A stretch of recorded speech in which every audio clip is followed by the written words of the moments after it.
guess I should be ready.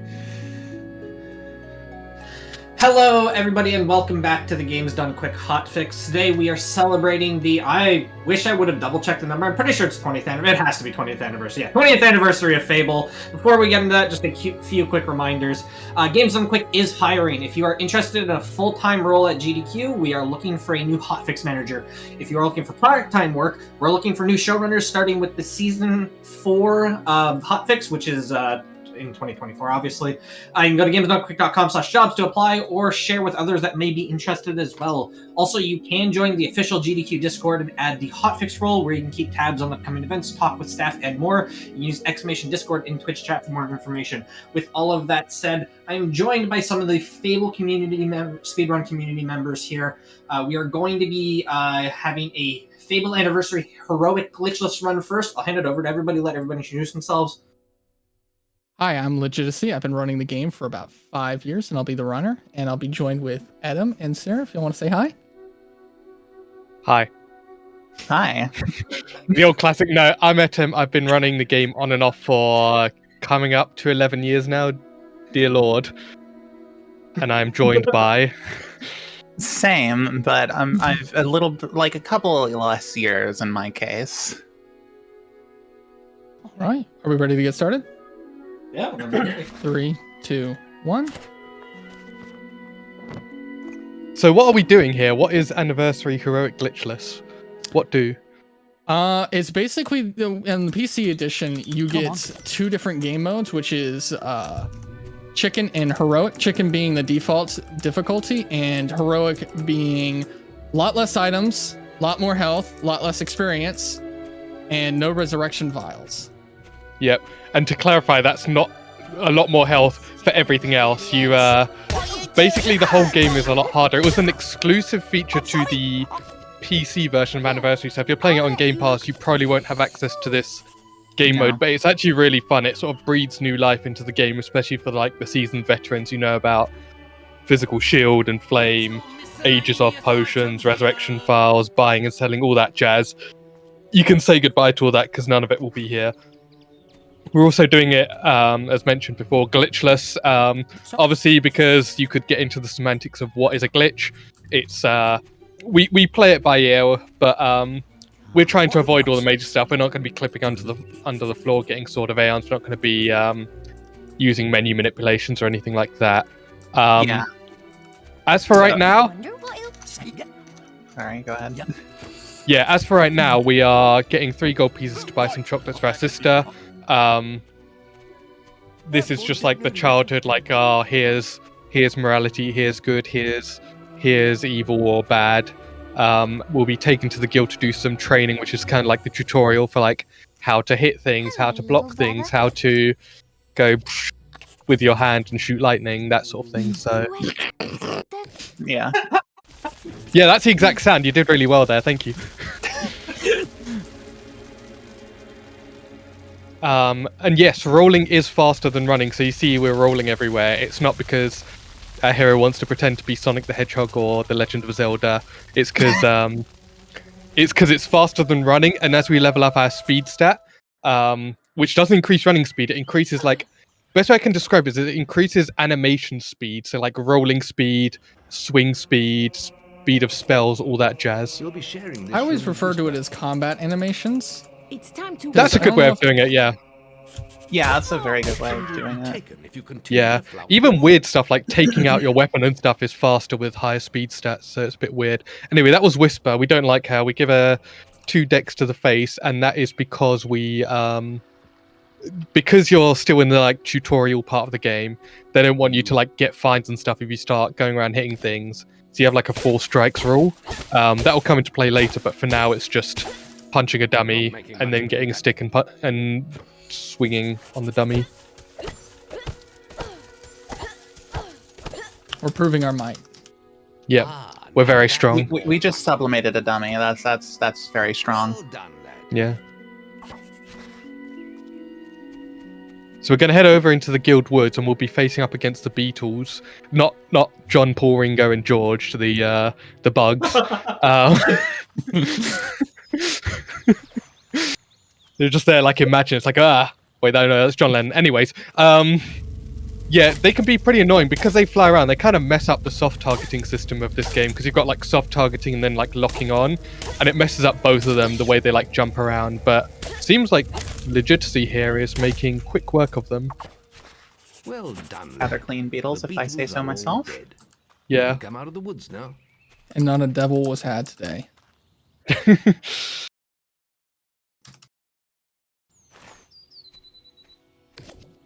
And Cool, we so we're shall gonna leave our childhood behind. Get out of bed. It's very ominous the way they put it. Listen, they say it goes too fast. Yeah. Just like us. Or something.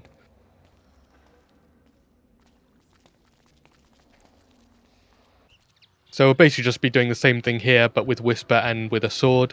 Then we'll do the bow training, and then we'll do magic training. So it's pretty simple stuff. It's just there's lots of micro optimizations that go around for it, like how you position yourself here to make sure, like, because each swing you like recoil a bit, so like when to move forward, when to block and roll forward, all of that stuff. So the run itself, like in terms of movement and technique and stuff, has been pretty optimized over the years, and like lines to take and how to conduct yourself in each fight. But there's a lot of randomness, such as here.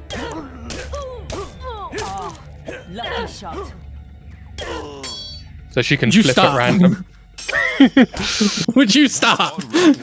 Yeah, Whisper do be like that sometimes. This is why we hate her. Then meet me by the archery Yep. range to And speaking of hating her, so the two decks we gave to her face earlier come into play here. So the Guildmaster's going to say, hit these targets with your bow, and then he's going to say, see how many you can hit in a minute. With that see how many you can hit in a minute, you can actually skip it by triggering the 4 strikes rule, which you can see he done here. And he just says, hey, what are you doing? But then he lets you skip it, so that saves about a minute. Next, we will learn about the ways. And then we're going to do a similar thing here with the wheel training. So we're going to zap the dummy once. You can see how accurate the sounds we made earlier were. And then just 4 hits. What do you think you're doing? Very good, lad. Is this a hits reference?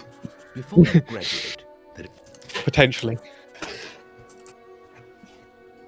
So we're going to carry on and just do the last part of the guild training, which is basically the same thing we just did, but with maze. So hit him 7 times with a sword, hit him 7 times with a bow, hit him 7 times with the zappy zap. fight me. Just the little zappy zaps. Yeah. There is something called maze skip, which is that basically he's on a timer right now for when he teleports during the lightning segment. If you're very, very good with your timing, And lucky. you'll get yeah. You see, you've got 4 out of 7, but if you're very quick and lucky, you can hit him all 7 times and save a couple seconds. We get hyped about it. It's also worth noting that timer starts as soon as you actually enter the area, like even through the cutscene. If you let the cutscene play out fully, he'll actually teleport twice in the beginning immediately. I did not know that. I didn't either. Let the Yeah, object- cutscenes actually affect the game in very weird ways sometimes. It's time. Yeah, You there's actually the let them play out. yeah, there's that one childhood cutscene which, like, if you play out, it will like change the time for like the rest of the run. It actually progresses through to the next day, so you actually like Yeah. the speedrun needs to actually skip these cutscenes. It's kind of wild. Yeah. Anyways, outside of the indoor baseball, we have Assassin Rush here, which is this thumb spell that's moving us forward, and we use it in tandem with the with rolling because it has a very short cooldown, but it does have a cooldown. So we sort of do it in tandem. We can mitigate the cooldown with using it from the spell bar instead, but that's again a sort of indoor baseball. Another thing about Anniversary that's weird, which was kind of demonstrated just there, is that you untarget things when they die really quickly. So it meant that you just like Strike down the wasps. basically just pressure wash those wasps and kill them instantly. The best way I can describe it. Another weird thing about Heroic, which is not mentioned anywhere, I think, officially, and even in game, but the bow damage is seriously nerfed. Like you do about half the damage. It's pretty wild. Even though the damage number you get is the exact same, I guess it's just the charge up time is halved or something.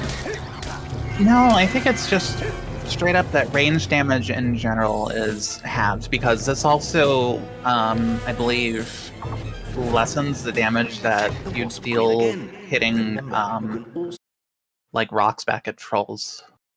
Oh, interesting. I'm pretty sure anyway. Yeah. So normally, at this point, we give some long exposition about how we're going to break the economy and do a billion things and buy and sell and make profit. We can't do that. Well, we can do that, but with glitches, which obviously we're not doing. And also, it's a lot harder on heroic regardless. So what we're going to do, we're going to do a bit of a more manual way of making money, which is through the medium of gambling, which, by the way, we do not condone. So starting off, we are going to, Over here. I think, just Nice. go ahead. Play card pairs. Playing card pairs. Yep. So we're going to bet all of our money, so no pressure at all. And Thankfully, we'll shut up in a second. thankfully, we have 40 seconds to actually win in Anniversary, because there's some... Anniversary is playable with both keyboard and mouse and controller on PC. So, in order to accommodate controller players, the timer is actually extended by another 10 seconds compared to the PC versions of, like, Lost Chapters.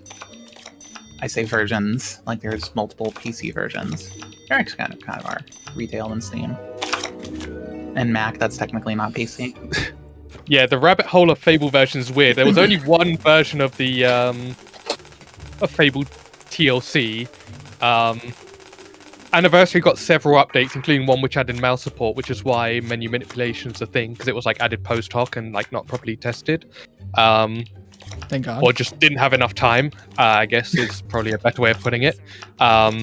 Even though oddly you can actually do it on console, but not on PC with a controller, because the menu is actually too optimized. Yeah, the development of Fable Anniversary is interesting and sad in a way. It was just like pretty much carried by like one or two developers on their backs. And like, anyways, we're doing card pairs here, but yeah, there's like 4 different or 5 different versions of this game. It's like the original Xbox version, which doesn't have any of the added content. You've got the Lost Chapters for PC, then the Lost Chapters for Xbox, which is different to the PC version.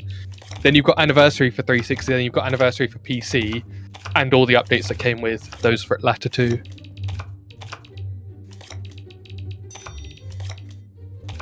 Nope. I flipped that in my head.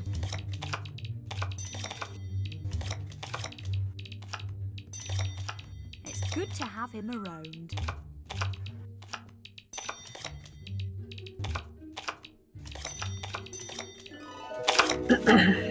So we got to make about 7,000 gold. We're at 3 Yeah. so far.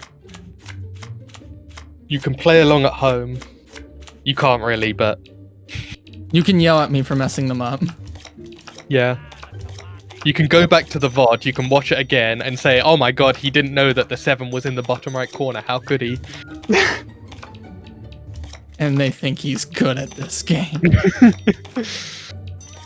See, chat, Honestly- you have the power of hindsight. Honestly, this is some of the things I struggle with the most on like the categories with the pub games. It's just like my short-term memory is about that of a Civ, so Oh, the like- unfortunate desync flip back over. Mm-hmm.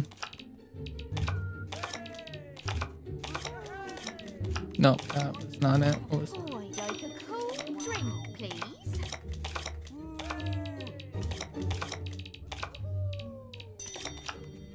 Get me a drink, anything. I'd like a beer, please, with 2 an more. umbrella in it. how you holding up, champ? Oh, thank you very much. Doing my best. Chicken chaser, I 8-4. 3 jack. beer would be nice. Pleasant day. That ace. Chat.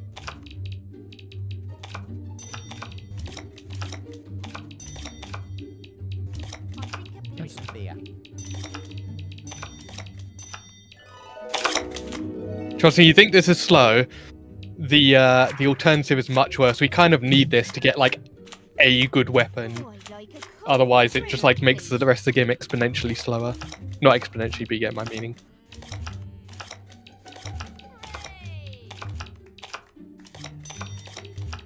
Here, if you'll be so kind. Thank you very much. Is that like it? Oh, a beer would be nice. Give me some ale.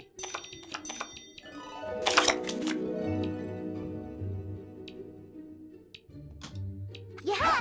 Play card pair. Brilliant, and that's the last of the card pairs. Again, it's like, without glitches, that's probably one of the best ways of making money at this point of the game, which we kind of need for several different things to make this. Because not only do we need to get through the game quickly, of course, in order to make money, we're going to end up taking a lot of boasts, which involve things like take no damage, so we need to like be able to dispatch things quickly in order to be able to do that. Hence the time loss of getting card pairs is worth it, because it's like you spend money to make money. So So I we just stole picked up- his steroids. I mean, a strength potion. Yeah, which these steroids don't work the way they used to.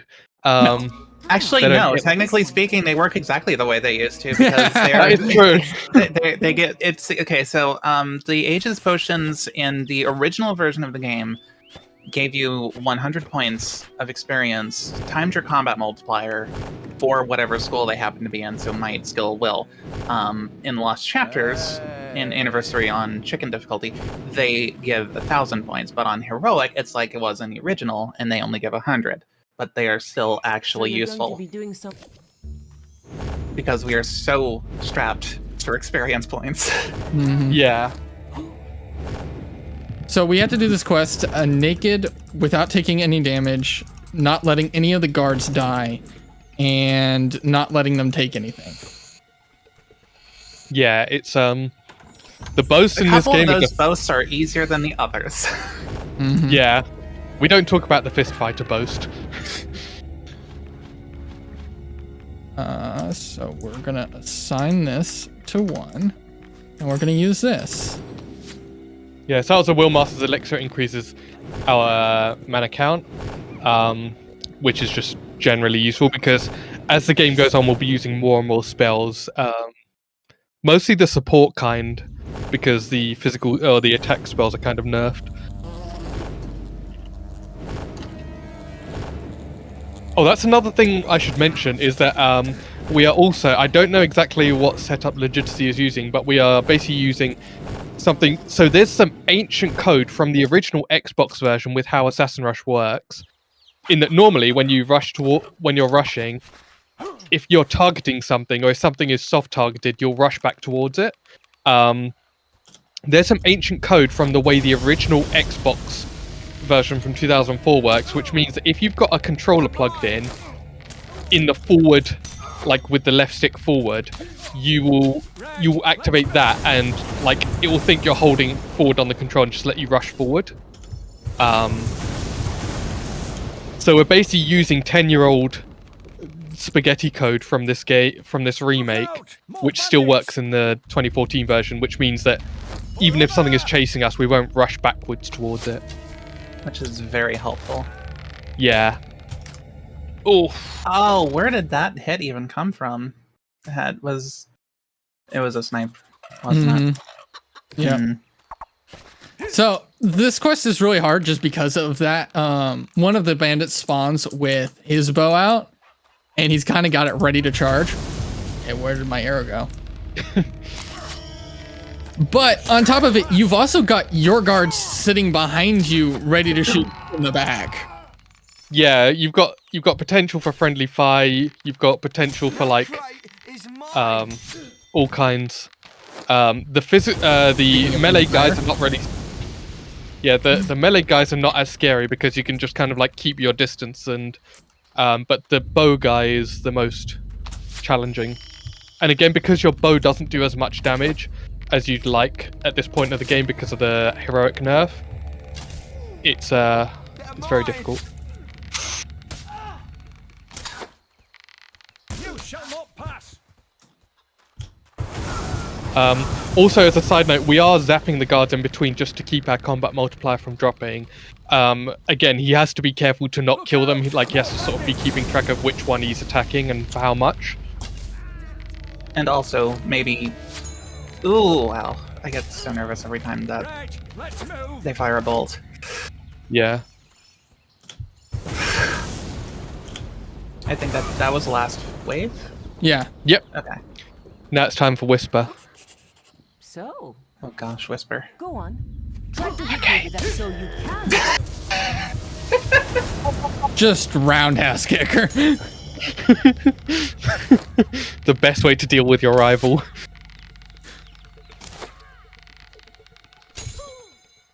Damn. So the goal is to get our combat multiplier to 11. So that gives us 1100 experience and strength now. Yeah. So, Sarah touched on it a bit earlier, but in the original Xbox version and in Heroic, or in Anniversary Heroic, that will give you 100 XP times your multiplier, which is that 5 in the top left corner. On TLC and Anniversary, regular mode, Chicken. yeah, that's that gives 1000 XP. So you can imagine that's 10 times less XP, which when you're dealing with upgrades which cost up to 86k, it really makes a difference, or doesn't make the difference. You got the gold they want. It's like a drop in the ocean. Yeah. Rip the swine's arms off.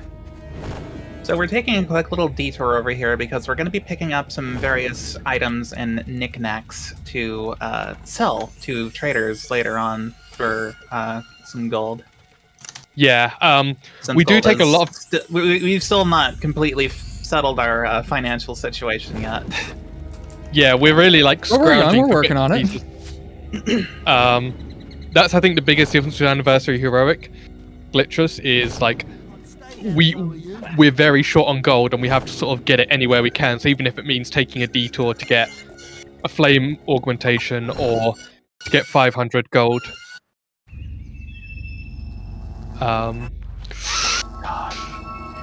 was like a frame off. Anybody else have a heart attack? The other thing is that what's intensely dangerous in this version, they go from doing about 10 or 20 damage to 100 to 200 damage.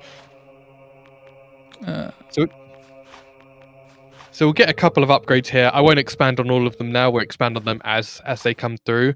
But again, we have to be a little bit stingy with the upgrades.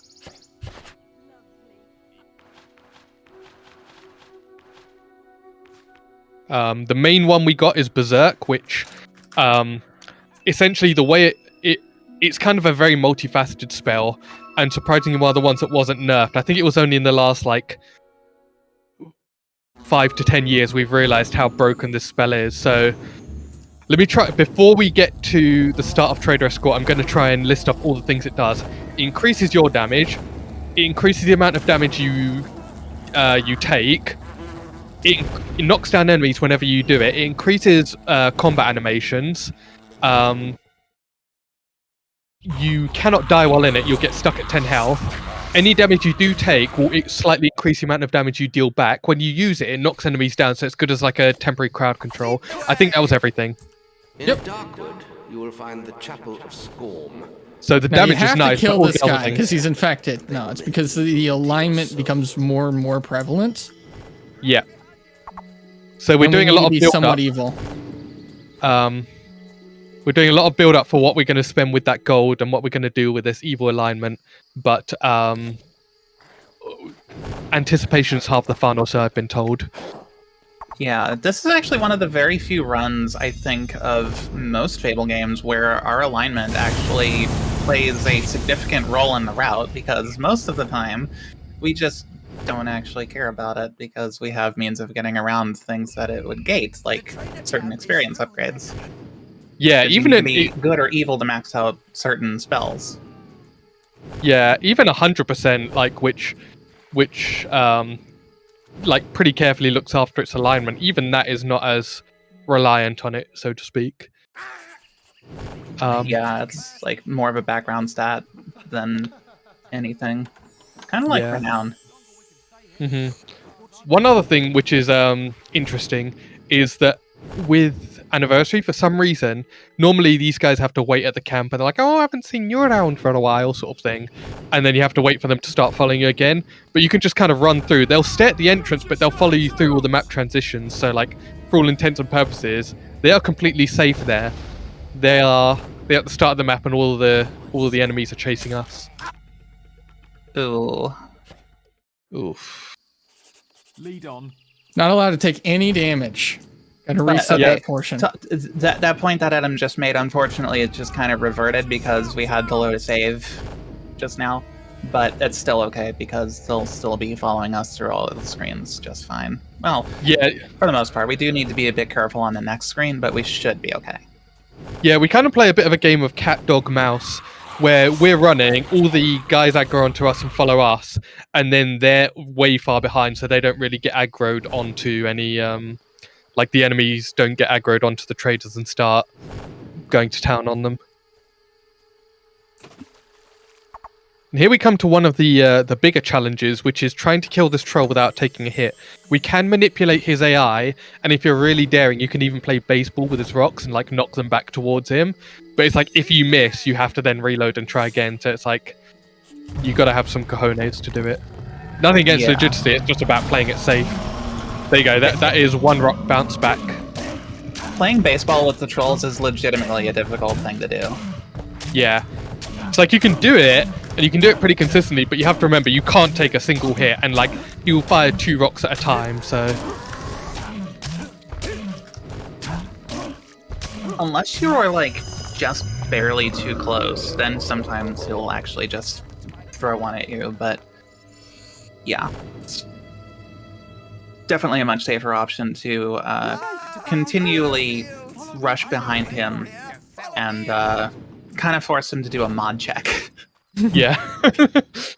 He's just looking around trying to find the person who asked. You have reached recognize. So it's currently nighttime. We're going to sleep in a bed. It says the bed doesn't belong to you. They won't. No one seems to mind. Another bit of esoteric knowledge is that while you're sleeping, you can't use any magic. So like, if you're using one of the closer beds, you kind of have to be careful to not go through the map transition before the fade out is complete. Otherwise, your magic will just be locked out for a bit. Selling. Yes. So we're going to sell the axe that we just used to kill the troll because we don't need it anymore. Did I just see a floating pair of eyeballs, or am I going crazy? Both are possible, but... That can actually happen every now and then. It's just the observer. Eyes emoji. There you are. Yeah. So we're going to have a chat to Maze, and he says he thinks he knows about where our sister is, and there's like a bandit camp. We're going to come back to that in a minute. Wait, we're just going to get... didn't die? Oh yeah, in the freak candle accident at the start of the game. That's another cool thing you can do. Interacting with chess instantly zips you, so you can just like zip around a corner like that. It's pretty good. We might see an instance of it later. I forgot to spade the fishing rod. Oh no. Okay, that's just that's what, 15 seconds? No big deal. Who's counting? Sarah, apparently. No, Yeah. that was just a very, very rough estimate. We'll keep it as a rough estimate. But anyways, another detour. We get quite a few things here. We can dig up about 500 gold, and then we can also dig up the reward to a quest that we haven't even started yet, in an obsidian great axe, which we could potentially use, but also by the time we need that weapon, we will come back to bigger and better things.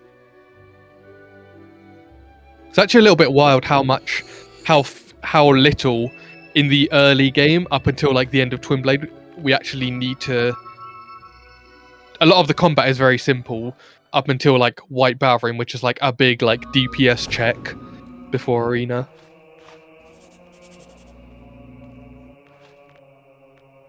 We got to make sure we're ready for the arena. Yeah. Mhm. That's I think a lot of the detours we do early game, a lot of it is just like set up for the arena, and then arena sets you up for the rest of the game, so to speak. So it's like you set up for the arena and arena sets you up. While also being the point that, like, turns the men into boys, so to speak, or turns boys into men. I mean, it can Completely reversed. No, to be honest, you're kind of right in that sense. In that you can get through early games on like challenge runs and like other things really easily, but then arena will just like slap you up, down, left, right, and center, and turn the men into the boys.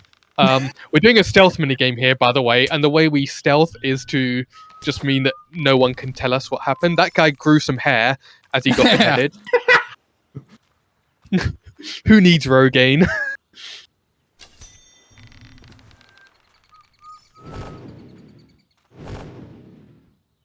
Anyways, this map here, Abandoned Road, is very dangerous with in heroic mode because all of the guys do a lot of damage. We're pretty squishy. Bitty health bar. Yeah, that's the other daring thing is the fact that no health upgrades have been taken. So we need to get the pieces of bandit gear to disguise ourselves. If this was with glitches, we could clip through the gate, but one sort of quality of life thing with Anniversary is that you can equip it as you pick it up, so you don't need to go into the menu to equip it. You just sort of equip your. That is so handy, honestly. Such an underrated little quality of life change. Yeah, so we're going to pick up an Age of Skill potion, pretend these guys aren't here. Ow. Oh my gosh. Nice timing on that potion. Thank you. So Legitimacy was about 10 frames hit from in the dying, middle of the cutscene, though. Yeah, he was about 10 frames from dying. Thankfully, even while you're being knocked down and, like, for all intents and purposes dying, you can actually still consume food or potions. Yeah. Via the context. Oh, ow. I ran out of it. Oh. It's really rough. Again, Legitimacy is legit one of the best he is probably the best Anniversary player. It's just a brutal map, you know what I mean? Yeah, no, this even in the earlier days of the TLC run, this was a very dangerous map. Yeah, because you're pretty much getting, these like, guys like to fire map. lethal warning shots.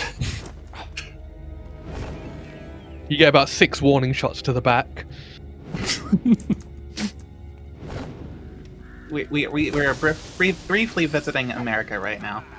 Oh, this is Albion, not Alabama.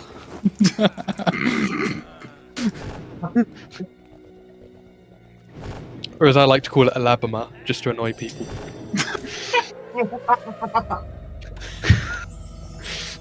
You give me all 50 states, I'll pronounce them all wrong. Alabama. Alabama. You got Flow Rider. Got Georgia. One of the benefits of the bandit gear, anyways, enough of annoying all 50 states,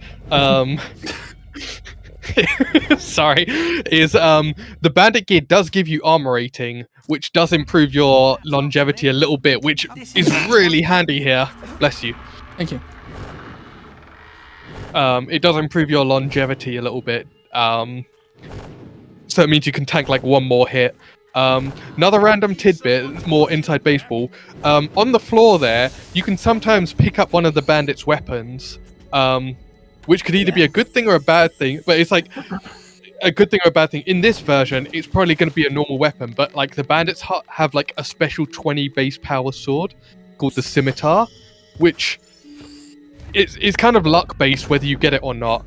But you can just sometimes find it on the floor that they drop due to like a bug or something. I don't exactly know why.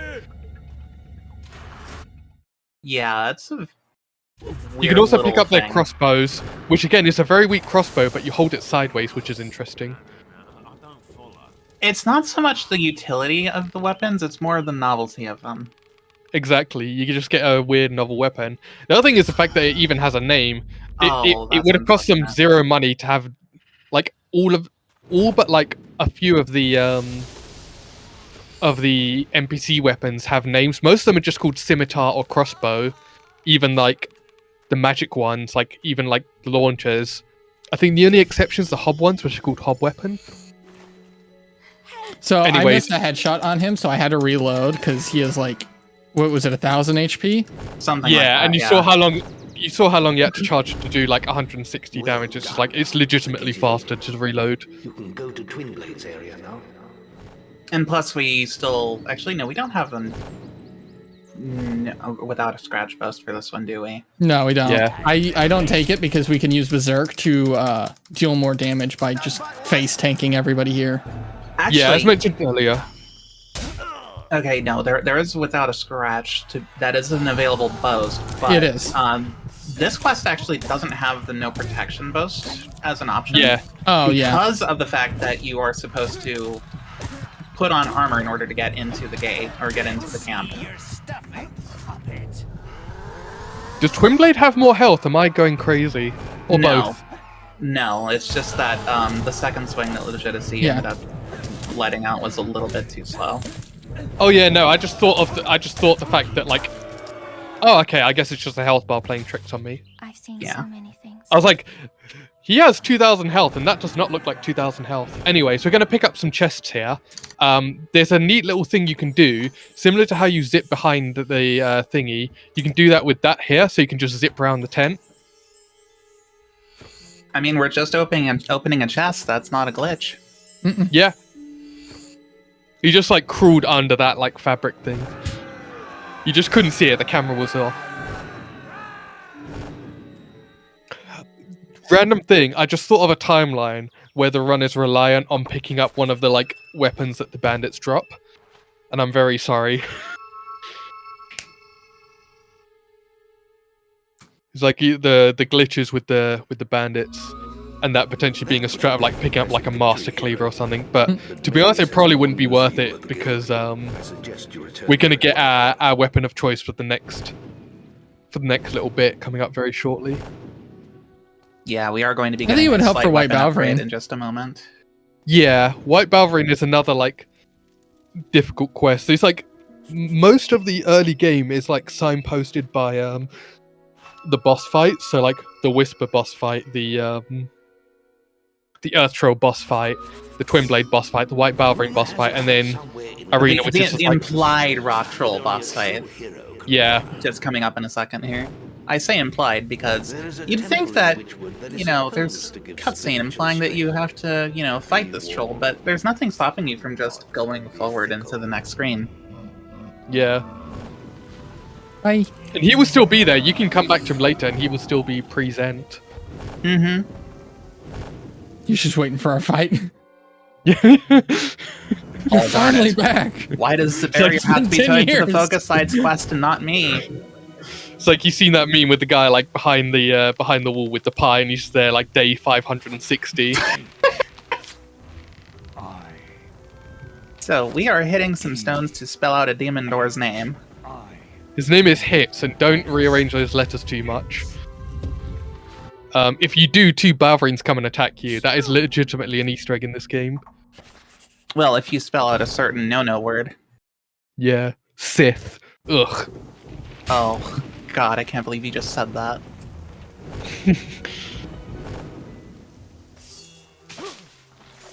So we're gonna pick up another weapon here. We're not really. Oh, I think we're gonna use it for like one fight, maybe. We are. But, We're gonna be, well, yeah, mostly. but then we're gonna like immediately sell it because coming up here in the Temple of Avo is a weapon we actually need, but we don't have the gold for it yet, which is really annoying because it was like it's pretty much a weapon designed for the upcoming White Balverine fight, the Sentinus. It does 255 base damage. It has a piercing augmentation, which does more damage to enemies with a lot of armor, like trolls and undead and minions. Actually, I don't think undead really get much of a bonus, or you'd get much of a bonus damage from I think you piercing do. against undead. It's like not as much as silver. Yeah. I think it maybe like Oh, I was 22 or thinking something. silver. But yeah, it's the piercing augmentation is like It's Yeah, our favorite silver it doesn't does have come them. in handy. Anyway, fishing is basically an evil version of red light, green light, and I'll shut up now.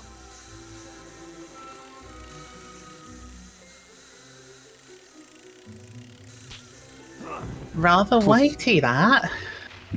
The shame I feel. This is is another thing that unmeasurable. was changed in Heroic, is that it's a lot harder. Actually, technically speaking, this is literally just TLC fishing right now. Mhm. Oh. But I'm an ANF player. Based. I do appreciate the fact that everything stops while you're fishing. It's like, no, he's fishing. Oh my let him god, cook. but thank goodness for that, honestly. You imagine you just getting like lobbed with rocks while trying to fish. It's like, I just want to grill for God's sake.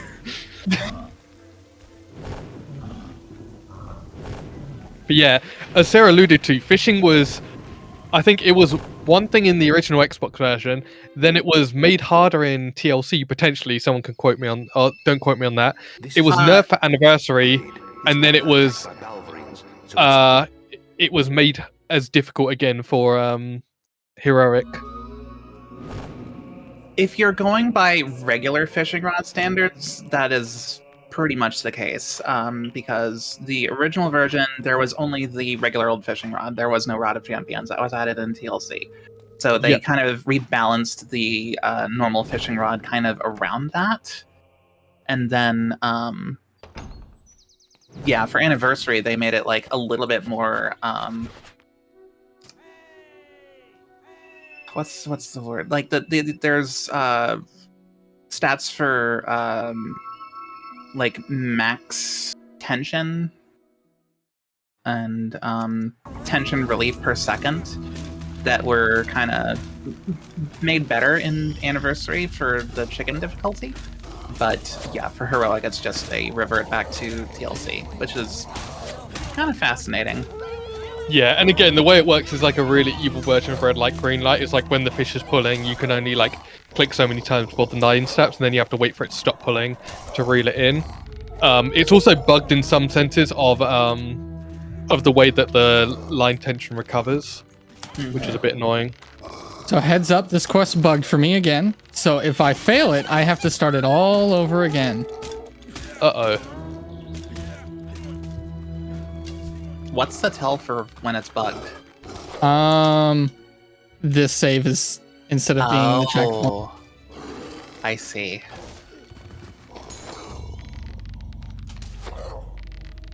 It fixes itself after this quest, which is nice. Mm-hmm. But until that point... Yeah, this is still the hardest part of the game. Do you reckon it's like a video thing? Like when it plays a video, it just breaks? Kind of like the... No, I think Legitimacy is right about it being relating to posting. Mm-hmm. Because that is very not normal behavior. Don't think I've ever encountered that before. Skin is too tough. Then again, I'm not usually And looking Heroic. at the saves. Yeah. Nor do I usually play in Heroic. You should My do it more PC often. I would, but my PC just doesn't play nice with it. It crashes in the menu, and I'm not even using any glitches. I'm just playing the game, and it crashes. Unforgivable. Stable Fable. The game. Oh. Come on. It always does that. Brain fart, we've all been there. It's just like, you Why walk did I into come here the... again? Yeah.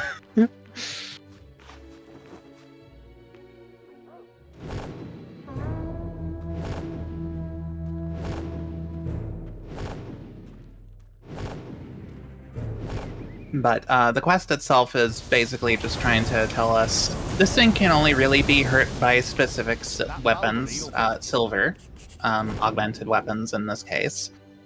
And that's why the hit counter had gone from 10 to 5 after we got the silver augmentation, which was put into that great hammer that is on his back. It was the emotional damage of us getting a silver augmentation that made it only 5. They got scared. You're scared to eat the bread. So Legitimacy is going to do something rather zany right now, and he will he is going to try and fight about 7 Balverines and the white Balverine without taking a hit. So no pressure. We can shut up if you want. No, you're okay. I like the You could just- distraction. It stops the one act play that's going on in my head. Yeah. So it's very important, no matter what Legitimacy does, he cannot get hit here. He should not get hit here. And I'm putting absolutely no pressure on him right now.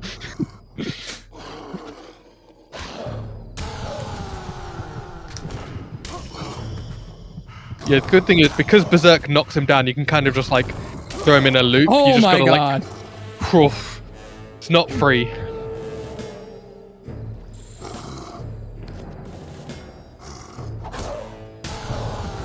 I don't know if you saw, and you might have to go back to that, but that white, that Balverine that spawned there, his head just like did a 180.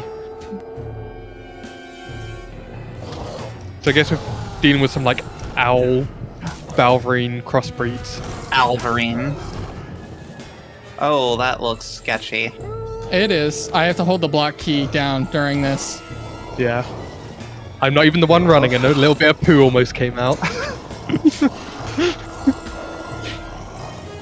Oh, goodness me. Dios mío. Okay, he's dying. Yay. Very nice.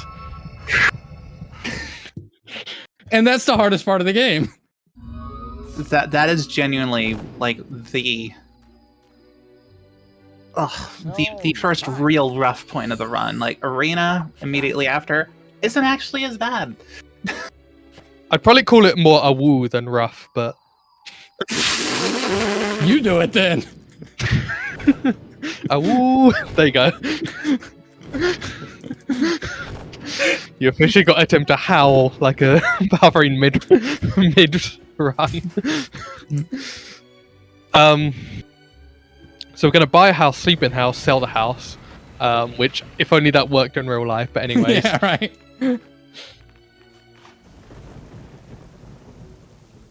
So we're going to change back into our normal people gear rather than bandit gear, because otherwise it affects the prices, which is very imperative because we need to scrounge up around 3,000 more gold, which we will do shortly.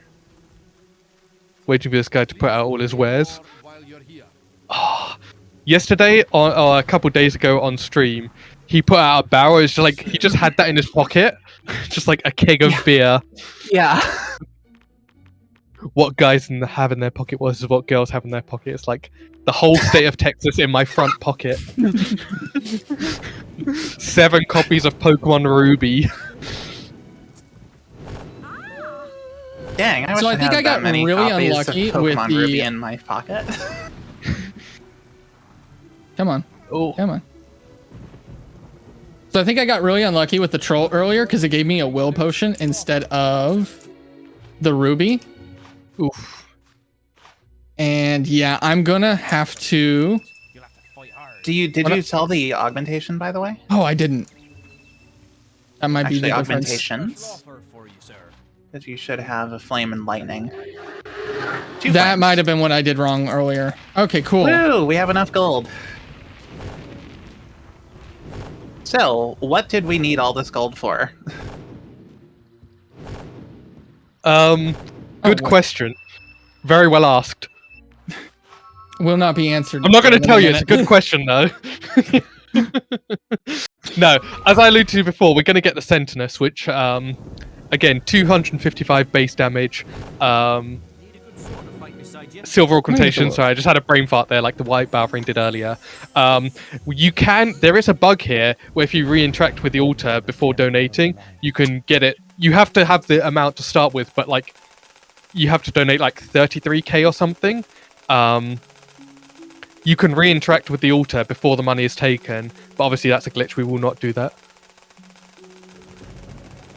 on this run. This is one of the reasons why our alignment matters. The more evil you are, the cheaper it has to be, or it can be. So we're going to donate the minimum to be able to get it, which is, I believe, 32,000. Yeah, it's like somewhere on the cusp of 32 to 33. Alignment works weirdly for donations for both the Temple of Avo and the Chapel of Scorn, in that if you're more good, it's like it works like with the Temple of Avo. The more good you are, it gets like exponentially harder.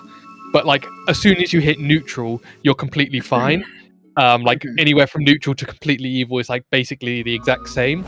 And it's the opposite with the Chapel of Scorn, in that you can be anywhere from good to neutral and it makes 0 difference. But if On you're the like chance of even being slightly evil, your chances of reaping any rewards from sacrificing people to it are just they shoot up, like they just shoot down. Yeah, I use the word exponential. I don't know if Wow. it is, but I'm just gonna assume it is, and Well, someone it can goes correct from me like later. 32,000 to like 360. Yeah. I don't even But- know if you can do it with max gold. I could test it, but I'm Who going to wouldn't say wanna it with enough inconvenience you like authority, and then that? someone can correct me 2 years later. Or I can correct myself 2 years later. And this is how Adam got cancelled. If it's just that, I'll call that a dub. True. But anyways, yeah. Another random thing to know, again, there's a lot of indoor baseball. We just like, there's a lot of weird things that, a lot of combined knowledge in this stream. So we just kind of like rattle on about things. One thing that is unusual is that Fable was not actually made on Unreal Engine. This Fable Anniversary is made on Unreal Engine 3, but it's sort of like a wrapper around the original Fable, which was not made on Unreal. It was made on its own specific engine. So there's a lot of things that are just very esoteric and very not clear to us in terms of like what makes the game tick. Like we've had to sort of like do a lot of trial and error. There's no like decompilation or anything like that. It's all very A lot of trial and error and partially some mod tools that are super like old. Yeah, and potentially maybe or maybe not some leaks, but who said that? Anyways, What? yeah, even with that, it's like a lot of this game, like a lot of the things that make the game tick are unknown. We've been very scrappy in it. It's like the modding community and the speedrun community sort of put their collective 10 brain cells in their noggin together to cook up stuff. We have a whole yeah. 10? We share them. It's a shared 10. That's why I brain farted earlier. It's like I lent them out to someone to answer a question. But anyways, the reason it moved to Fable, the Unreal Engine itself was just for like the graphical element. It's like I'm pretty sure like day one of the PT release, we like drilled down into the game files. It's like, oh, this is the exact same file structure and file formats as like the original TLC version. I say the original TLC version. I say TLC, I mean the Lost Chapters, essentially the PC version of Fable 1. Like the director's cut, if you will, or Game of the Year edition, if you like. But I don't think it ever got Game of the Year. It's Game of the Year in our hearts. I thought it OG did. did. You got a platinum hits on Xbox. Yeah. OG Yeah. did, and I think that's kind of like why Lost Chapters was kind of like immediately released as a platinum hits. Yeah. With like the only Black Label version being from Australia, I'm pretty sure. Yeah. Exactly. Yeah, in the UK we only got the best of classics version, like the greatest hits. Like there was no Black Label version of the Lost Chapters. Speaking of platinum hits as well, the working title for the Lost Chapters was also Fable Platinum. So I guess they were just like, it's kind of like a dress for the job you want kind of thing.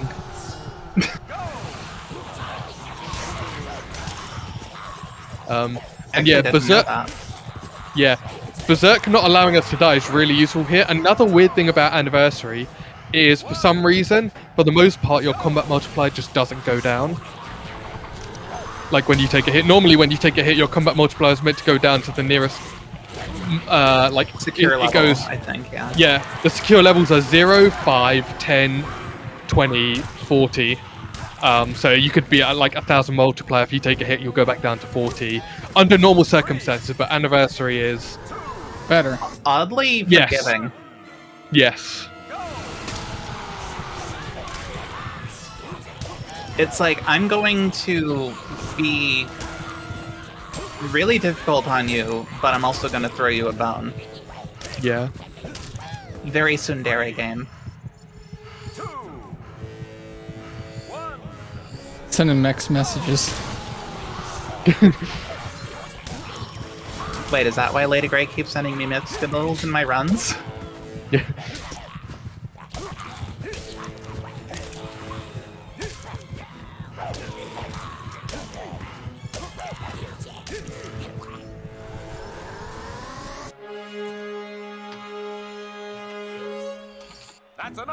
500 gold.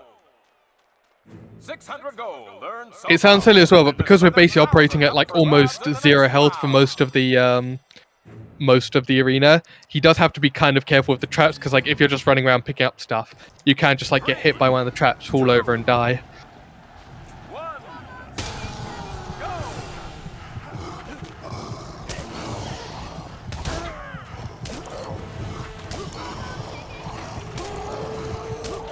Yeah, so actually, I don't think we actually touched on some of the spells being nerfed and why we're not using some of them. So Inflame is a pretty, I think, well-known spell for Fable 1 in that it's a pretty strong instant AoE attack. So it caught a pretty not insignificant nerf to its damage output. And Physical Shield also caught a pretty heavy nerf. What about the divine spells? Divine Fury and Infernal Wrath, I think, are pretty much unchanged. It's just the fact that they are so expensive that makes them generally not worth getting. Okay. That, and also the fact that they genuinely increase the amount of damage that you take as well. True. Yeah, Divine Fury and Infernal Wrath. You know what? I kind of see them in the same way that like when you're a kid playing Pokemon, you would use Hyper Beam. In that when you're like a kid, it's like the coolest thing, and it like you're unstoppable with it. But like the more you get used to it, it's like, wow, this is a really long charge up. This is really expensive, and it does like not as much damage as you'd like. Oh wow, that was close. I like living on the edge.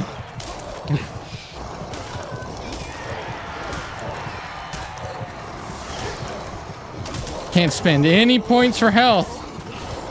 I gotta risk it all and deal damage. I mean, you can, but you take so much damage, it's kind of like...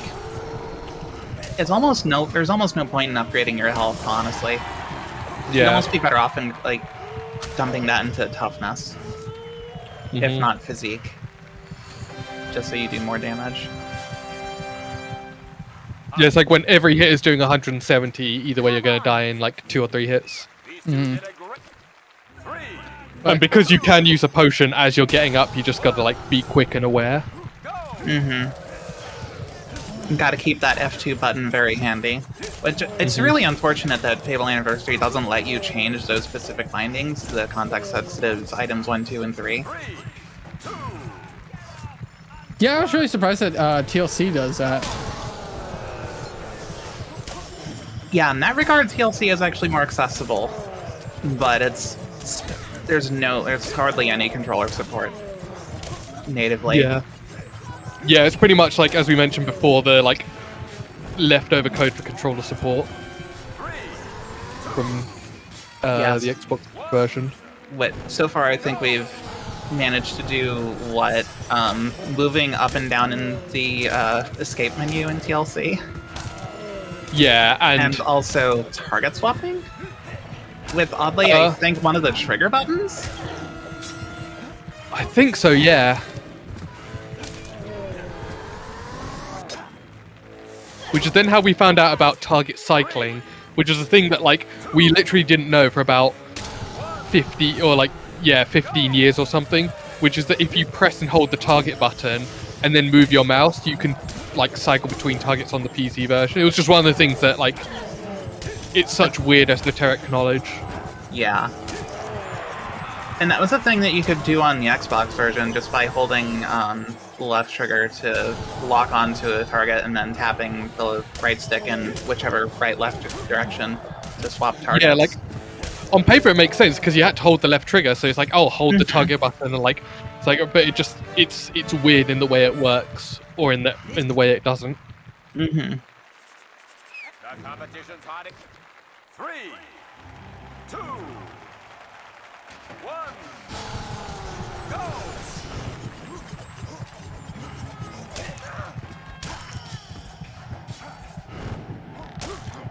I actually kind of wonder if if controllers for PC games would have been like more of a universal thing back in the days of Lost Chapters if you know, Did y'all just see her throw a grenade at me? yeah, unfortunately. So after a while, Whisper will actually start entering. She'll enter her like second phase of her boss fight in the middle of the arena, and part of that is the fact that she'll throw these blast boxes. Yeah. And like sometimes she'll like do a kiss and then throw the grenade. So like she'll be doing a kiss, you'll kill something, and then she'll just lob the grenade at you and you only. It's just like, oh, thank you. So this is just an example of some stuff that you don't usually get to see in your typical Fable 1 speedrun. Because we just go so fast and we do things. We're so overpowered usually. And, yeah. Ow. Wow. Oh my goodness. This bandit. Please stop. I'm begging One you. of you I don't want to used- start arena all over again. One of the few useful things that Whisper does is that she actually has a specific voice line for if something is dead, saying, ha, I've almost killed this one. Doesn't matter how much damage she's done, it's just like if she's targeting it and it's nearly dead, she'll like say that. Almost killed this one. There you Thank go. you, Whisper. Good point. Fable is live aware, and that is only half a joke. There is a live aware function in this game, and I will not elaborate. It was the last Speaking of feature to which- be implemented. That's all the further I will elaborate on it because that's all I know. Yeah. Just to come back to what Sarah mentioned a bit earlier about controller support, Fable TLC was released like in a very weird middle period where it was just like as or around the time that the Xbox 360 was coming out. So like 360 controller being like the go-to format for a PC, and like X input and everything weren't really a thing. It was like using joypads back in the day, you know? Or like Logitech Sidewinder, all of those weird things. So like, it just wasn't a priority, which I understand. It was just like, if it was released like a year later, it would have had controller support in some way, shape or form. I reckon. Don't quote me on that. Yeah, that's exactly what I was wondering. If it was released just a few years later, if it would have had native controller support, like not had it stripped away, Yeah. largely stripped out of the game. Yeah, a lot of the controller support is still in there, but just like really buried. I think there's like work being done in terms of like mods to like try and bring it back, but it's still very like, it's very odd, to put it that way. So Logisty is doing several things here. First of all, he's batting back the rocks with Berserk. He's also manipulating the AI, so every couple of hits he's using Assassin Rush. He's also standing behind the rock troll, which means that as the other rock troll is throwing the rocks, it will they'll be actually doing splash damage to the other troll. So it's like just like every little helps sort of thing. Yeah, and because Legitimacy is also using Assassin Rush, he's forcing the troll. He's kind of manipulating the troll's AI a little bit and forcing it to literally do a mod check.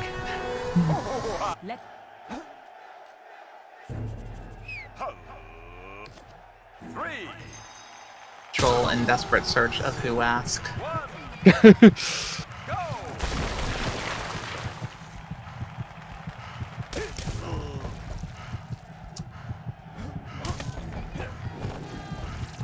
Arachnox can be a bit, little bit of an annoying critter.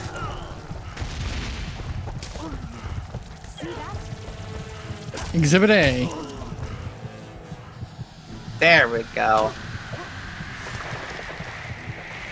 In a normal speedrun, we wouldn't need to worry about him doing much of anything, because normally we'd literally just skip him. But,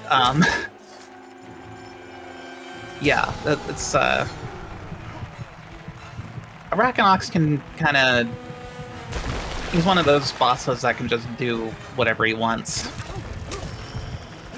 If you, aren't, like, on top of his case. Hmm.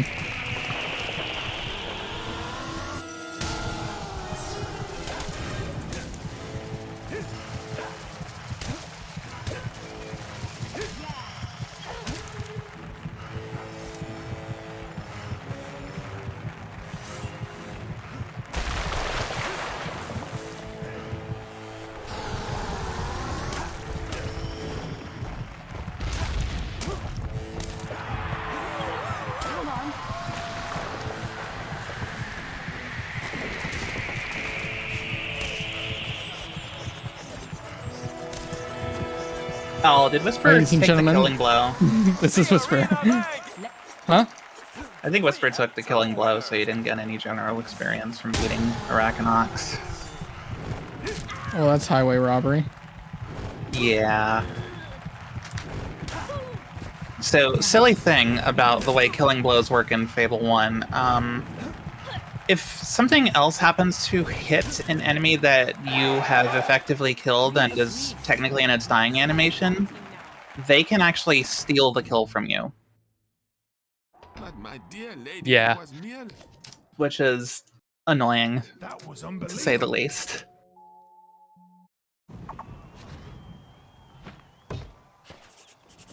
I got 78,000 experience from that without including my 5,900 for the XP potions.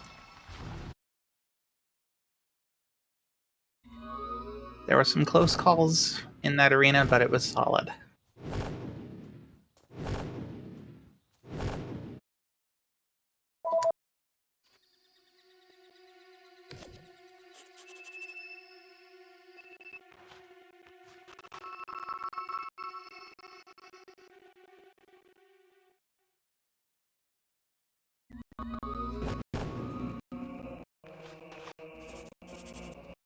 So the stats we want now is we're going to get strength as high as we can. We are going to get multi-strike. We are also going to get berserk. I can level up that more. That'd be awesome. And let's just dump everything into speed. Oh, we also want to get multi-arrow. Couple points. Yeah. Multi-arrow is pretty useful, like late game for a couple bosses, which don't really like. They're not really able to be hit with a sword easily. They're just a little bit out of reach. I want to buy history will Especially potions. since we don't have enough skill experience spent to make us tall. Yeah. Which is actually a funny thing that like you wouldn't think matters all that much. But I forgot to level the up way Assassin Rush. experience points spent morphs your character, it actually does play a little bit of a role in some strategies for a couple of boss fights. Or at least one. So I want to buy this guy's master bow. And then I want to buy his will potions too.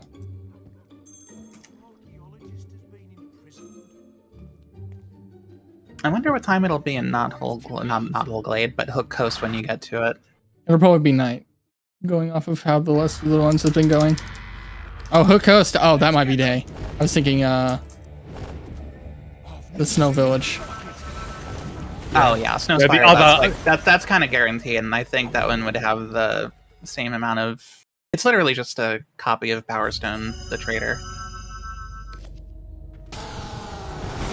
As in stuff or whatever Bowerstone Trader has. The inventory is basically identical to the Bowerstone South Trader.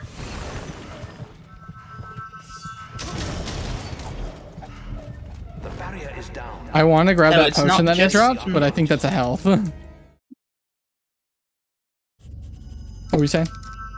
It doesn't matter. I already forgot. Sorry. It wasn't. Sorry, lend the brain important. cells. You know, we Yeah, need to no quit Solus lending them Greatsword out because right we now. cannot afford it.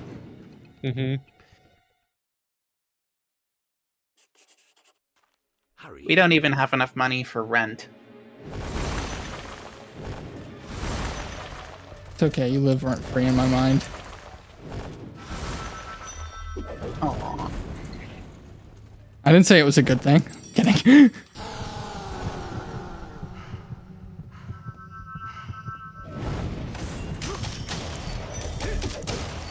I know normally that sentence would be applied in a not very positive fashion, but I chose to look at it in a positive fashion. Are you replacing my reality with your... I reject what's your that one? reality and substitute my own. My own, yeah.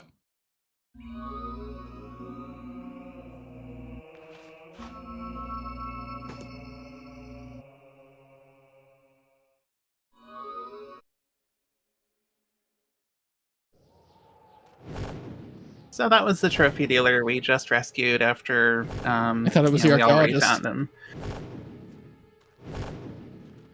For all intents and purposes, he calls himself the archaeologist, but he's actually a trader who specializes in trophies.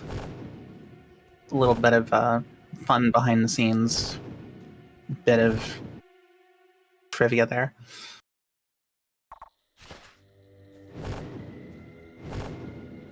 But the reason we rescued him, other than the fact that he was in danger and we're a hero, he knew how to access Bargate Prison in a way that doesn't involve us getting arrested and sent there. Potentially even being given an escort by minions, those armor-clad fellows that weren't yellow-skinned.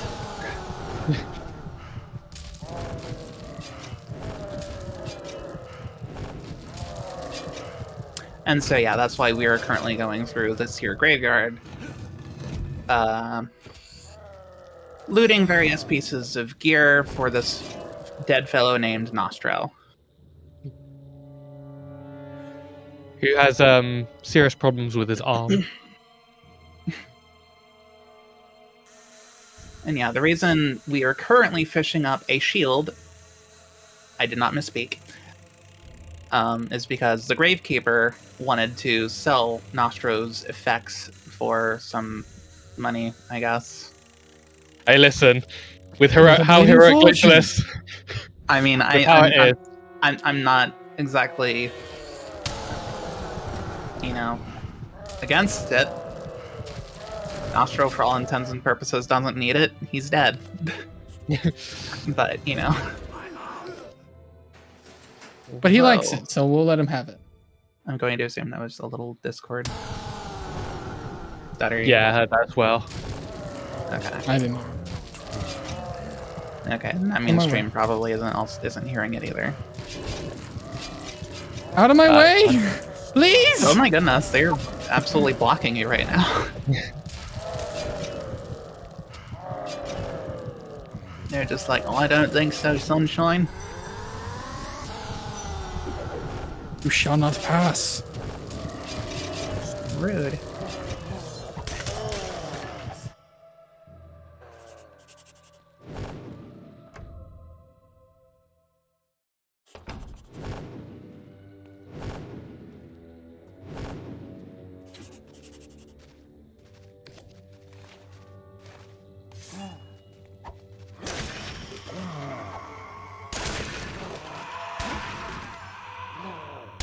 Ooh. I forget that actually Anniversary and Heroic especially actually makes this section a little bit easier because one of the subtler things about Heroic is the fact that enemy AI is usually like aggroed onto you kind of immediately as soon as it is aware of your existence. It's not usually that way in the original version and Lost Chapters. So in that particular spot there, that Circle of the Dead area, as it was known, can actually take a while because you need to actually wait for the undead to slowly shuffle their way into the circle in order for them to become vulnerable. And that's just... usually it can take, like... how many seconds have we ever lost to that in TLC runs, Adam? Oh, it's a circle. You could do up to like 30 seconds, even a minute, if you get really bad, and then you try and inflame them, and then they fall the wrong way, and then you're just like, yeah, it's the graveyard where all good runs go to die. It's the first graveyard where all good runs go to die. Yeah, because there's actually two of them. There's actually two of them in Lost Chapters runs and Anniversary runs on console. There's always a graveyard. Get him! Another fun fact. Go ahead. Are we coming up on a good spot for that break? Yep. Just a moment, Just a actually. moment. Your timing is impeccable. Immaculate. Like, that looks like a prison, that'll do. Not prison path earlier, and I was like, I don't think we're leaving a prison. It's like, what happens next? Find out after the break. Leave them on a cliffhanger. Speaking of cliffhangers... It's not far now. Oh, thank God. You just All right. We can start the time break now. Perfect. Yeah, so during these longer runs, we like to take breaks every about hour, so just so everybody can get up, stretch, get some water, anything y'all need to do. Just a quick reminder before we go to the break, if you haven't missed out on any of our other shows or events like PAX West, which just happened, you can go check over the VODs at youtube.com/gamesdonequick. We are going to take a quick break, everybody. We'll be back with the rest of the run. See you in just a few minutes. Cheers. Alright, fine. Hello, everybody, and welcome back to the Games Done Quick Hotfix. Today, we are celebrating the 20th anniversary of Fable. We are here with the Fable Speedrun community, or at least some members from it. We're in the middle of a Fable Anniversary run. I'll hand it right back over to y'all whenever y'all are ready, if you just want to give a quick 3, 2, 1. I'm all set. 3, 2, 1. That was a Good quick right 3, set 2, on 1. Tim. And we immediately come back to this guard taking a leak with a sword in his hand. Sword. I do not recommend you do this at home. Bottom surgery's gone wrong. Temper. You should keep all that energy for later. I can't make that joke. Oh, and don't try any We don't know what you got, Adam. stuff. You can make it. Working here. I've got sweet potato fries right now. Heck yeah. I do like me some sweet potato fries. And some Nando's Perinese sauce to go with it. Oh my gosh. So, Adam, do you want to talk about the painstaking amount of hours that you spent in prison trying to figure out which language was fastest? Wasn't that Sure, many yeah. hours? I thought you was going to ask me Actually. about Nando's, but yeah, sure, let's do that. Yeah, it was we spent a good, like, probably in about 2013 to 2015, we spent a good few years not knowing to check, like, about the languages. So we always thought, like, oh, what if Japanese is faster? It's always the meme in, like, Nintendo runs or whatever. So we try to remember the timeline. I remember looking for a way to change the language in-game, and I couldn't figure it out. And then after probably a good year or two, someone pointed out, I just realized there's a languages tab in Steam, and you can just, like, change that. It'll reinstall some files, but then, yeah. So KJ Freshly, another TLC runner, and myself, we basically just sat down and did some testing. I think it took us about a day to realize that French was the fastest. There's still some nuances. So the reason it's fastest is because the spoken dialogue is just faster. They just speak faster in French versus English is the slowest. French is the fastest. The difference between them is pretty much 34 seconds, give or take a second or two. There's also some more variants in, like, a few other dialogue spots, but prison is super reliant on, like, dialogue. So, like, if there was no dialogue here, it would be about 5 minutes faster. So yeah, the good thing is with Anniversary, you can just change it from the Steam thing and it doesn't require any re-downloading. You just change it, it's changed. It does have a few more additional languages, but some of them are text only, not dialogue. Like, it has Portuguese, and also Chinese, it also has Russian. Yeah. There is a PC version of TLC with Russian which has dialogue and text. But this is kind of controversial. I don't actually know if it's official or not, because I had to find it on certain websites to get it. You know what I mean? I've not seen, and like maybe it is on Steam, but I need to maybe just engage with the Russian community a bit more. Yeah, that would probably help a lot.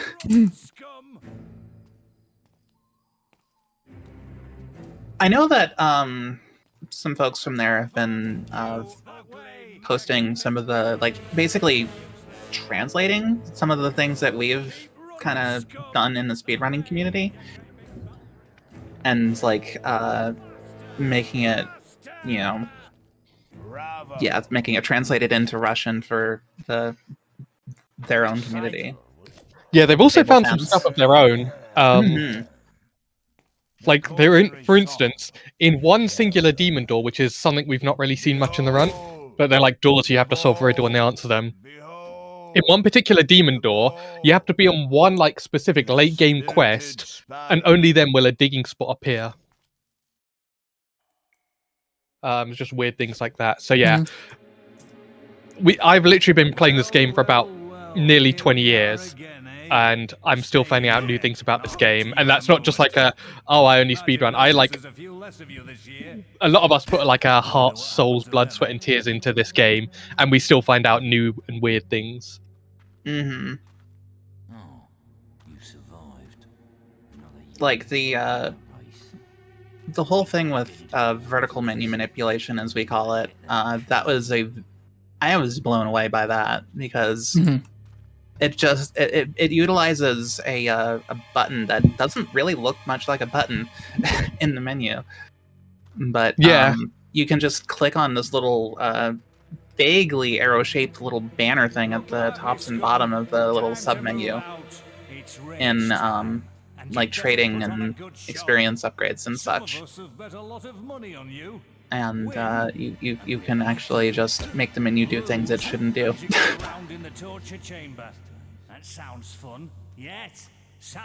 I remember when I ended up seeing the guy do that by accident. Huh? It was just one of those things, like, I literally never thought to click that thing. It just doesn't look like because it just looks like button. UI. I can kind of show the UI. It looks like a decoration, yeah. One thing is, I knew it was a thing, but it was because mouse support was added post hoc, and it was like there was not too much of a gap, I think, between menu minute being found and mouse support being added. We're talking like a year or two. I think that's right, yeah. Beard facts have been done, Big Law.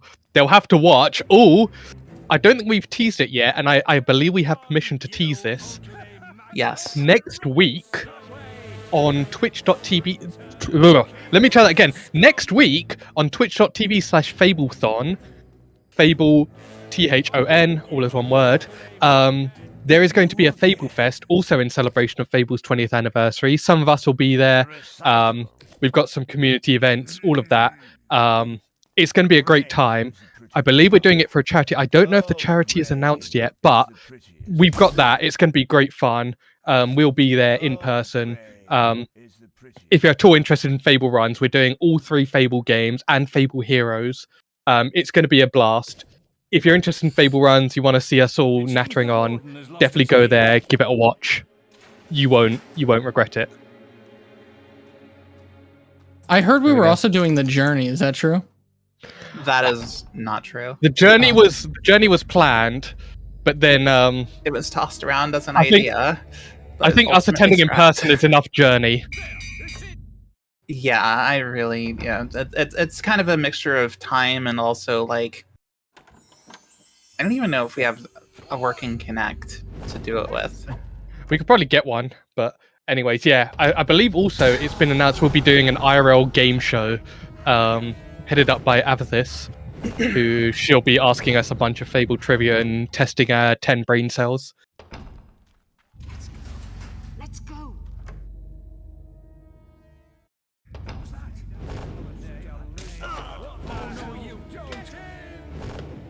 So basically just doing the same thing as we did with Prison, but just on the way back. So sneak in, sneak out. Well, sneaking quotes. Big, loud, hulking guy going...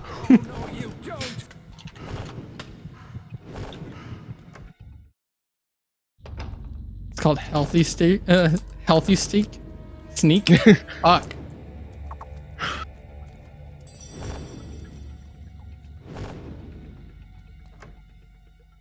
Yeah, to be fair... like John Fable, the hero, must be like absolutely built, because the amount of rolling he's done is like I try and do one tumble and I'm winded for the rest of the day.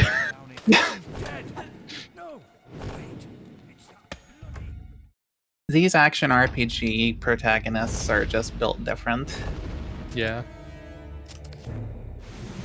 Eat your heart out, Zelda.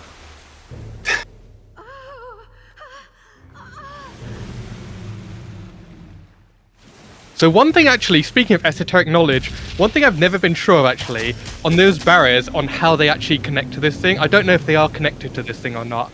I don't know if we'll ever find out, but like, that's one of those weird things. Like if we had more engine knowledge or something, we'd probably know about whether those barriers were connected to this thing. Our mom seems to think that those barriers are. She's pretty adamant about it, in fact. Usually. Right there. We don't know. Her line got cut off. We don't know what those barriers are connected. Are you connected, chat? They are connected to the chat. So I'm pretty sure, and Sarah can probably confirm this, if I face tank that, it goes by faster. Yeah, so... We were kind of talking about that yesterday. Yeah. So, the Kraken fight is divided into 4 separate phases. 2 tentacle phases, separated by, No, wait, not separated. Some word that I'm forgetting right now. Succeeded by a face phase. So, Face phase, I like that. yeah. But yeah, to answer your question, yes, actually. To tease a little bit, I was practicing test running for a fists only run, and you can, like, he does that, like, charging beam attack for a good, like 10 or so seconds, and then he gives up if he doesn't hit you. Mm-hmm. But if he actually does hit you, he just stops it sooner. Yeah.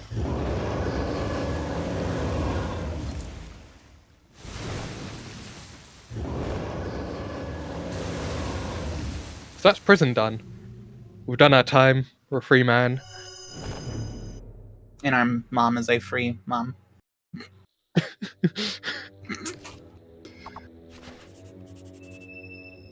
Anyways, she won't be long. Anyways, spoilers. Oh my god, You better spoilers. enjoy that moment. I thought you said enjoy that mo. I was like, oh wow. Jeez. Anyways, sorry. Who said that? So we're going to, I think on this quest, the undead are connected to the teleporter. Mhm. So like, I can't think of a joke there. Anyways, you got to kill some undead here, and then it like unlocks this barrier into Hook Coast. This ancient Coloscate screen that we are in is named such because there is a Coloscate here that happens to be ancient, and in order to be turned back on for a very brief moment, a singular teleport, we need to kill some undead to, I guess, feed the souls to it, because it's hungry. It's got a bit of an appetite for undead souls for some reason. We've all been there. Its stomach Skip was lunch. making the rumblies that only undead could satisfy. Imagine they're crunchy. I mean, considering they explode into popcorn. I think they're kind of like Cheeto Puffs. You know what I mean? Oh yeah. Nom nom. Yeah. So fun fact as well, that color skate that only has a use for that singular quest. You can't actually use it as a color skate like we have the rest of the teleport points. There is one exception to that, because I know Sarah was about to like bite my head off and say actually. So if you get kicked out of town, which you can do if you either refuse to pay your fine and get your health reach 0, or if you commit a murder and then pay the fine, you'll get kicked out of town. And because Hook Coast has no entrances and no exit, nobody goes there, nobody comes from there. You get kicked out to the ancient color skate instead. Quickly, come to the map room and speak to me. Yeah, and I think we've like kind of been trying, like, the dream I guess would be to like find a way to reverse engineer that in some fashion in order to access Hook Coast earlier. Yeah. A lot of the mainland you can actually access early with glitches. Like you can go all the way from like Bargate Prison to Twin Blades Tent using a couple of glitches. But like at the start of the game, and like Hook Coast, the Northern Wastes and Witchwood are like some of the few areas you can't actually get to. Yeah, they're separate land masses. Unfortunately, the boat item doesn't exist in this game. This isn't Wind Waker. Although we did manage to clip a barrier. Yeah. before Wind Waker. Those barriers were connected to this thing.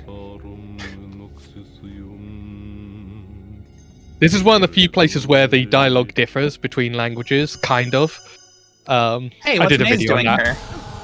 Oh, he's a traitor. Yeah, we haven't Oh, talked no. about the story much. This is Maze, he's a traitor. He helped us before, and now he was working for the bad Oh, guy. looks like you're gonna get another double skip, actually.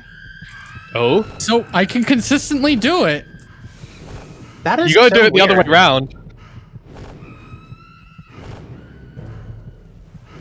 Hopefully Maze doesn't decide to take the opportunity to heal himself much. Or at all, because he actually can do that. It's kind Yeah, of he a did it rare last thing to time. see in the fight, but it is something he can do. Also, shoutouts to that one door. Oh, Oh. my goodness! Holy cow! What? Huh? Oh. Sorry. Oh, I forgot the checkpoint was broken.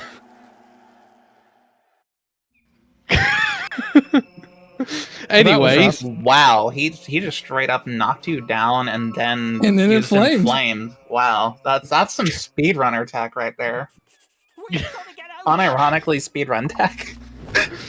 we spoke too much about him being a traitor and just him getting his revenge. Game is live aware, as I said.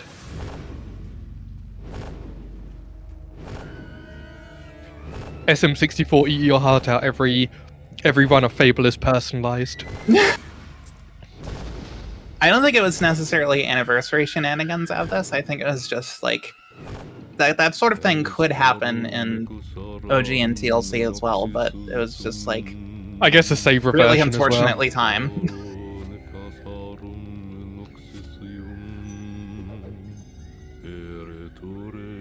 Try that again.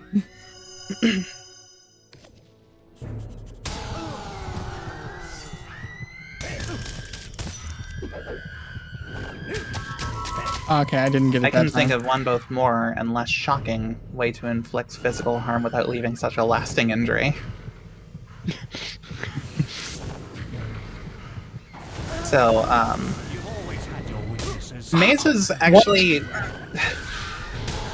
he's a wizard, so he's got some spells in his toolkit, including Heal Life, Physical Shield, the ability to teleport, I guess, and some will usage. That's shot phase. Might be able to skip the lighthouse phase if you do it right. Punch him. Ah, threw his shield up.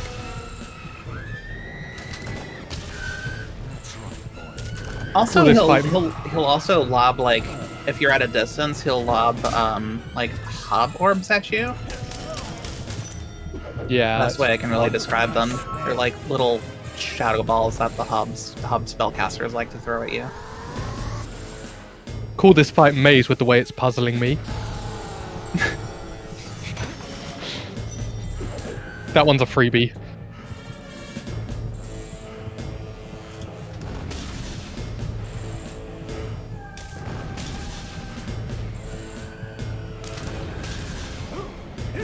Billy Mays here for insta-kill.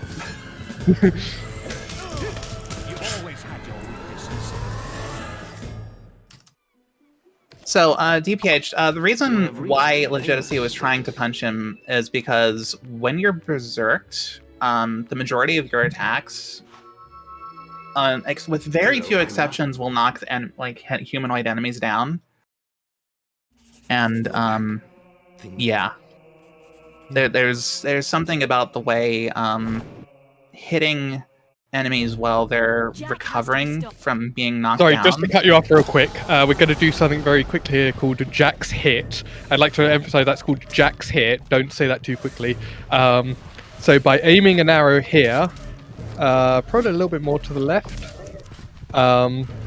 Sorry, the bush is blocking my view, so Yeah. I'm just kind of guessing. Yeah, rather than having to run all the way through the map, you can just sort of like tickle Jack with an arrow and it will instantly activate the cutscene. Anyways, back to where you were about punching. Yeah, so, it's not a very, super prevalent thing in the run, but, it is a thing that affects both Maze and, I believe, Whisper. Nice lightning. Thank you. But yeah, there's like an optimal setup to handle both Whisper and Maze in runs that don't involve skipping Whisper at any rate.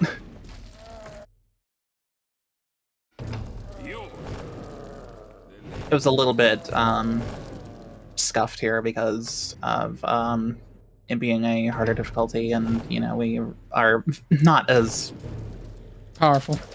yeah, we're not as OP as we would normally be. Yeah. Normally, quote unquote.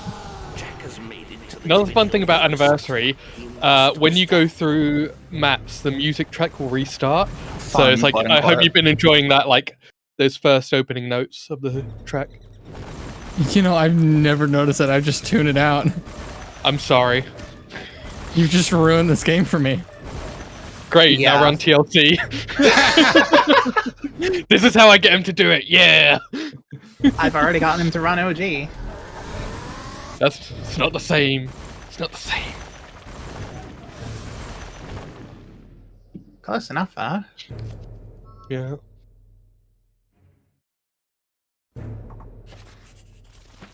I like how I had to do like one more of that opening chord.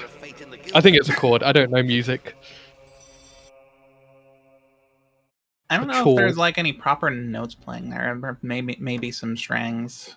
I think the majority of that is like whatever bit of percussion is there. Yeah. I kind of want to say timpani, but I'm not too sure. Just call it a timpani and wait for someone to correct you. Just say it with enough authority. I don't have authority. Ooh. Jack's gonna fly into the air. And here is one of the things where we need multi-arrow and a bow for, because he kind of flies up into the air. You can kind of hit him from up there with a sword, but it's very finicky. And So just also, like, being taller would help make that viable. As I 5 was foot kind 11 versus 6 foot. unironically.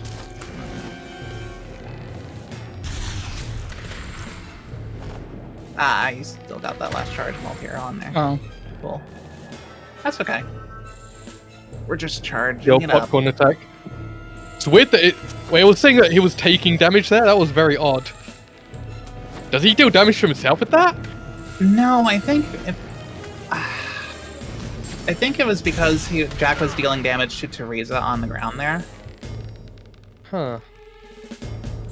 Which is why it was all 1-1-1-1-1-1-1-1-1-1-1-1-1-1. Sound like a dono there.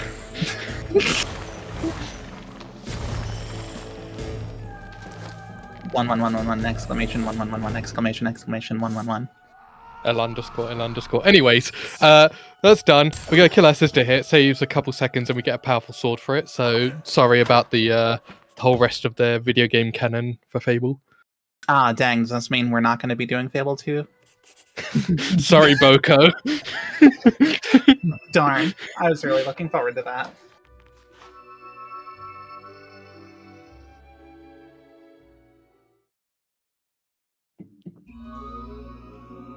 We have learned the twin blade is seeking. So normally we would Definitely not skip on most rails. of this. Sorry. Normally we would skip most of this quest with Some a fancy a trickery. skip. Yeah, that's the best way I can describe it. It's like trying to describe it will like take longer than the quest itself. So he's got to change all the signs either to moons or suns. Yeah. Sun signs only, I implore. Also, in normal runs, we would also like perform a block at the beginning after the cutscene, but we're kind of That's good.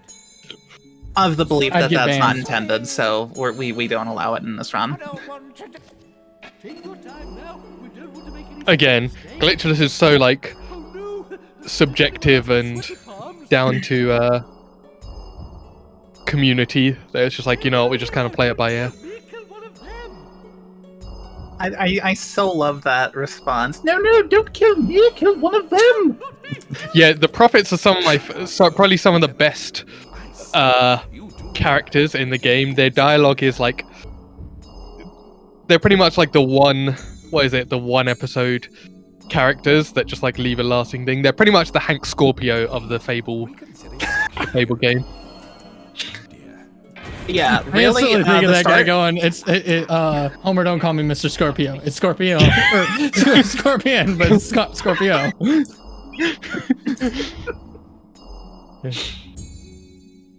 You ever seen a guy throw out his shoes? I knew this was coming. He knew this was coming. Knew it. He's a bloody prophet. You hear me? A bloody prophet. The prophet, but you couldn't see basically that what he one coming.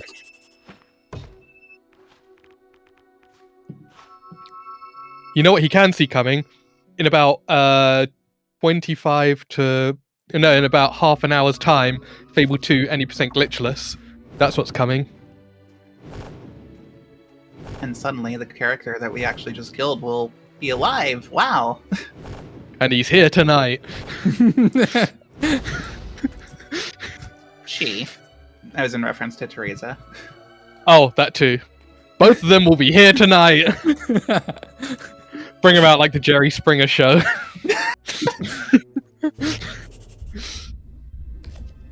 Come on, we have to stop it before it destroys the fire. But yeah. Anyway, summoners. I hardly knew us. These guys are damage sponges. But they also have a long charge up attack that makes them impervious to physical damage. Yeah, and they do a lot of damage to you as well. It's like if it wasn't for the fact that we have Berserk, we would be in some serious danger Berserk here. is what makes this run possible, I'm convinced. Yeah. So Winter glitchless, spellless. Oh my goodness. I would... I'll do it. I didn't hear the question. I mean, I could do it. I can't guarantee it would be fast, but I could do it. Legitimately, when's heroic glitchless, spellless? Reached very famous status. Your silence speaks wonders. Hey, the teleporters are up and running. Nice one. I'm going to have a look around after speaking to Come you. on. Catch you later. All right. None of those are gonna hit. I'm just gonna run it then. Yeah. Those arrows are like asleep for the day.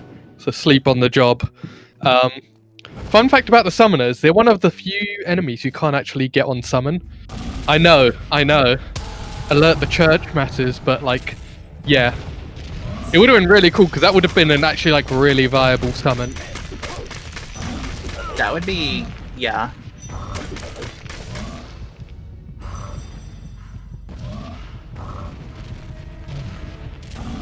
Joey, you said enough now. Yeah. I really like the way the ice troll looks on Anniversary. And a lot of the snow levels in general, they did a really good job with those. I think they did a really good job with the environment in general. Yeah. I'm less keen on most of the environments in Anniversary just simply because of the color change from the original. I much prefer the color palette of the original. Yeah. Especially like in Greatwood, because I'm a sucker for that those autumn vibes. Oh my god, they're so comfy. Yeah. You want to explain this one? That's something I could drive a car through. I don't Fable particularly want to Forza explain Land. it, but I will. But I don't you will if particularly want to ask. explain it. But yeah, go ahead. Ask me. Why are we teleporting there? Oh, I don't want to say it. No. Sorry. I'm just making this Okay, deliberately I will say difficult. Alright, go ahead and do it. Okay, so we're utilizing a function of the game known as recall. So when you teleport from an area, the game actually kind of checks like where you teleported from, and if you were to use the recall, it would teleport you to the location, the exit location that you were closest to when you teleported away from that area. So we're basically utilizing that function to save 5 seconds. Of game time. Yeah. Of like loadless time. It's actually slower real time, but because we calculate time with loadless, especially for Anniversary, because oh my god. Like on TLC, the loads vary based on like what your computer had for breakfast. with Anniversary, it's entirely like drive speed dependent. So if you've got like an NVMe SSD, which most people do now, they didn't at the time of launch, like the loads are so much faster that it's kind of wild. I'm also convinced that part of it is due to actually not having VSync on. Because if you have VSync on, it seems to make the loads a bit more akin to Lost Chapters. Yeah. But having VSync off, like Legitimacy currently does, I believe. Yeah. His load screens are like that in comparison. Do they make that sound as well? I mean, It's quite maybe. Listen out. Load screen, Nintendo Switch sound effect. There's a reason I didn't hear the one note music. It's because I'm just hearing the clicking.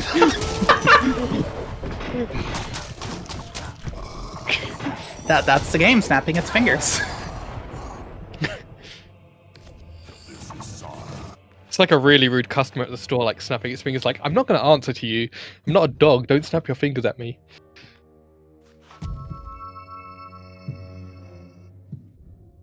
Maybe that is why the game yeets the villagers at random from Knothole Glade. Yeah, they're the ones that are clicking their fingers like, nope. Oh, speaking of Thanos, I didn't actually know this was a reference to this until very recently, but there is actually an Avengers reference and the Infinity Stones in this game. So if you get 30 silver keys, you'll get one of every gemstone and a weapon called the Avenger. Because contrary to rumor, Thanos was not created in Guardians of the Galaxy or wherever it was. I don't know who's rumored that, but yeah. It does make for a very underwhelming 30 silver key reward. It's like, oh, here's this sword that does 185 damage. It's just like a retextured sword that one of the bandits use. And some gemstones that are worth collectively like 3,000 gold. And it has a fire and lightning augmentation. Visually, it looks nice. It just sucks for the game. Yeah. It's and for context, it's like... thing. For context, for all 30 silver keys, we would need to be up to about the point that we are right now. At which point we have about 5 to 10 minutes left, you know what I mean? So...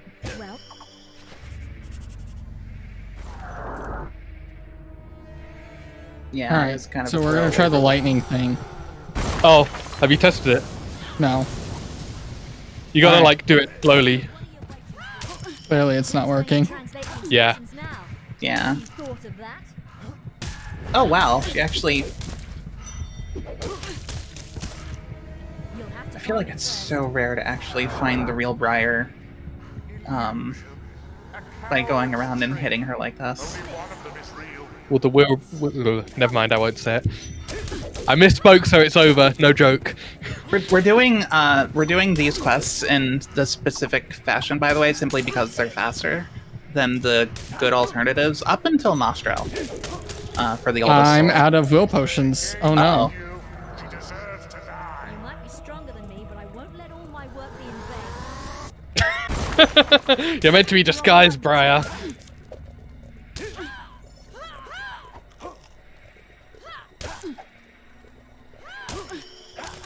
Wrong one, turncoat.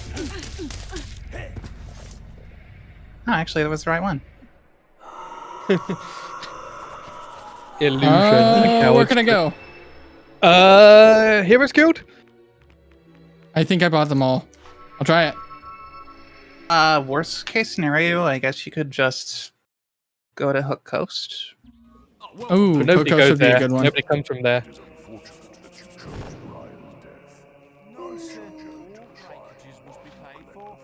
Yeah. No. Yeah, you might need to sleep in Hook Coast, though, Yeah, I will. considering the time of day. Hook Coast. Nobody goes there. Nobody comes from there. Except Maze, I think. I think Maze is actually from there. Is he? I think so. Is this going to be on the trivia? Which you can find next week at twitch.tv/Fablethon? Could be.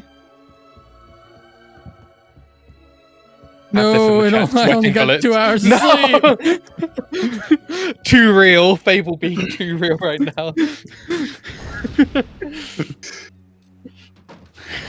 That was really good.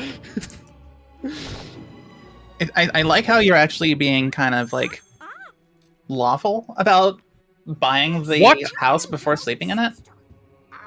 No potions? Really? No potions. All right. Ouch. I figured she'd at least have like 2 or 3. I only need a few. Nahuel not liable to have many. Where are you, potion seller? You cannot. We're going into battle. Potions. Yeah, we're going into battle and we need into battle and I need only your strongest potions. All breakages must be paid for. You need a seller who sells weaker potions. The arena. All right. Why did you say? Oh yeah, your save's bugged, so it's still talking about the arena. Yeah, Snowspire does sell like 2 potions. Yeah. Because the merchant there just replicates the Bowerstone South merchant. Mm-hmm. There's also Bowerstone. Did Bowerstone North as an alternative? Oh, I feel like maybe I got those though. Yeah, I don't know if he would have restocked by now. This guy should have them. Might need to sleep another day, actually. Oh, 8 potions. Oh, there we go. Oh my gosh, look at that. That's like... That's not Trader of the month right there. That's actually mildly concerning. Oh, you're gonna have to deal with the summoners and stuff, Willies. Because I went to the guild, you're right. I'm sorry for what I Yabba Dabba told you to do. It's fine. Berserk and it'll buff out. Literally.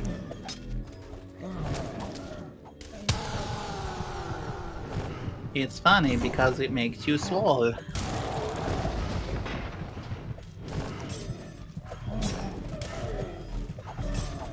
I do like how like I had half in mind that you were getting ready to do swag flip for a second. Yep. I do like how outside this map you just got like all of these like different factions of enemies fighting each other. It's just like kind of one of those cool touches. Also, like Employee of the Month to whoever started that cutscene at that camera angle.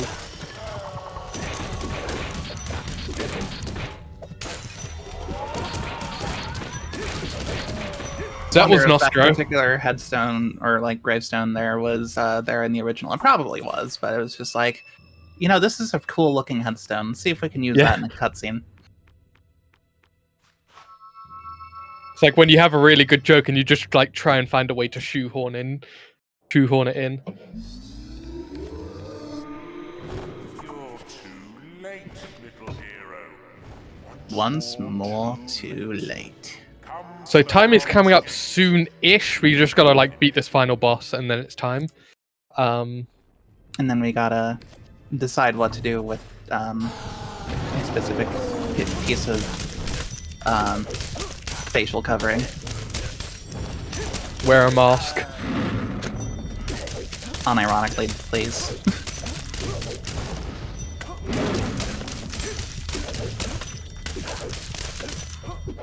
Oh, nice. Oh, he even started like taking off there, I think. And coming up on time in a second, and time. Nice. GG. Well done. That was really good. All things considered, like this category is absolutely brutal. It is not what you would call consistent. I did run yesterday. If like the gameplay's nice and you are on top of it. I did a run 2 days ago, and it was like a minute shy of world record, only because of Dragon Jack. And then I did a run yesterday, and it was 10 minutes behind. It's no rhyme or reason. It's a very punishing category for sure. I think legitimately you were saying that just yesterday on your stream. Because any mess up is like a 4-minute mess up. But yes, we're getting hot. Also, all of that teleporting, by the way, was just to, I mean, mostly be fast, but also was partially done to skip that cutscene trigger with Briar there. Also, I guess she's actually alive now. John Fay was just racked with guilt and seeing like the ghosts of the people he's killed. Or that. Too real. I mean, what? Sorry. Sorry, what? I've done my time. I'm a free man. But yeah, no, thank you very much, Literacy, for doing that. That was a really good showcase. I think we had a blast. Yeah, and coming up very shortly, not to take the showrunner's job away from them, but we've got Fable 2 any percent glitchless, which is going to be a Who, and I believe a certain Miss Sarah Venza will be commentating on that with a certain Mr. Darklight Boko. Ooh. Yeah, don't worry about stealing my thunder. That happens all the time. I'm used to it. Ah, you're trying to make me feel bad. I'll try not to. No, it's all good. I am not trying to make you feel bad at all. It literally happens constantly. But yeah, any of you It's have like any, it's like we're pre-bussing our table. I beg your pardon? It's like we are pre-bussing our table for you. I still have to take the dishes. You've already gotten rid of them. Like what? Hello? Do any of you have any closing remarks or anything you want to give before we switch over to our next game here? You guys? Adam, plug the Fablethon. One more time. Fablethon Sunday. It will probably start around 10 a.m. Pacific time, 11 a.m. Pacific time.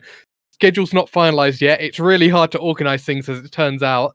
But yeah, big ups to the whole Fable community. Thank you, Legacy. Thank you, Sarah. Thank you to Charge and Sarge and everyone behind the scenes. You've all done a great job. Thank you for giving us a chance, giving us this opportunity, and thank you for how smoothly everything is run. Also, if you are interested in learning any of the runs that you are going to be seeing today, or perhaps even Fable 3, which is not making an appearance today, we have a wonderful community that's very welcoming and very keen to help out new runners. Speedrun.com/Fable. Those are my 2 links I'll plug. Be there or not be there. It's your choice. For every choice, You won't be a around. consequence. Cool. There are always consequences, as we discussed earlier. All right. Thank you all so much for being on, for showcasing the game, talking about it, and helping celebrate the anniversary. Everybody make sure you go check out the Fable Fest next week. And we still have more Fable coming up. We're going to take a quick break here, and we are going to get ready for Fable 2. We'll see you in just a few minutes, everyone. All right, fine. We'll do it live. Hello, everybody, and welcome back to the Games Done Quick Hotfix. Today, we are celebrating the 20th anniversary of Fable with the Fable Speedrun community. We are here for a run of Fable 2. Before we get into it, just a few quick reminders. Your subs, Prime Gaming subs, gift subs, and bitch cheered on the GDQ Twitch channel do help support the Games Done Quick Hotfix. So if you like watching any of these anniversary specials where we celebrate gaming communities, if you like any of our regular shows like Express Lane, or Awfully Silly, anything like that. If you like tuning in, watching this kind of stuff, it does help us put on all of this, so it really does help us out. Also, you can go to gamesdonequick.com/hotfix for more information on all of our weekly shows and our weekend specials. With all of that said, we are here with Fable 2. I'll hand it over to Runner Commentary, let everybody introduce themselves. Cool, awesome. Thank you so much. Yeah, welcome back to the Fable celebration we have going on today. My name's Darklight Boko. I've been to the GDQ Hotfix once before. I ran Fable 2 any percent. Now today I have Fable 2, but with a little twist. We're doing today glitchless, and the basic idea with glitchless is we won't be abusing any of the big like EXP duping methods that are available in this game, either by unpatching the game or using the second controller. Also today, as a showcase, what I want to do is I'm going to be playing the game with only one controller. The big difference will be that you can optimize a lot of the fights, and some of the things you can do with the second controller are more consistent. But I'm going to be showcasing strat only using the first controller. That being said, I want to introduce my commentary. Sarah, I have the lovely Sarah with me to do commentary. Hi, y'all. I'm Sarah Venza. You may remember me from such commentaries as Fable Anniversary, Heroic Glitchless. Oh, yeah.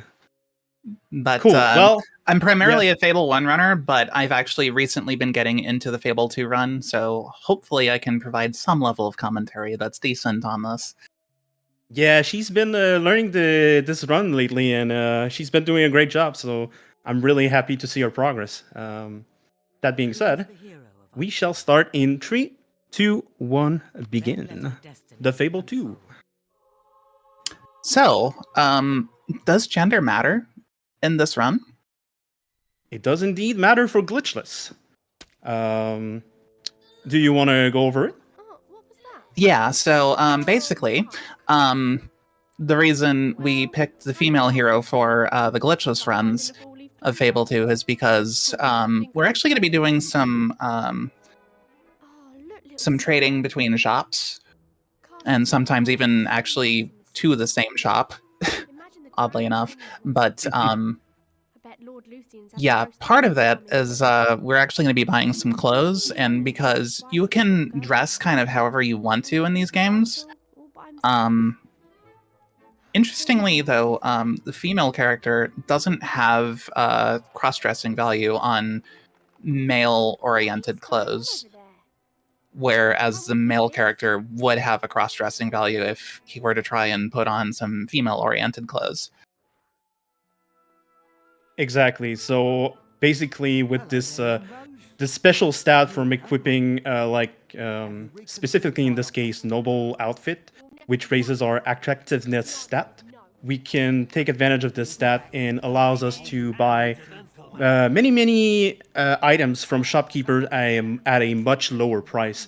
And so money in this glitchless route will be very important to we need to abuse the shopkeeper system to gather money as fast as we can and then turn that money into will be later on potions, and then these potions we have some tricks up our sleeve to take advantage of these potions to live it up just enough to be able to clear the game in a somewhat quickie fashion. But yeah, the glitches route is very much limited on resources, but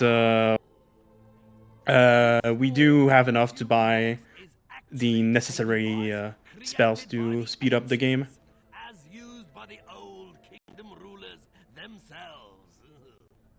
Yeah, and there's no I made a mistake of going into learning Fable 2 thinking, oh, movement, it looks like it's really super easy. It's actually not. It's actually a lot more involved than in behind the scenes than it's going to look. It's going to look really easy because Boko's just going to be, he's optimized movement so well. And there's going to be times, the Fable 2, Fable 2 movement, sorry, the Fable 2 movement in this game is very much unique, very much special, and it's kind of one of those things where it's so bad it's good, and yeah, it makes the speedrun really fun because it's so almost you almost want to say it's almost unstable that you want to rehack and it's you have to steer and stuff in a very specific manner, so it's really satisfying to get it down, even though on the baseline it's supposed to be very straightforward and simple. It's just joystick and running, but there's a little bit more to it, surprisingly enough. Yeah. And then there's also going to be times where you're going to be seeing Boko pulling out his weapons seemingly for no reason, but it's actually to reset his movement speed because there's going to be patches of floor that are just simply slower. Ooh. Also nice. So there's also going to be this is also a very micro RNG heavy run. So literally just by not having Barnum turning around and say, astonish your friends and relatives with a lifelike instant image. We actually just saved 3 seconds. Yep. And basically you can tell if Barnum doesn't turn around, you save time. If he turns around, you lost time. Oh, almost got it. But yeah, right now we are in the childhood section of the game. It's pretty straightforward. There's not much we can do to optimize it. There's a few parts that are a little bit RNG to it, but there's a few interesting thing we can do is there's gonna be these black fade out and fade in screens, and you actually gain movement during these black screens. So I can actually move. I can start moving while the screen is still black and optimize the movement.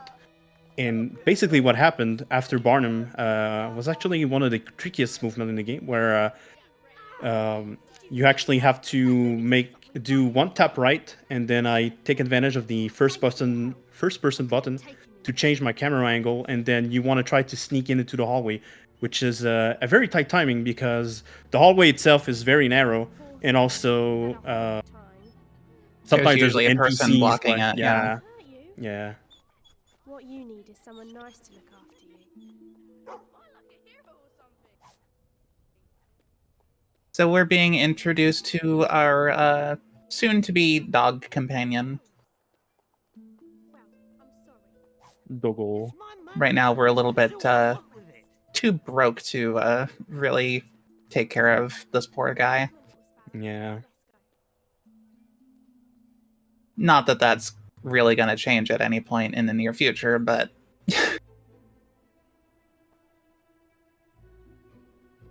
Need help with something?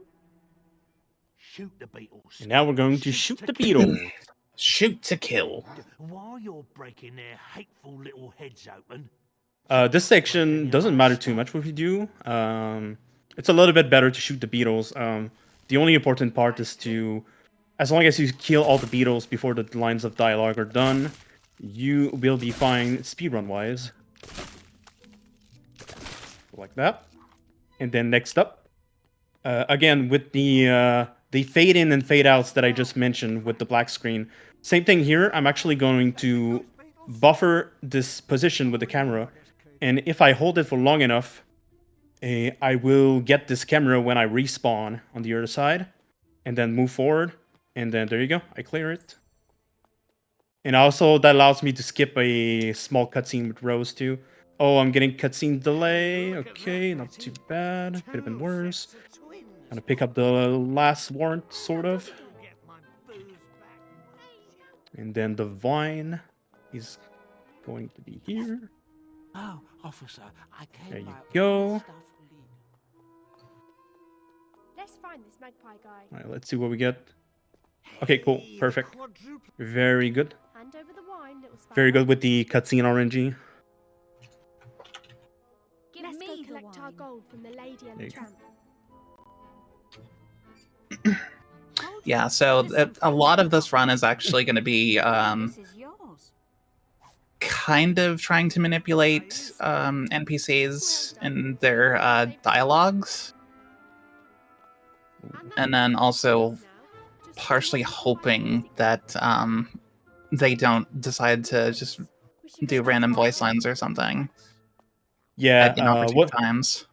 Pretty much like what Sarah means by that. For example, with the childhood section, the thing is, it's in a way somewhat of a escort mission, because a lot of the triggers of the cutscenes that we get here, Rose is the one triggering these scenes, and Rose is following us. So we're not the one triggering the cutscenes; she's the one doing the trigger. So it's all about. Oftentimes, is a lot about like manipulating Rose in a matter that we can get the optimal outcome. Right.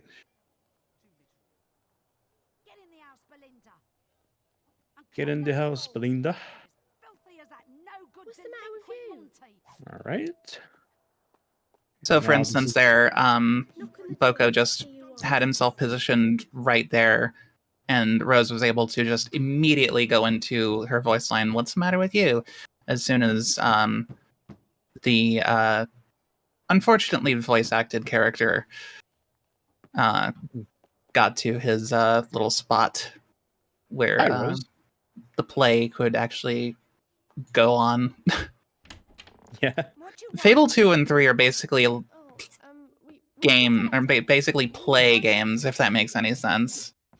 Because they have to go to specific points on the map in order to say their lines. And for the game to progress, it's really weird. Yeah. Wait to see what it can do. All right, and we're pretty much about done with the childhood section. We just had enough money to buy the music box. So we have the music box, clear that screen. All right. And Are you ready to make a wish, chat? Make a wish, chat. What is your wish? I wish with all of my heart to fly with dragons in a land apart. That's a pretty though. good. Yeah, that's a pretty good wish. Pretty good wish. Is that Dragon Tail? It is time for Dragon Tales. Okay. Yes. Fable 2 Dragon Tales Edition. Here live on GDQ. Where did it go? I'm gonna kick that chicken so hard. There you go. Why are we still here? Yeet the chicken. Let's just go to bed. So yeah, here's a fun fact. We spent a whole time getting 5 gold pieces to buy that music box, and it just disappears on us. It's Rose is understandably upset by that. Go ahead, Boko. Yeah, Sorry. really sad. So sad. Yeah, little fun fact here. If you sleep, when you sleep here, you actually still have control of your character. If you sleep and you run away from like this little home that we have, you can actually soft lock the game. Oh, I didn't know that. Yeah, the screen just like stays black, and it doesn't know what to do with itself, obviously. So yeah, that's cool.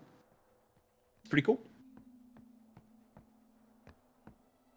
It did work. Is today actually the 25th anniversary of Dragon Tales? That's amazing.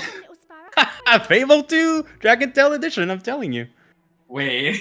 It's all right, Doggy. We're going to Lord Lucian's castle. I'll come back for you. I promise. Oh yeah, no, unfortunately, like, because like Fable 3 Steam keys got kind of delisted on Amazon a while back, prices for them have just skyrocketed. It's absurd. Yeah. The first episode of Dragon Tales aired September 6th, 1999.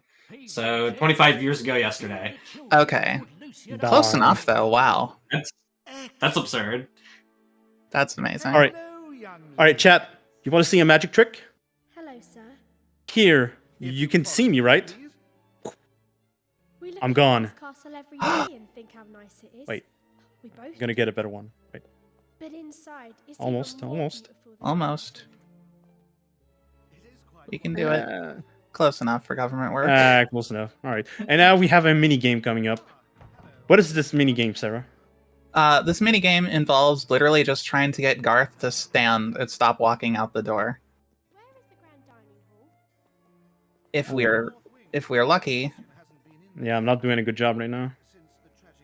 If we're lucky, we could get Garth to... I think he's going to face through the... Yeah.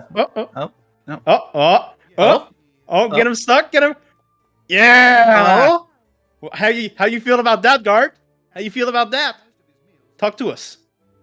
Talk to us. I know you want to do it. Come on. I know, Oh. So this is literally just an auto-scroller, and this is just something that we kind of do to like kill some time.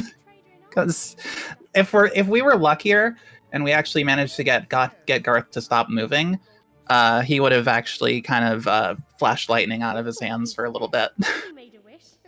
Yeah, it's like the it's kind of what you feel good inside. Yeah, I managed to get the guard to be angry at me. He's so angry. And do not mention Lady Fairfax. Shoots lightning from his fingies. Yeah. Here we are. The dichotomy of it all. That's some Star Wars content creator meme right there. You have some sort of magic box. May I see it? It vanished, my lord. We were winding it up and we made a wish and then it's... There aren't too many long cutscenes like this one, but this is definitely one of the longer ones in the game. I feel like. Yeah, it's a big part of the game, setting up the story, right? And I guess question a for Fable you would since be a story. yeah, I guess like a question for you since you're very much familiar with Fable 1. How would you say that the story goes from Fable 1 to Fable 2? In what sense? Like how many years do you think that was passed or? Oh gosh, like Teresa kind of drops us later on, doesn't she? Like when you get to Wraithmarsh, like 600 years ago. Bandits attacked Oakvale. Yeah, right. Yeah, I think you're correct. So I think it's about 600 years after the events of Fable 1. Yeah, because like in Fable 3, it's like 50 years, I think. Yeah, it's a much less drastic time skip. But also, like, it's kind of gone from... God, what period, if we were to use, like, real-life time periods, would this be? Like, Renaissance? Baroque? I'm genuinely not sure. I'm just pulling music ages out of my butt. I mean, if you think about the weapons, we obviously have guns now. Somewhat of a yeah.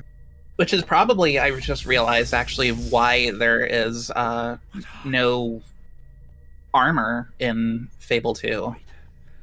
Because it's like, once guns became like a staple of things, like, what's the point of wearing all this armor if it doesn't protect you from guns?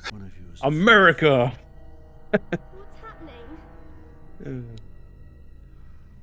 For Sparrow's neutral special, she wields a gun. Yep. Well, actually, no. It's technically Lucian's neutral special right now. Circle! Protect us! No! Don't... Oh, no. I can't allow you to live either. I'm sorry. I'm sorry. Boop.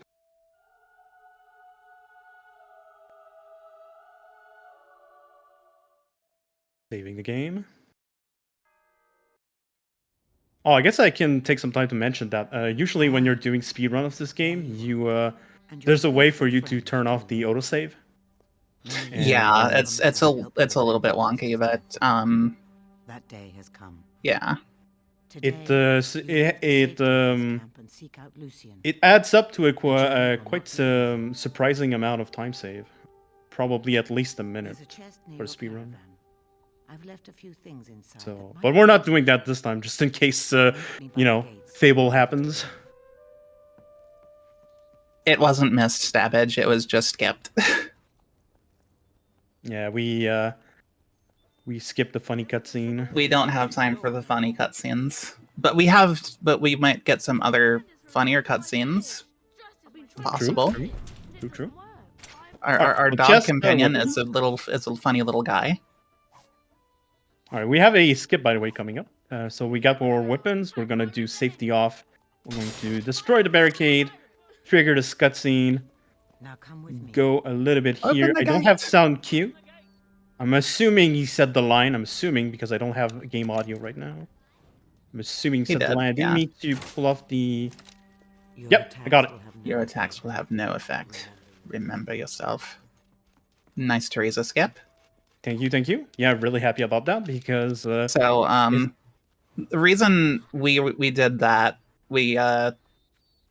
Teresa in that particular cutscene really likes to ramble there, and she also slows your walking speed. It slows you down to like a crawl of a walking speed. It is really annoying, but if you actually shoot her, she'll say... you know, there's a very high chance that she'll say your attacks will have no effect, remember yourself, and then you can use that dialogue to navigate around her while you're not as limited in your running speed. Because a lot of cutscenes will severely limit your movement speed. Yeah, exactly. You can think of it as an RP walk. Yeah. You can think as the Teresa cutscene as like a massive like force field that stops you from going past Teresa, and basically by shooting Teresa, you're overlapping a cutscene with another one. So we're getting rid of we're delaying the cutscene that's meant to happen with another one, so we can just skip her basically. Don't worry. Yep. The water at the bottom will break your fall. And now we have beetles. Not any kind of beetles. They're giants. Oh my god. Those are some giant beetles. I think they're bigger than Fable 1's beetles. Yeah. At the very least, they certainly look more chitinous. Orb. When the orb is yellow, you need to shoot them. When the orb is blue, you need to whack it with your sword. Forehead. Your melee weapon. Or your forehead. Or your foot. Oh, yeah, that too. I got stuck, unfortunately. Ah, yeah. Boo. Very unfortunate. Pattern on the beetle spawn there.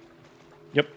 Their spawning location is a little bit random, and since there's so many of them, you will typically get stuck there. Just gonna do that, yeah.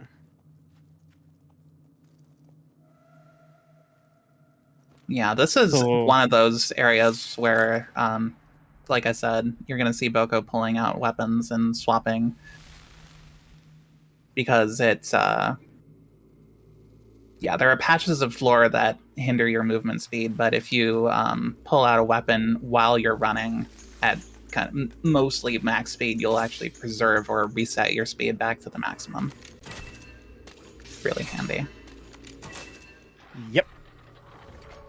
Yep, so I went and through a great all example of that is going to be coming up. Hopefully we'll be able to show it off on this bridge upcoming here. Yep. Let's give it a try. Pete Best is unironically the best beetle. And beyond these broken doors, nice. is the Heroes Guild. Yeah, so right now I'm not going like max speed, but I'm going way faster than you would be. Much faster than the game would normally let you go. And that allows you to reach this platform just before the end of that dialogue there. And it's a kind of a cycle thing, in which means that in this case we're skipping a bunch of dialogue because we managed to reach that section early. So pretty nice. Before you is a color's gate. Also, a fun fact about the frescoes in the Chamber of Fate here. They are not actually completely accurate in terms of where they are in relation to the when compared to Fable 1 after you've actually gotten them all unlocked in the Chamber of Fate. It's one of those little inconsistencies that make me think that this actually kind of takes place in a different alternate timeline. That's the word. Yeah, that's really interesting. Really interesting. Oh, by the way, I failed to notice it, but if you pay attention where I was standing in, like while I was waiting for the Colossus Gate and the cutscene to finish, if Did you look get the at Potion of Life earlier, by the way? Yep. Okay. Yep, sure did. All yeah, thank you, thank you, just in case. But yeah, that can happen. It's rare, but you know. Anywho, I was just about to mention that the if you stare at the feet of your hero, you're like floating in the air. It's like the floor collision was not like made properly with the texture. Kind of weird. It's funny to look at. Yeah, Fable 2 hero runs like really fast. I think they were like originally intending to have like please. I want to say that the game was originally intended to have like a mount of sorts, but at some point I guess they may have just gone against that. I might be misremembering what I heard somewhere, but yeah. What would they use as a mount? That's what I would wonder. Some kind of like special demonic force with like, I don't know.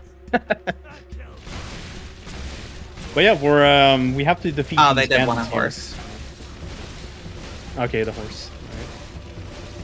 But we have enough. We have enough fast, glitchy horses in video games, I'm sure. Yeah. I'm looking at you, Skyrim.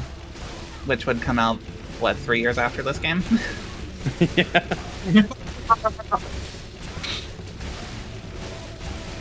Yes. Yeah. So as you can see, I'm spamming fireballs.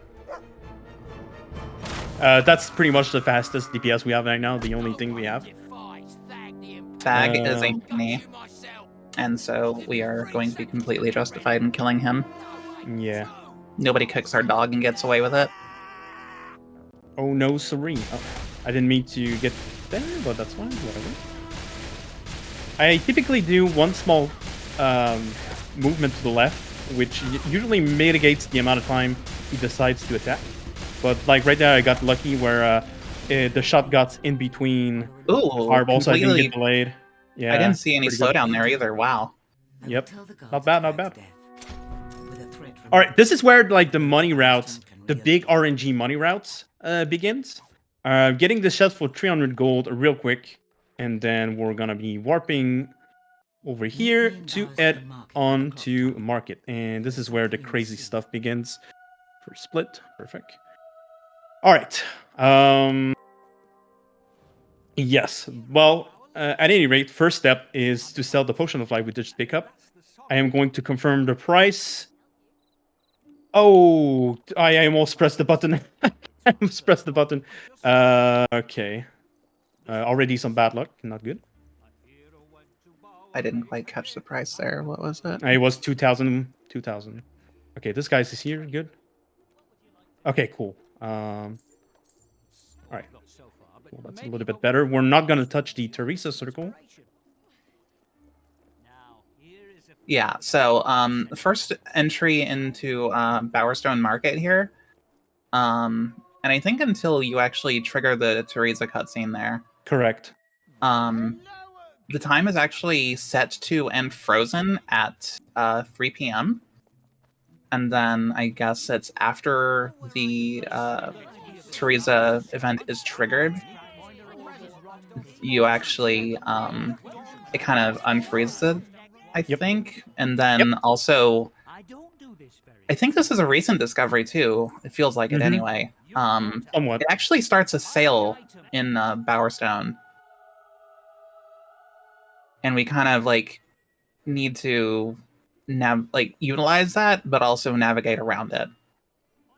Okay, at least I didn't get a sell here. Both of my last practice run, I had a sell here. It was really annoying. Oh yeah, I'm supposed to warp. Okay, sorry, I got my step mixed up. Cool. Okay. Some scallywags trade between the shops to earn themselves gold, you know. All right, so now this is our second visit to Old Town. Now the next step is going to be buying. We're going to become very attractive with our clothing. Very pretty. All right, we're just gonna do that, I guess. Yeah. Oh wow, I'm so famous. People love me. Oh wow. You are loved by enough people to be called Dumpling. Diamond. Nice. Well, that's fine. I didn't quite have because of that shenanigan at the beginning. I didn't quite have enough for the emerald, but that's fine. Now I can trigger Teresa. That's fine. Now let's hope this shop didn't change. Perfect. We're selling this, and now I need to sleep 7 days. I have bad news. Okay, so yeah, now the step is to sleep 7 days. Two reasons. Why is so that Teresa arrives right now, and the other reason is to refresh the stock of the shopkeepers. The stock of the shopkeepers get refreshed every 7 days, and that's what we are taking advantage here. So I'm going back to Old Town again, getting another set of diamond in some of the other jewelries with the money that I have so far. So we're buying this. Oh, we didn't get the diamond. Okay, that's fine. Unfortunate, but we'll make do. Yep. Nope, I did the wrong thing. So yeah, those clothing. The reason also, like, part of why we pick female for this route is because that trader that we bought the clothing from doesn't always have the same specific pieces of clothing every attempt that you do. There's a bit of variance in there, but the big thing is to make sure you have your attractiveness stat as high as you can. And also, like, not having a negative cross-dressing value affecting it. Yeah. All right, so money is okay. It's not as great as it could be, but it's like super fine. Like, yeah, It might. The only thing that it might do is I'm gonna have to do like 2 more cycles in Oaksfield, but That's not like that big of a otherwise, deal, yeah. no, it's really not. It's a lot better than the route used to be, because what would end up happening a bit later on in the run is we would trade between the blacksmith there in here in the market square, and then go to the Fairfax Gardens, and then kind of put ourselves at the mercy of wandering trader spawns there. And yeah, it's a lot more consistent this way. Yeah, I think the previous route, I don't remember if you had to do it twice or 3 times. Oh gosh, I'm not even sure myself, but I feel like I just usually try to do it like 3 times just for safety's sake. Oh, yeah. But also, like this route, the advantage of this route, we actually benefit with a lot more money for the same, like roughly about the same amount of time investment minus the RNG required. Even though like this route still, there's a little bit of RNG with the shopkeeper's sale and whatnot, like the price decrease and whatnot that can happen. But overall, it's so much more manageable.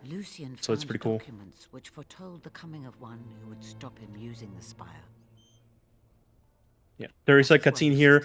I was actually buffering LT to buffer this zoom in animation.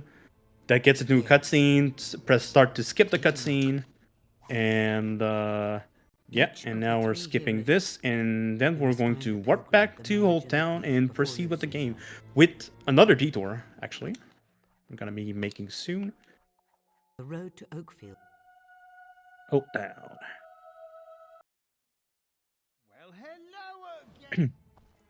Oh wow. Okay. Well, losing a bit of time with some late night traffic in Old Town. Late night traffic at Old Town. Yeah, so we need to head to Rockridge, but now we're doing a detour to Cemetery. Do you want to actually yeah, so Demon Doors is a thing in this game and also the previous game, Fable 1, and we're going to no, that's bad.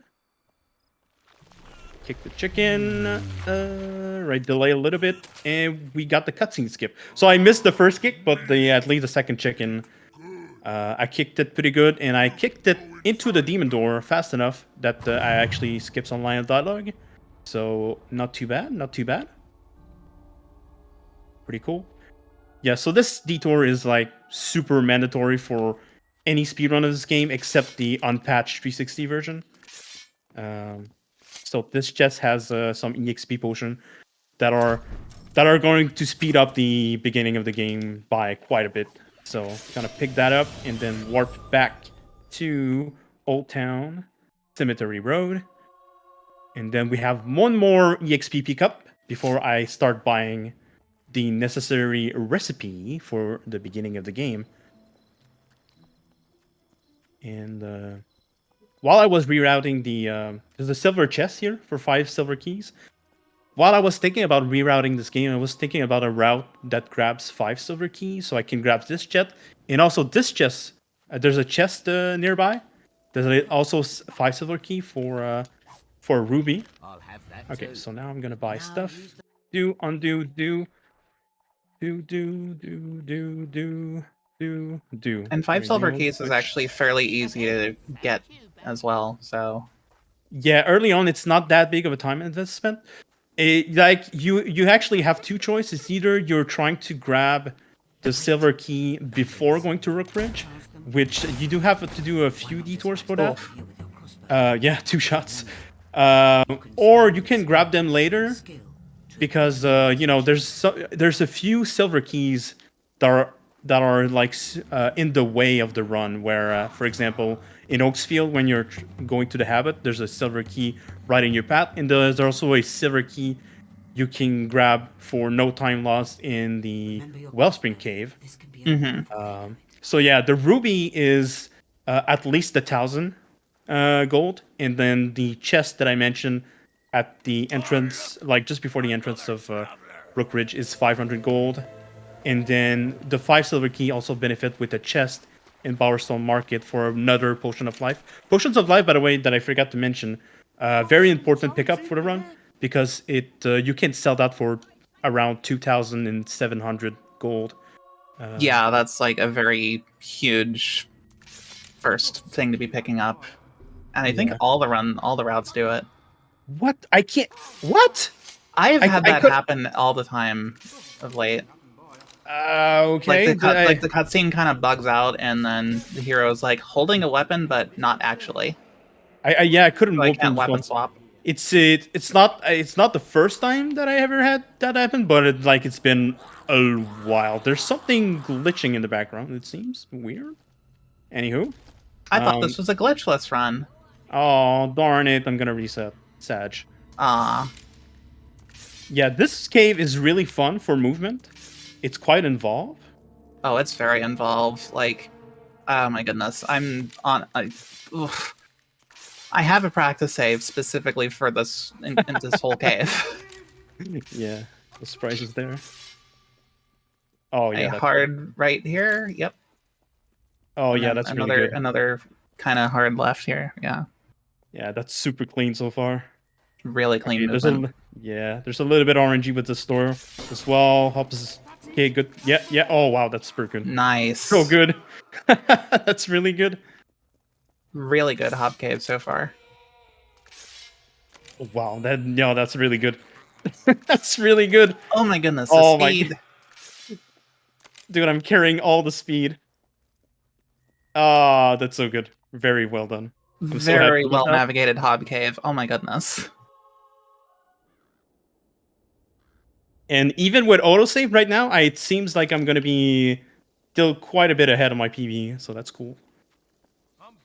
Still gonna be quite a bit ahead with the autosave and whatnot, but also my PB had a really, really rough start with market.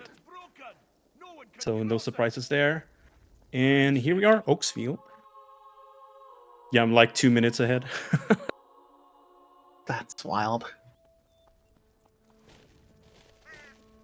Oh, actually, I think I'm so fast. The store might be closed. Actually, maybe.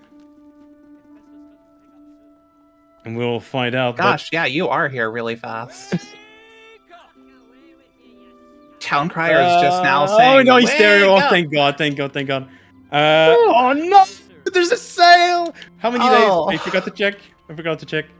14 days, of course. All right. That sucks. Too good to be true. Yeah. Losing 2 minutes ahead, gone. 2 minutes ahead, gone. No, gotta sleep for 2 weeks now. Yeah. Losing 2 weeks on my speedrun. Sad. I cannot believe we needed to spend a fortnight.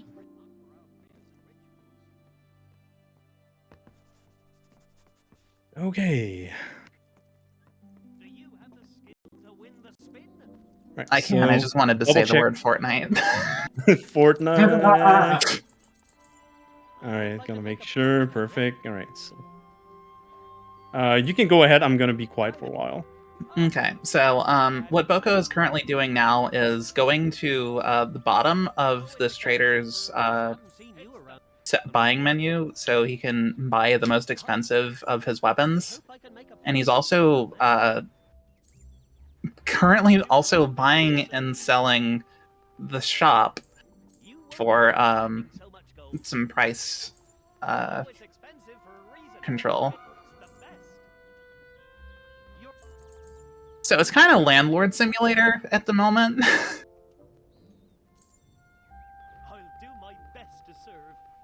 But yeah, we're gonna be doing this until we have like how much gold and this route now, like at least for 40. Yeah, 40. Okay. We really need the golden oak this year. I'll do my best to serve. If there were donations, this would be a great place to have some red, but yeah. I mean, I can let everybody know that registration for AGDQ 2025 is now live. Ooh. You can go to gamesdonequick.com to register. That's sort of like a donation. I might just. Kinda. Except for it's not at all like a nation block. I know. I know, but still. It's if we the don't closest tell, we're gonna have. If we don't tell chat, they won't know the difference. Let's just say it moved me to a bigger house. Oh no! Okay, Oh, what's I'm gonna up? have to improve. It's not a big deal, but it's yeah. If you sleep, if you sleep, it's gone. What were you sleep, supposed to get here? Like a steel flintlock? The heavy. Oh no, you need the heavy bow, heavy crossbow. Okay, well I think whatever. So yeah, if you get bad luck coming here, you're supposed to buy it in advance, just so that it doesn't disappear from the stock. All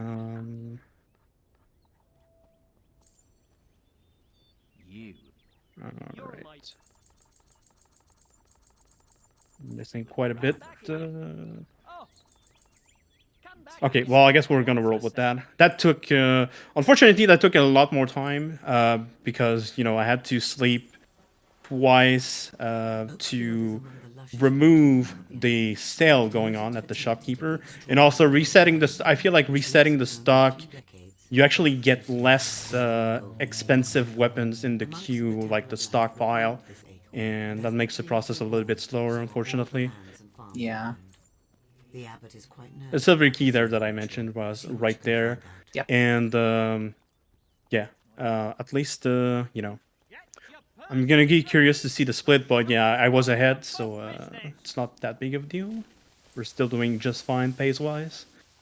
It's really unfortunate. So also what I wanted to mention. So basically, when you get here on your first go, there's a weapon that's always there.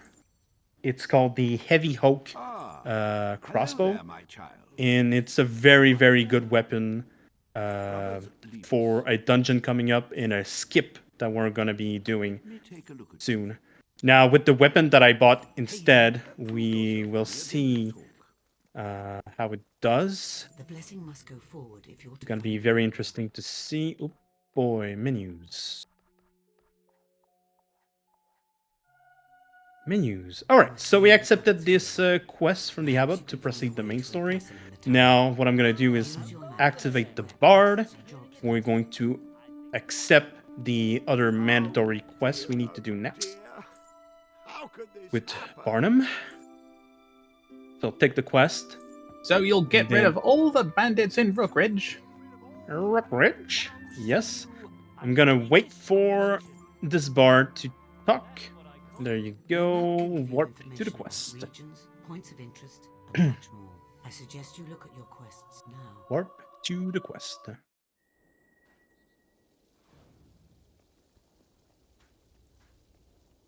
And we are on our way to kill the bandit Dash.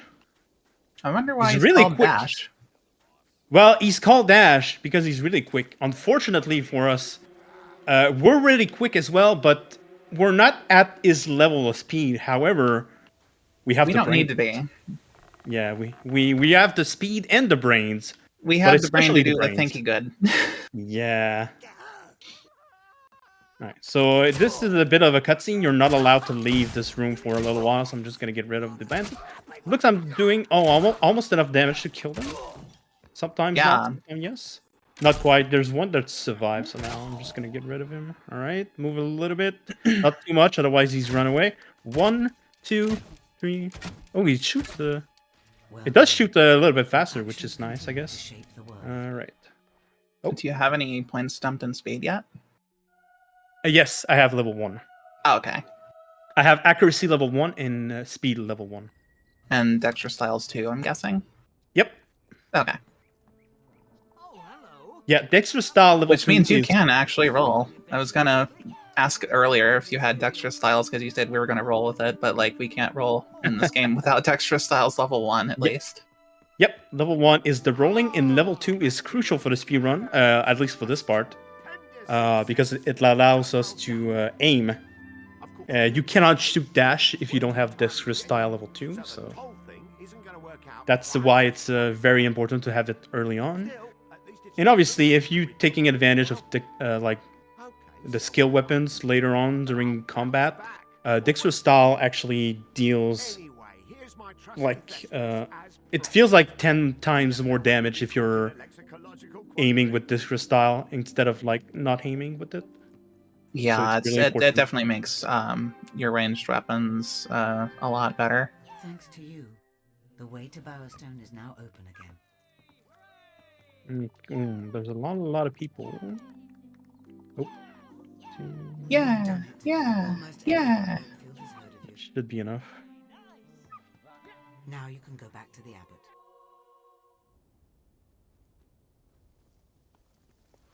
So kind of similar to Fable 1, which we didn't really ever get to show because Renown is such a background stat in the first game. Unlike Fable 2, where there's actually some pretty... It's a big part of the route, actually. We got to do some trophy grinding. We got to, pay the bards to sing as ballads for us about our adventures. Now the renowned stuff in this game. Yeah. So like the renowned stuff is a very important part of the route, but thankfully it's very consistent. If you know what to do, it's a very consistent thing to make work. It's not like I have to like run around and hope there's a lot of people. The way I do things, like getting renown or like the amount of renown that I need is very consistent. So that's nice. But yeah, the nice thing about Fable 2 as a speedrun, so like there's a few parts in the game where the main quest requirement to proceed is like, oh, you need this amount of renown point to proceed with the main story. Go get that. But the thing is, you can get those points in advance if you know when that happens. So, for example, for the Wellspring Cave, I already know that I need 500 points to proceed with that.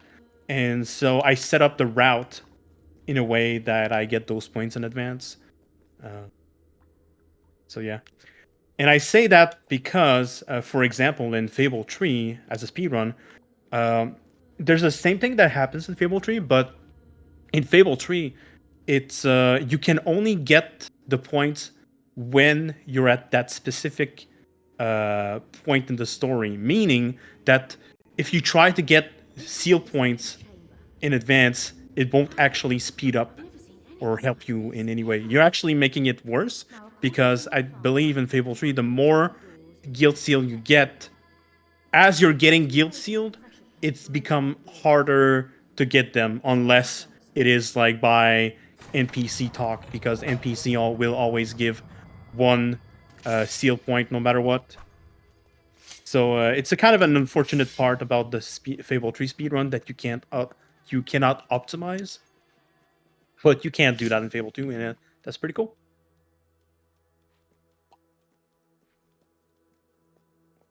That is some knowledge that I am not privy to, as I've only played Fable 3 like once so far. I feel like that's a lot of people. A lot of people experience. I sure only played Fable 3 once casually back then before looking into the speedrun. Oh no, please. Oh, okay, the dog blocked. I went slightly too early, but just a little, but it's okay. Oh yeah, as I mentioned earlier, there's a server key here. You could grab. So yeah, if you hear a slight ringing in your ears, that's a little bit unnatural sounding. It's the silver key. It's not your tinnitus. For once. Womp womp. Yeah, for once. What are you Imagine doing, not having tinnitus. I literally can't. Yeah, by the way, I'm checking on my personal split, and I went from minus 1 minute 56 seconds to plus 37. Ouch. Yeah. Unfortunate.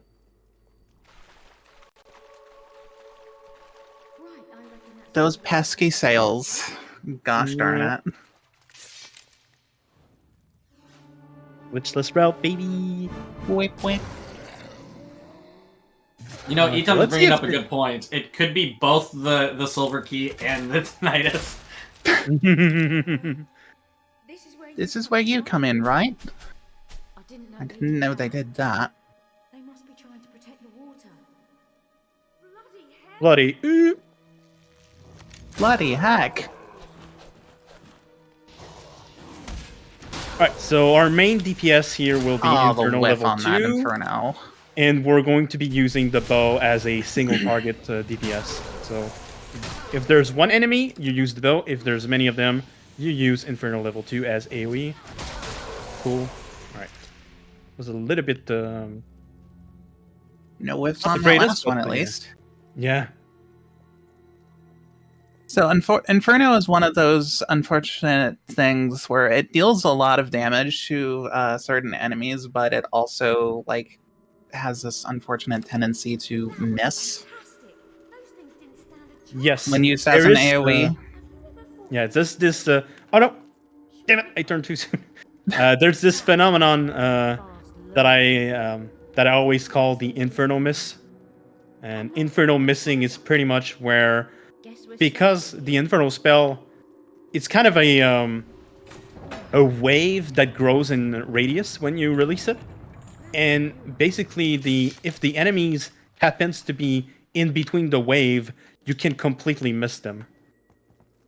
And now we're going to be That's having what a little fight with the camera for a second while we're waiting for Sister Hannah to step on the pressure plate. Yeah.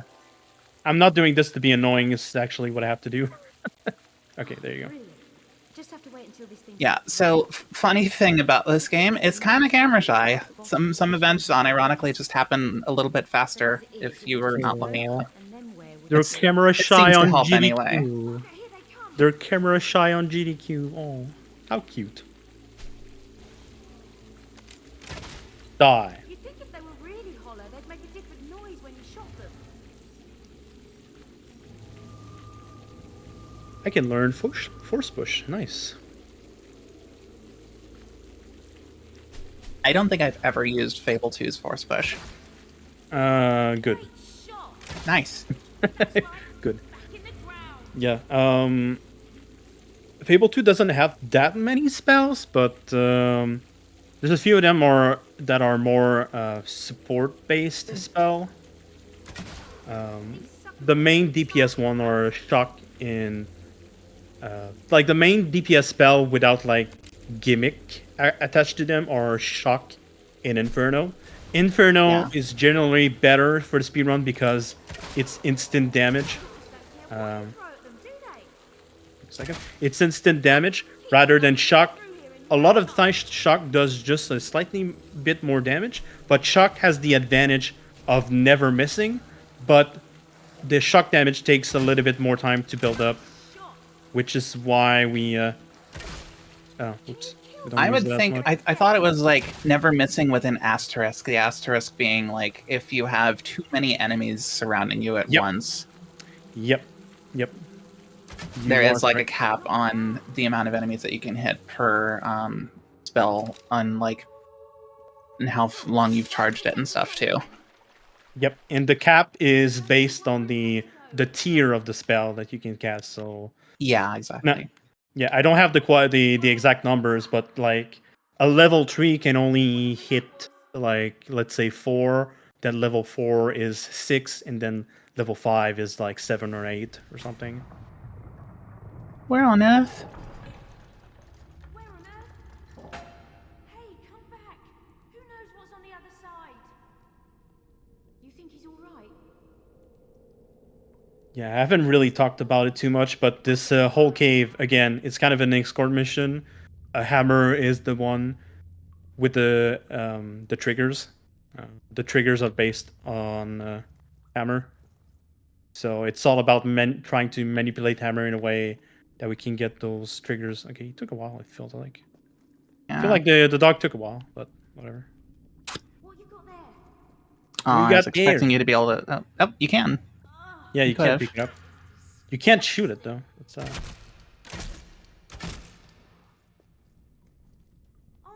Oh no, but you're a good dog for attacking him. Who's All right. A quick explanation about the battle that's going to happen. It's a fight where there's 4 elements that will spawn. There will be 6 wave of 4 element. The location where they spawn is random, but the RNG is set on the first wave. So what that means is after the first wave, I know where they are going to spawn at the same spot every time. Oh, this weapon doesn't do enough damage. I think I'm gonna switch to Inferno if I can. Inferno level 1. Okay, 3. I'm feeling. Okay, so the 4th one is all the way back. That sucks. This is. Yeah, that's a little bit unfortunate. It's really unfortunate that my weapon doesn't do enough damage to kill them in one shot. So now we got to hear some fire booms again.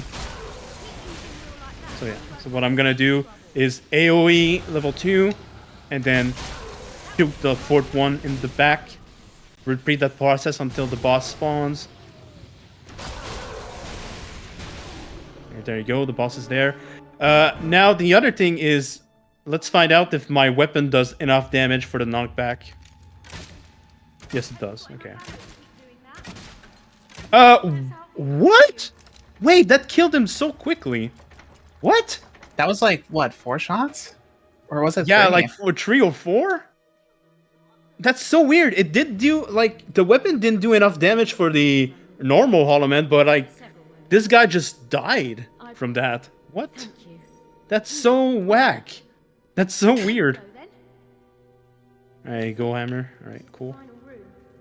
Anyway, that was the Wellspring Cave boss. Now we have another boss coming up, which is called the Camera Boss, number 2.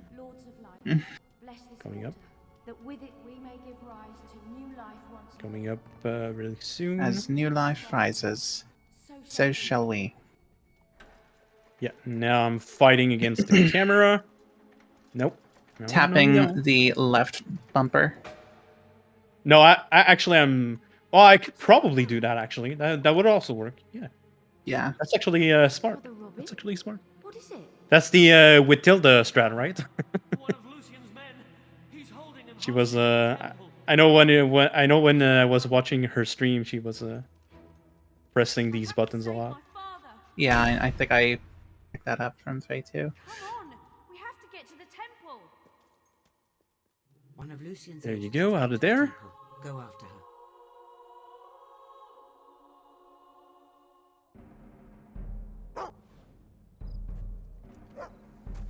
Ominous music. What could possibly go wrong? Are you okay? He's one of Lucian's men. You're coming with me, or he dies. Dies. Like hell I am. You let him go before I break you in half. Don't make me kill you too.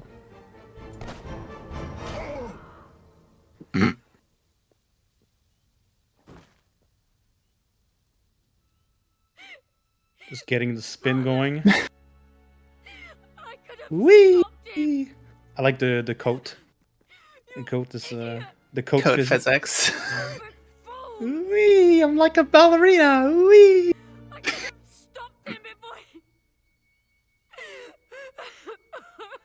Shout outs to the Japanese voice actor for this scene. Okay, Voice yeah. actress. So, okay, so, in the Japanese version, in that particular scene, Hammer sobs for such a long time. With emotion. Oh my god. Like, going for the freaking BAFTA. Oh man. I won't break this one.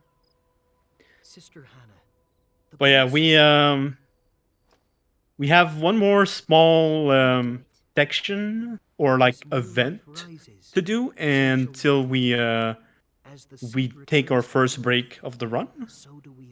And after that, we're gonna have to do a lot more shopping in RNG shenanigans that are going to be very fun. Is that it then? My father's gone. The gold note My father's gone. So now life So now life just goes on as before, does it? I just like staring at the dog instead. So He's a good boy. He deserves all the attention. yeah. Truly the hero of the speedrun. Who are you? Truly. Someone who can tell you much about Lucien, where he is, what his plans are, and how you can gain your revenge, if you will listen. I want to know everything. Then come with me, Sister Hannah. Call me Hammer. Hammer? I hardly knew her. Saving content. I've taken Hammer to the guild. Whatever you do, do not turn off your console. Aw. I always wanted to do that. You've done well here. And don't unplug your controller either. By the way, here, I am delaying this skip conversation on purpose. In this game, you can skip if you manage to skip cuts dialogue before they actually happen. Bad thing happened. Well, I mean, you don't skip the cutscenes. You just lose time. And some of these cutscenes are fairly long.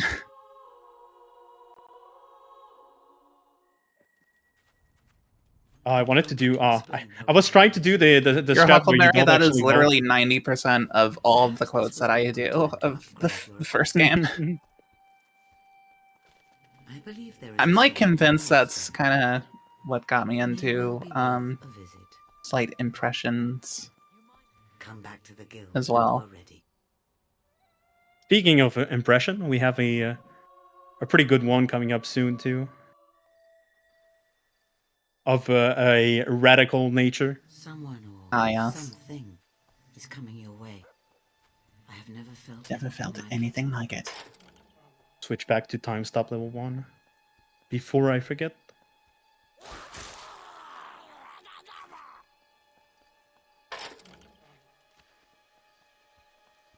This is a really kind of foreboding atmosphere for going to meet the hero of Will. I hope nothing bad's about to happen. What do you mean? I love rain. Rain is cool. Rain makes me happy. I don't know if Spire Guards make you happy, though. Let's talk to them. Hey, what's up, everybody? Anybody want to... No? Nobody wants to take a swing? Okay, they seem friendly. They seem friendly enough. Unfortunately, I have a business meeting at the top of the tower. Talk to you guys later. Oh, he tried.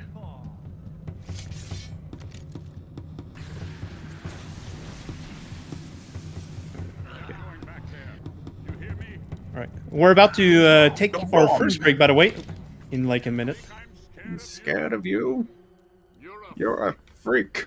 Lucien's failed experiment. Nothing more. You left too soon, Garth. Lucien's experiment was a radical success. Radical. You are coming with me. And be ready to stop the timer, to pause the timer, rather. And break. GG. GG, we saved the universe. No, just kidding. Yeah, this is where we're We gonna did be it, taking our Patrick. first We break. saved Albion. All right. Awesome. So, yep, take some time to stretch and stuff. Yeah, during these longer runs, we take breaks every hour. So just everybody get up, stretch, get some water, everything you need to do. So we're gonna take that.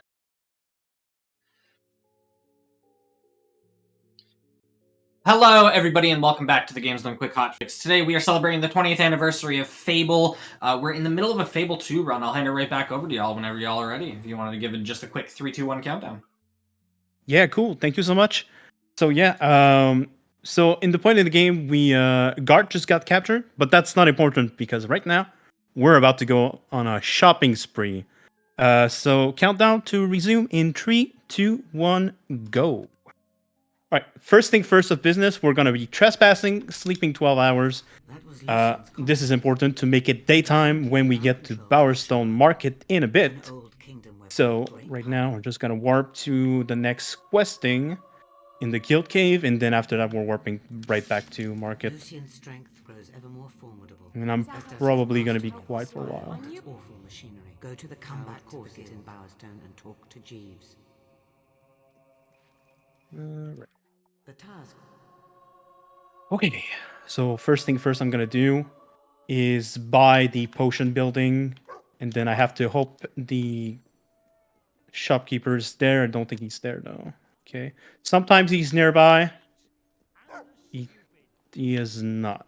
Oh no, he's there. Okay, he was just taking a trip. Come on, come on, come on, keep moving. No, no, no. Oh yes, yes. Come here. Give me your present.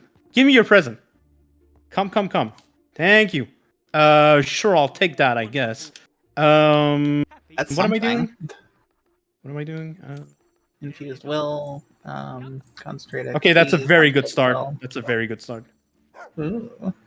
That's a very good start. I got the Adept Will and Green EXP. You like sleeping for a couple of weeks, chat? 7 days at a time. Again, the sleeping 7 days refreshes the stock of the shopkeepers. So we are going to be buying again. Will EXP. Oh wow, perfect luck again on the second cycle. Very nice. You love to see it. Yeah, even if I get perfect luck on the third cycle, I'm gonna do an extra one, just to be on the safe side to complete the run and whatnot. So that are 7 days again. I'm using the quest menu, the quest prompt to warp to this location quicker, saving a little bit of time.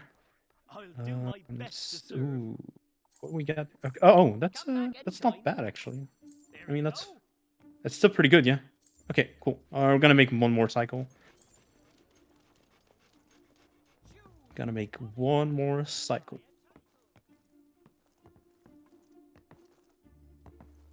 Please. Actually, maybe I should have. I should probably have triggered Jeeves first, but that's fine. Well, on the plus side, since you didn't trigger him earlier, that actually did let you teleport to the center of the square. Yeah, that's why you want to delay. You only want to do it when you're like, okay, this is my last visit. Otherwise, you can't take advantage of that anymore. Oh wow, that's yeah, that's pretty good. That's pretty good. That should be plenty, I think. We're going to go ahead and roll with that. Now I'm gonna do abilities. Brain fart, inferno. Wait, no, potion. Have to use a potion first. Wheel turd. 1, 2. So these are kind of like the Ages potions, like existed in Fable 1, but also not quite, because they award different amounts of experience on use, as depending on the quality of them. Oh, what am I doing? Oops. Okay. Cool. And there's also no multiplier, like the combat multiplier, except for during the Crucible. Mm-hmm. And that's going to come into play a little bit later on. Dear me, so many inquisitive minds. So many who wish to know all Lucian's dirty little secrets.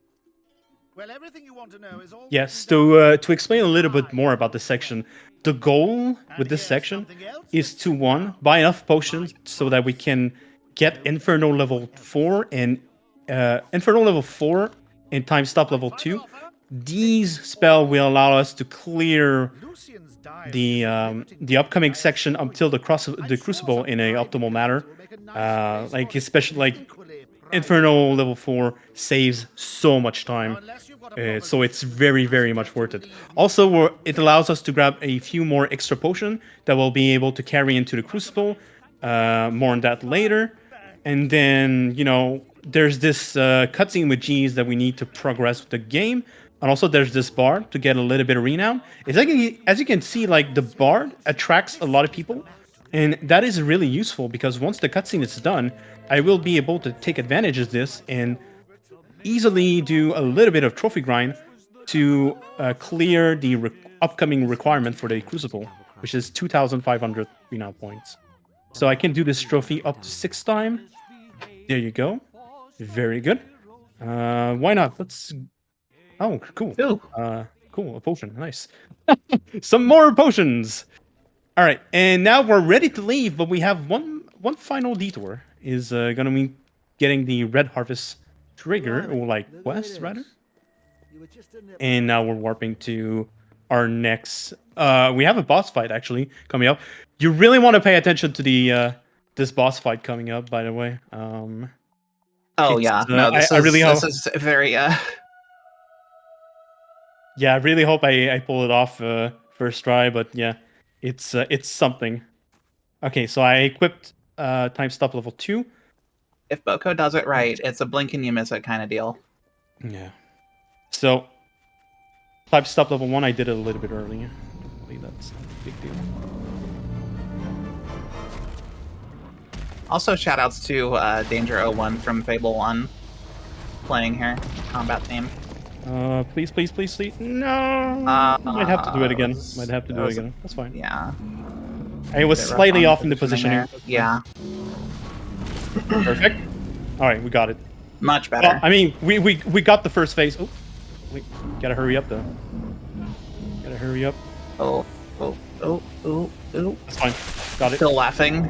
Yes! Alright, that's not too bad. That's not too bad. So, trolls are kind of annoying in Fable 2. But, for some reason, if you are using an AoE while they're doing a sort of taunt animation, it's either, like, kind of... There's, like, 2 animations. One of them is laughing, and then the other one is not laughing, but I forget, like, exactly what it looks like and how to describe it.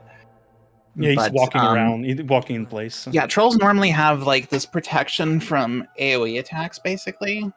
But if you are using it during one of those such taunting animations that they have, it actually bypasses the protection or something. Yeah, something like that. It's, yeah. It just works.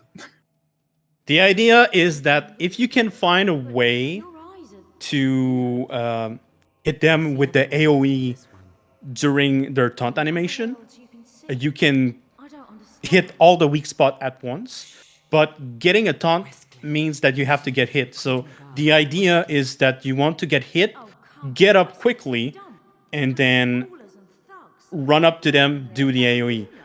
The means we do that, we take advantage of time stop, which gives us more time to act, and we're positioning ourselves to the next to the tree so that when we're getting hit next to the tree will block us from like flying to the moon, and it allows us to get up more quickly as well. So it's a combination of that and time stop, basically.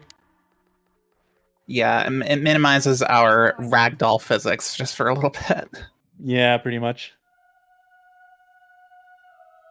You have to troll the troll so you don't lose roll. Yeah, pretty much. Got him. Anywho,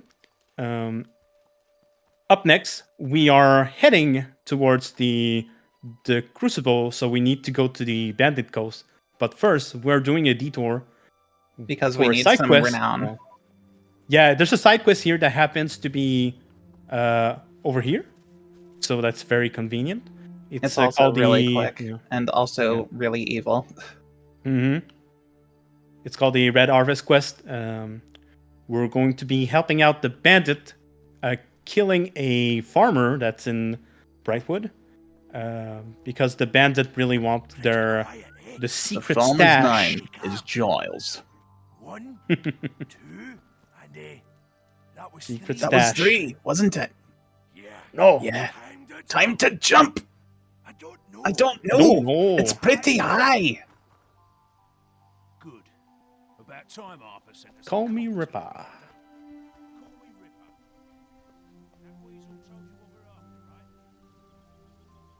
Oh, forgot to do that. In some sort of hurry. Okay then. Kill the farmer. And don't try taking what he's got stashed in his basement for yourself. And we're off. we're off to commit the evil deed.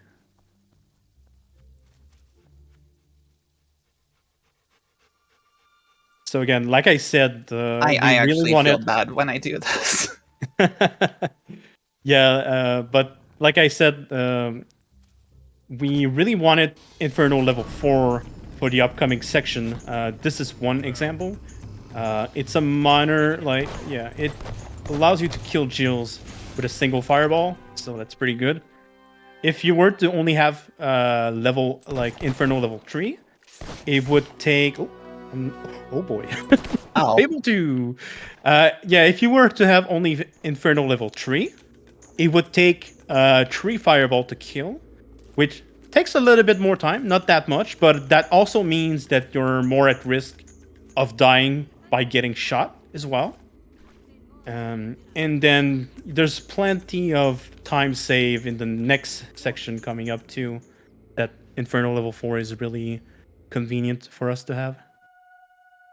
And those of you unfamiliar with Fable 2, as you have dexterous styles and you can actually aim,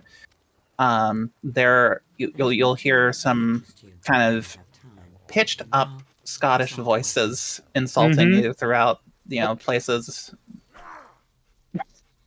Okay, I never got stuck there before. That you can shoot. That's a weird way to get stuck. Yeah. Yeah, the gargoyles. The gargoyles are fun. Much better than the gnomes, I think. Mm-hmm. Yeah. I agree. Right. But yeah, the Bandit Coast, it's kind of weird. In a little bit disappointing, but yeah, there's a bunch of enemies, but we really don't need to engage. In a true Fable fashion, we don't need to engage with them at all. You could just stare at the gate and wait for Hammer to come, which will take about a minute. In the meanwhile, there's something you can do, a very minor time save. Have a little bit of fun. Yeah, if you take safety off, you will be able to kill the bandit leader with the Inferno level 4 is just barely in range for you to hit that. And what that's going to do, that's actually going to skip one line of dialogue once the gate is down. So that's a like very minor time save, which is cool. And that's also kind of funny because like the cutscene just there's an awkward pause where like nothing happens. Ouch, I got hit.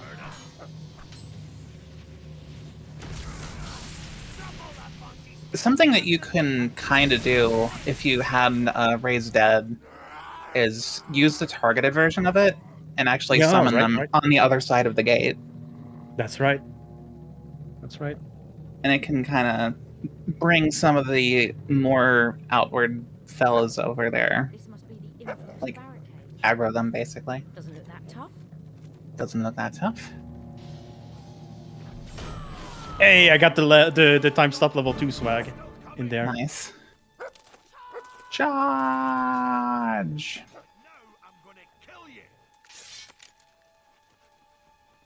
There you go. Onward to Westcliff. We have a skip coming up too here, but first we have to do some time stop movement. Yep. And open a chest.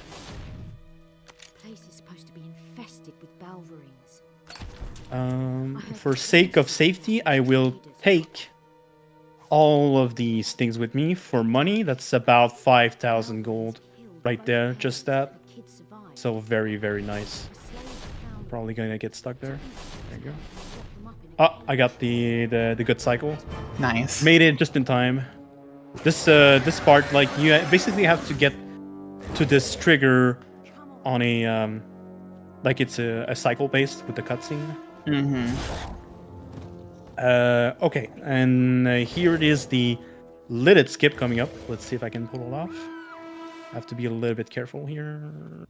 I'm gonna try with that. I might not be close enough. You should be. Okay, I might be fine. I might be fine. Yep. Oh, okay. It's like a little half skip, I guess.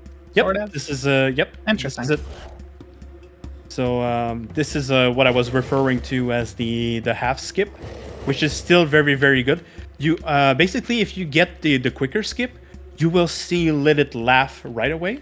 But as you saw there, what happened is she was doing her first line of dialogue, but then she stopped, and I was able to run away. And when that happens, that means I got the skip. Basically, I got the skip, but like the half skip, just because it could have been faster if I didn't get that line of dialogue. Saving content. And that actually saves a good, like, what, minute at least? At least feel a like. minute. At least, Yeah. if not two.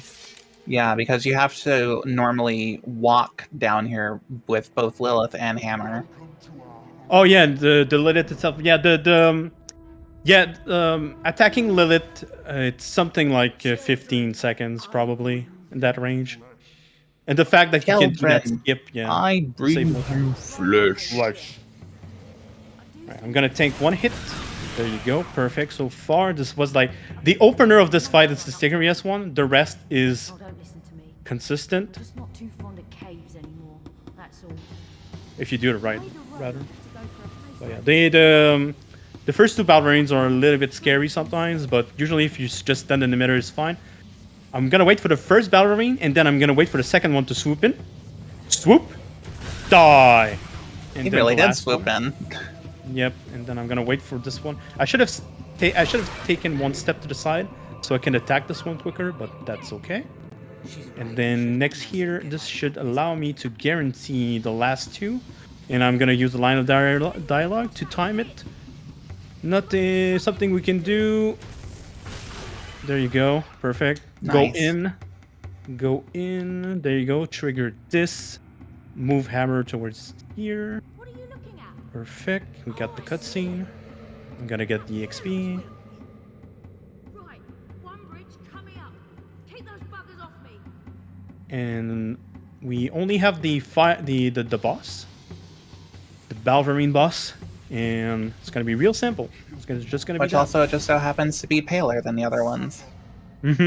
A white Balverine, if you will. Yep. But nowhere near as scary as Fable 1's white Balverine. No. We got fire. Good old fireball. Doesn't. The mage's favorite. Yep. And now we escape. Now something's funny about this this part of the game too. You don't actually need to kill the white Balverine. Don't actually need to kill it. Because this part of the game is on a timer. And basically, if you fail to kill the Balverine within a set amount of time, Hammer will actually proceed and manage to push down the pillar, and then you can escape without killing it. I actually didn't know this. I didn't know either until I was doing no upgrades run. No weapon, yeah. no upgrade runs, something like that. Yeah, that would probably do it. Many die in their attempt to defeat Womp the womp. Crucible. Westcliff. Usually I'm always ahead of my renowned points route. There's not a lot of people. Oh wow, I'm 5. I'm missing 5 points. You are now famous enough to use the blow. That's funny. Oh yeah, you have time to do just a little bit of trophy grind here if you need to, because you have to wait for Hammer to catch up anyway. Again, she's the one. Yeah, this is another one of those dialogues that you can skip absurdly early and really hamstring yourself. Yep. If you're not careful. Dog's got to stay outside, though. Come on, boy. You and I can cheer her on. Right, and we're coming up to the big battle part of the game, the Crucible, which is the arena equivalent of Fable 2 versus Fable 1. Gonna delay a bit again, and then I'm gonna sell. Where is it? This first, and then this. Oops, didn't mean to do that. And then weapon. Master flintlock pistol. Let's go. There you go. Oh yeah, this menu is bugged. Okay. It's for whatever reason sometimes you can't quit out of the menu by pressing start. You have to mash B, which throws me off sometimes. But we got 2 wheel potions, and then we got the very good weapon for the end of the game. For now, I'm gonna be quiet for a bit so I can focus on doing this. So really quick, Boko is actually using these potions right now. And you might think that's a little bit unwise to do, but I mean, if you're coming from Fable 1 anyway, but because the potions actually just create the orbs around you, you can actually just keep them there and then suck them in later, as Boko is going to be doing when he gets a ×5 excitement multiplier. And speaking of, he's also going to be kind of manipulating, or like holding off on killing the first wave of beetles here until the dialogue has progressed a little bit and he can actually like go into the next wave, quote, sooner and like still like maintain the excitement multiplier.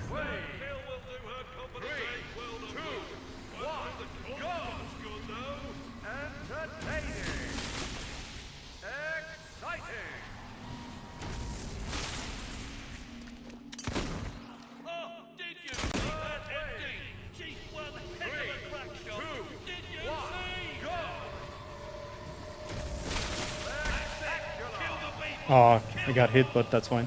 Level 4 is fine. Should be fine. We'll see what happens with the EXP. Alright, first thing I'm gonna check is, do I have enough? I do. The next thing I'm gonna buy is level 3, and then I'm gonna put a bunch of point in. Oh, nice. Okay. I'm gonna buy a race dead later, but man, we're fine now. I almost have everything I need for the run, almost. So that's very good, very nice to see. Yeah, we're gonna get the last of what we need, I think, pretty soon too. I should.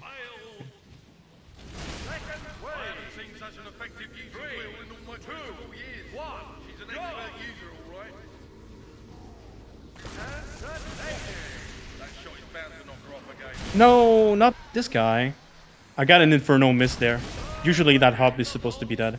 Now, on this last wave, there's enough enemies that there will be 2 of them alive, including, obviously, the one on the ladders, because that one never dies from Inferno in the AoE. There you go. Still fine. What would win? Line of dialogue. A super powerful fire spell or stilts? Okay, well. Yeah. The answer may surprise you. The answer may surprise you. This round is really simple. This round is really simple when it goes well. Oh, I charged a little bit early. That's fine. So we're gonna take that out. Take that out. Bomb. And then this spawn. You kill into another bomb, which spawned the last wave. Just gonna blindly shoot until I get it. There you go. And then this is the final wave. Gonna wait a bit. These guys should come in. Ouch. Should be a bomb somewhere. Oh, there it is.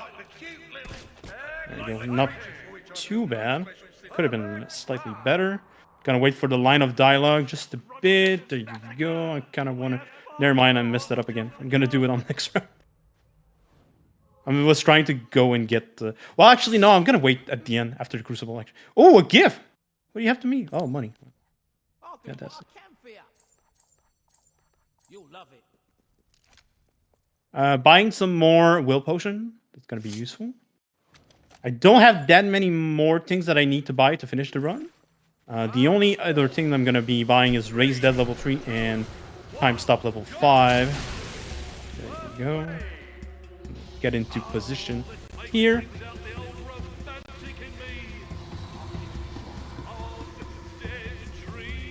We're gonna be spamming, gonna be delaying these AoE charge until they're properly spawned. Try to. Oh yeah, the on the first wave, Inferno level 3 is actually enough damage to kill them, but level I believe wave 2 onwards is not enough. So if I'm in a pinch, I can use that. Okay, still killed. That's good.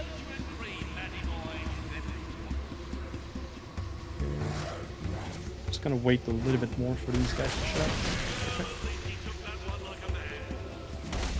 Then I'm gonna be able to use a potion to keep myself alive. Third wave means I need to go here because they're gonna spawn this wave first. This is my safety rock, just because I can. I'm gonna do level 5 twice, and that should clear any of them remaining. If there's any of them alive, I can use my gun at this point. Cool, and then run to this section.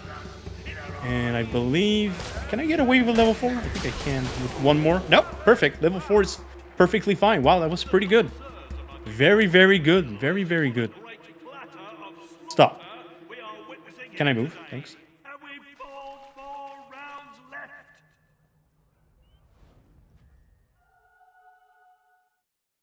Oops. Am I still live, by the way? Oh no, what am I doing? Oh, shit. Shoot. I forgot to do something. Please. Okay, I have to wait.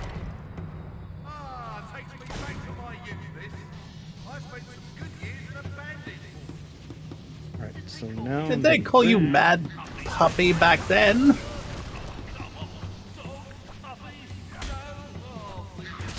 Okay. Just watch the killing, alright? Second wave. Okay. Cool. But yeah, I messed it up just a bit, but basically the idea for this round is I need to destroy the explosive barrel, and then by standing on it, it makes it so that it never spawns again. And then I can take advantage of this position to kill all the enemies. Third wave is 3 enemies, and then 3 enemies late spawners. You need to use Inferno level 5 to kill them. Before I do the last one, I'm going to use both of my potions, because that's going to guarantee a level 5. And then, please let me charge. Thank you. Gonna suck up the EXP while I am charging the spell. And that's going to end the round. There you go. Perfect. All good so far. And coming up, we have round 6. Round 6, it's a very special round, very gimmicky. There's a very particular way you want to do it to optimize if you want to beat it under a minute. And you just need to follow the step. So step 1, stand in the middle, do level 4 twice. Level 4 twice. And make sure everyone's skill around you if you need it. And then touch this platform once, touch it twice. Stand in the middle, charge level 4 again, wait for the highwaymen. There you go, both of them. They will die for level 4.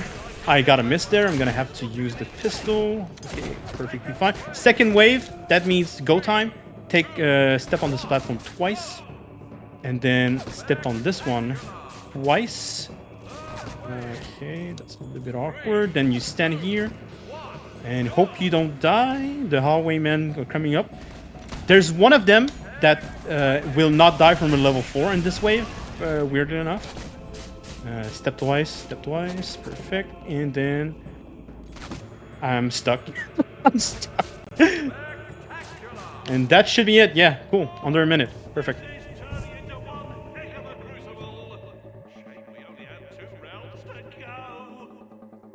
I don't have the game audio, so I can't not time my entry into the door very well, but that's fine. You seem to be doing just fine. Yeah. Oh yeah, the Balverine round. I still haven't figured out the best way, So like the Balverine spawn point is based on your position and your camera angle, and that's something I need to work on. Oh god, that's not good.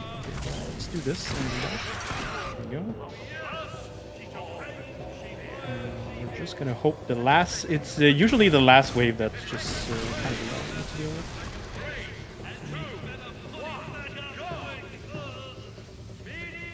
I think they're gonna spawn at this stupid location. I don't know what's happening right now. Actually. Oh, what? I never seen this one before. Oh. Oh, that was the second. Oh, weird. Weird. That's no good. Okay, at least they spawn. I should have done level 4 or 5. That's fine. I can just do this. Okay, cool. Perfect Whatever. round. Actually, I'm gonna use the potion on troll. Actually, I think. Okay, from here I need. Actually, I forgot to do that earlier. I'm gonna take. No, I'm gonna do it later. All right, we have a quick kill coming up. This is the last round. It's a big boss battle. But.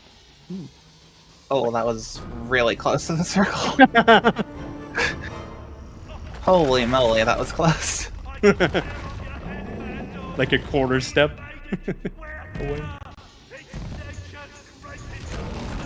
Okay, let's hope Inferno doesn't troll me. Please, no whiffs. Cool, perfect. Nice. Awesome. I'm gonna use the potions right now.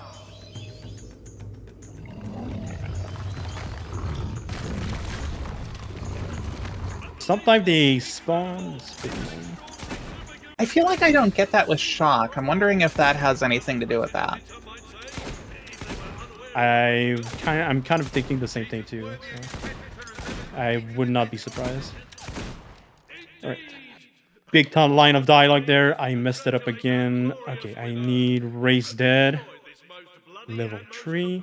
Let's see how much I have for time control. Not enough yet. How much do I need? Okay, that's fine. Okay, I'll be fine. I'll be fine on EXP. I'll be just fine. Cool. So very good. The we have enough EXP to finish the run. So that's reassuring. Very good. And that was the Crucible. Peter Jackson is actually in all the other Fable games too. Oh, at least Fable 2 and 3. I'm not sure about the Journey. And definitely not Heroes. I don't think Heroes has any voice acting at all. Maybe like grunts, I guess, but that's about it. You won't fit in the boat. Well done. Not many make it through the Crucible alive. Okay. Spire's not going to be much of a laugh either. Now you may want to look avert your eyes for a moment. May want we're to going to be look doing away. some horrifying. Yeah, this is like the from a horror film where the person, the guy or the woman, like super nice to the people, and then suddenly. Hannah has a good point. Once you are in the spire. Oh. My trophy. Look at it. It's so cool. Wait, I'm messing up my menus. It's so cool. Now, prepare to die. It was a trap. It's a trap. Mass murder. Isn't going anywhere. So we actually do commit mass murder there for a reason. It's so we actually have enough evil points for the faster dialogue at the end of the game. We also get to have this funny emotional cutscene. But now we're like being chased by people who want to kill us. That's the funny thing about goodbyes. Yeah, in Fable 2, there's this obviously this bar that like shows you how evil or good you are, and this affects some of the final cutscenes in the like right at the end of the game. And it turns out that being evil enough just has the fastest lines of dialogue. And your stuff as well.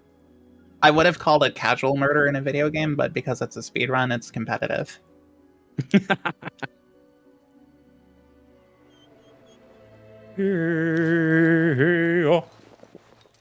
All aboard!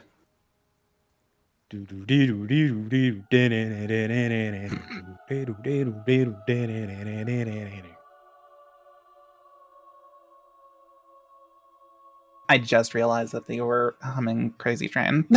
that took too long to hit. That took too long for me to notice. I feel ashamed. Just look at this place. We've done well casting in our lot with Lord Lucian. Well, yeah. Well, obviously, in this case, it's not a crazy train. It's a crazy boat, but you know, more the same. I've been with my little 13. Going off the sails on a crazy boat. I don't. What is that noise? I don't just hear it. I can feel it. All right, man. We're off to the Tetrad Spire. It's a very spooky place. This is basically Fable 2's equivalent of Bargate Prison. Mm-hmm. Exactly. And now, what's kind of funny about this is, this is usually where I take my pee break when I'm doing speedruns. It's a fairly lengthy cutscene, but I always want to make sure to come back early enough because there's a skip you can get in the coming up. And it's the most RNG and most rare skip you can get in the speedrun. And I'll talk about it like in a minute or so when we get to that. But yeah, there's something that can happen that's like very much luck based. With it, I shall remake the world, and my creation. To give you kind of an idea of how rare this is, what I'm about to show you is I started to speedrun Fable 2 back in 2014, and in all my years like doing like full game runs of this game, I only ever got this skip 4 times ever in all my years of playing. Yeah. And the craziest thing though is like the last time it ever happened to me was in my no-hit run of Fable 2. My Fable 2 no-hit speedrun has the skip, the Tetrad Spire skip, which is crazy.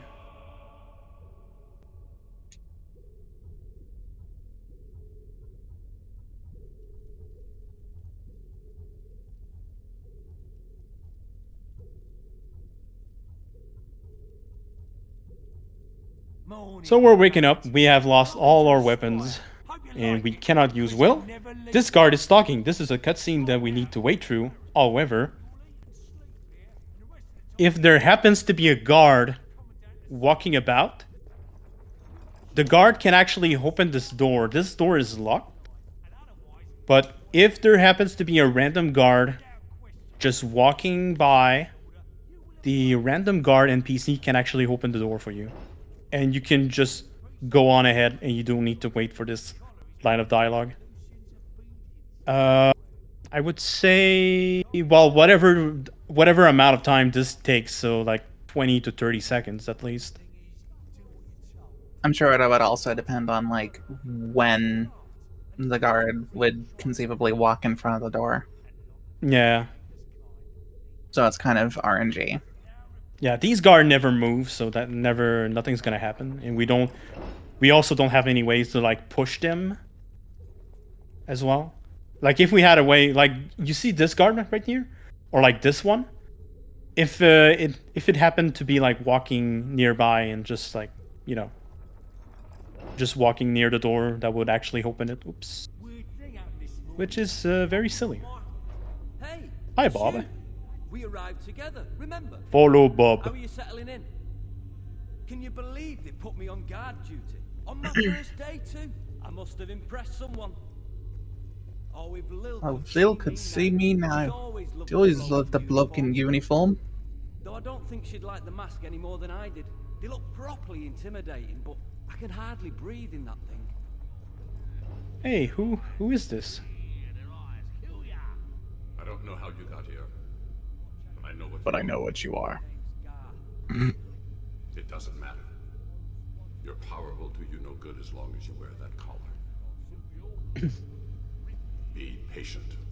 But yeah, just like stated by Sarah earlier, the Tetra Spire is very much the same thing as the prison in Fable 1 in the sense of well, for one, you're trapped, but also like in a speedrun sense, yeah, you don't have much to do for a while, unfortunately, but you can still enjoy the story, which is cool. I'm actually going to fix my speed here. So we briefly mentioned the aspect of Fable 2 movement where there's like certain floor tiles that just mess up your speed, but you can do like weapon swap to reset the speed to the default value.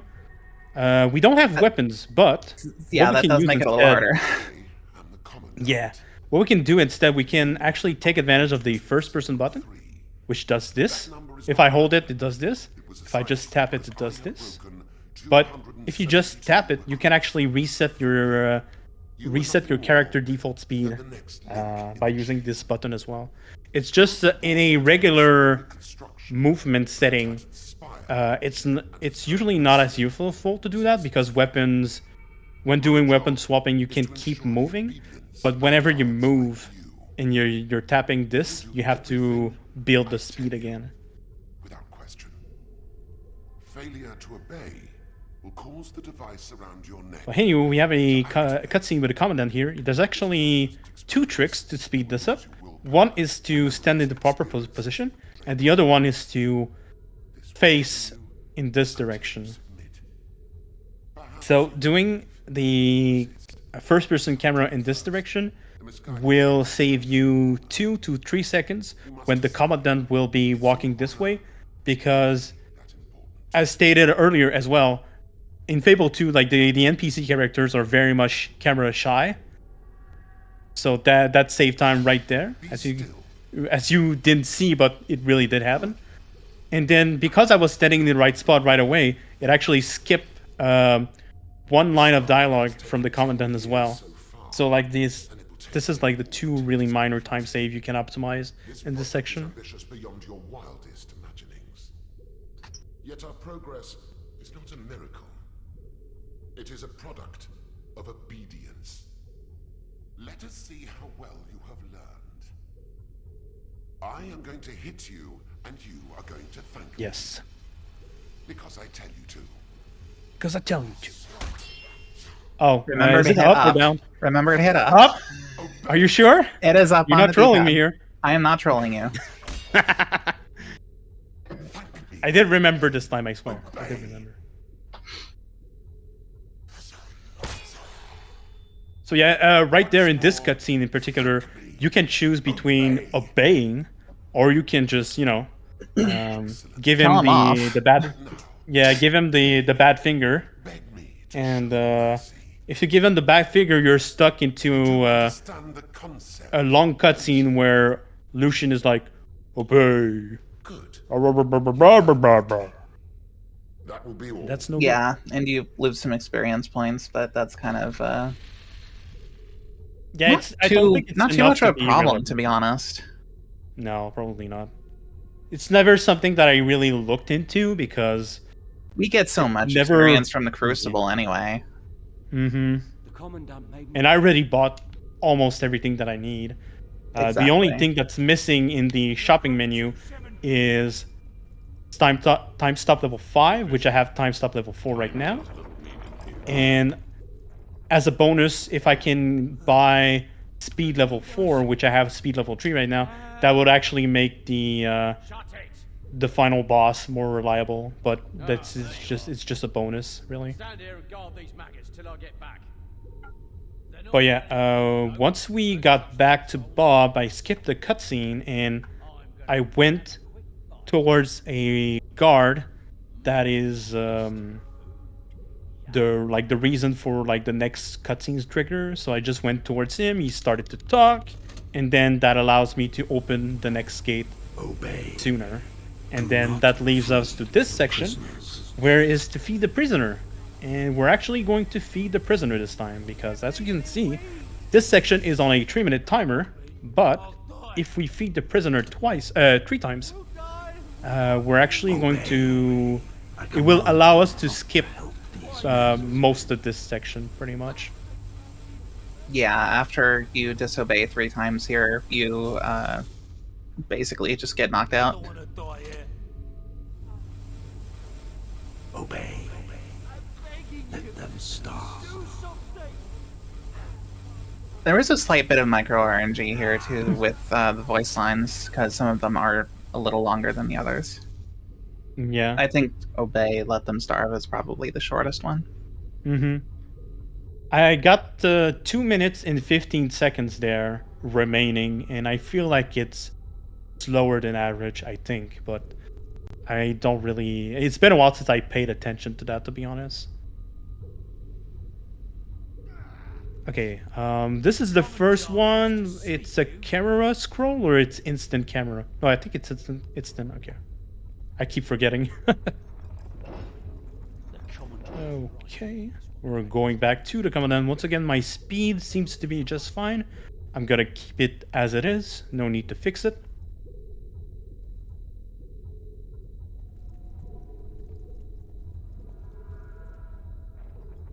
We have one more really difficult decision.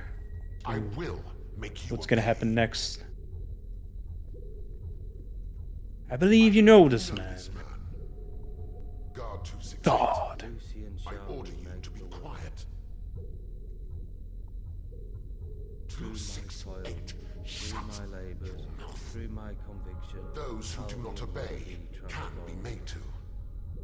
But those who cannot obey the new are world useless. shall be unrecognizable in its Take the perfection. sword. Take the sword. I hope this was gonna work. Okay, thank God. Facing backwards, pressing X will allow us to like skip this pop-up quicker. Yeah.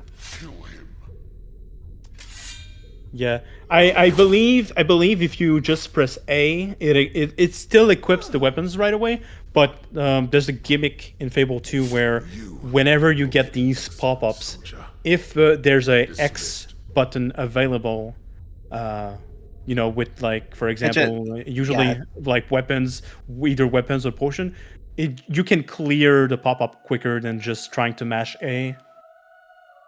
Rest in peace, Bob.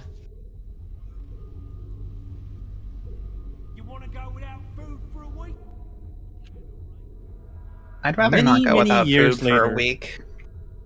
Yeah. Well, yeah, we're now maybe at dieting, but many... that's a little much.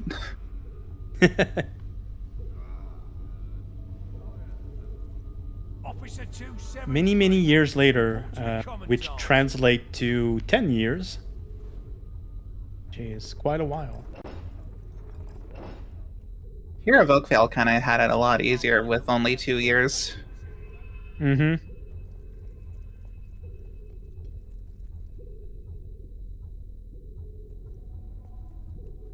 For some reason, after 10 years, we're still stuck in here. SMH.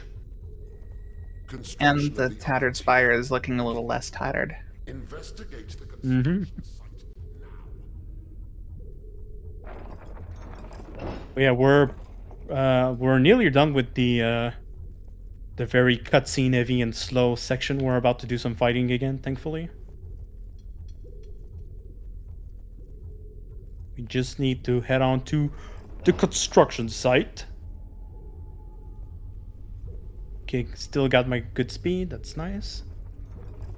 Sometime when you turn the corner right there, you lose your speed. You can fix it again with the first person button. Always have to be on the lookout for your speed value. This is also something I did not know until very recently.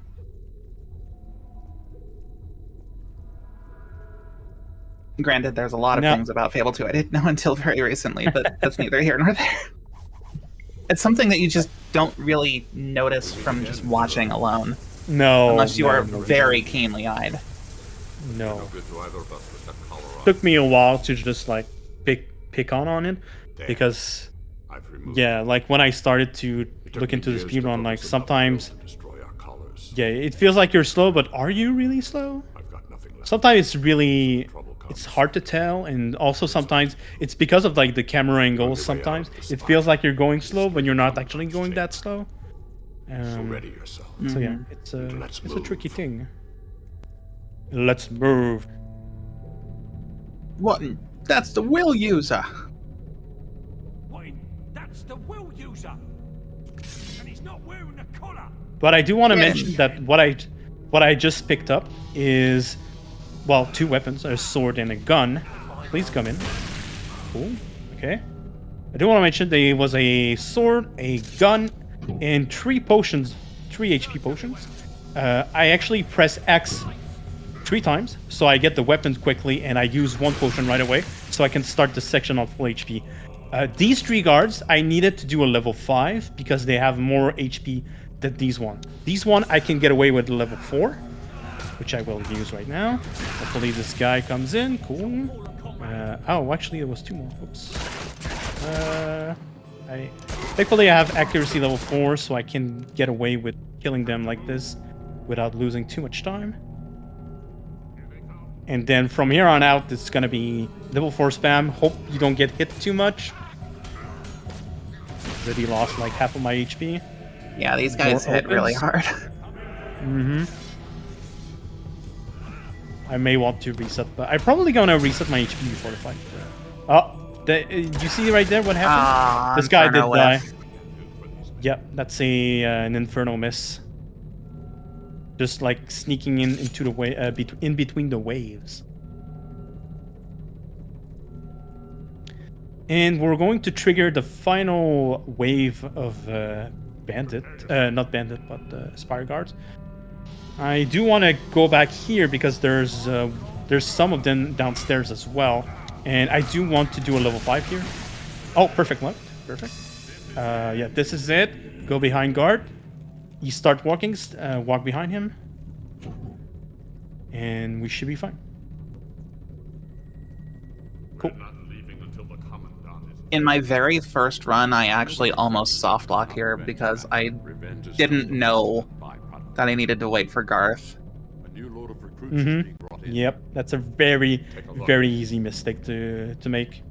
I think anyone that like doesn't look too much into a Fable 2 speedrun before jumping in will probably make that mistake at some point. Alright, I definitely don't have enough HP, so I'm gonna need to do something to fix that. Although if I press start too soon, it's not gonna work, so I think I'm gonna have to delay a bit. Okay, that's fine. I think I'm actually just gonna use potion. Why not? Brain fart. Sorry. Alright, so level 2. And then this. And this, for the most part, this fight is just about hoping you don't get hit too much. You have to tank hit. It's just the way to do this quickly. It's just the way it is. So far so good. And I think I'm after this.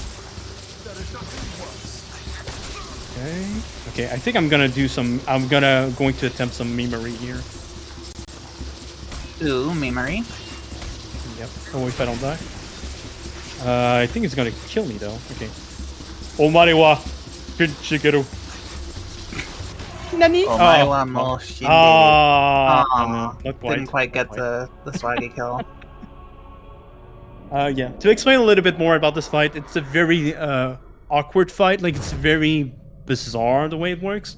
So basically, it's a fight that's like round based, and the way it works, it's like every round you have to do a certain amount of damage for the commandant to teleport away, but he won't teleport. That's like the first requirement. The second requirement is that you need to kill both guards before he's allowed to warp away. So it's a matter of like delaying your level 4 enough so that like you're waiting for both guards to spawn, and then when both guards are spawned, what you're hoping for is that it hits the commandant in the both guards.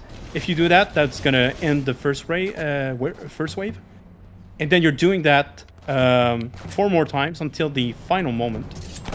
On the final moment, you when you deal the final hit, you need to do 1 more damage to kill him, which is the gunshot that I did at the end.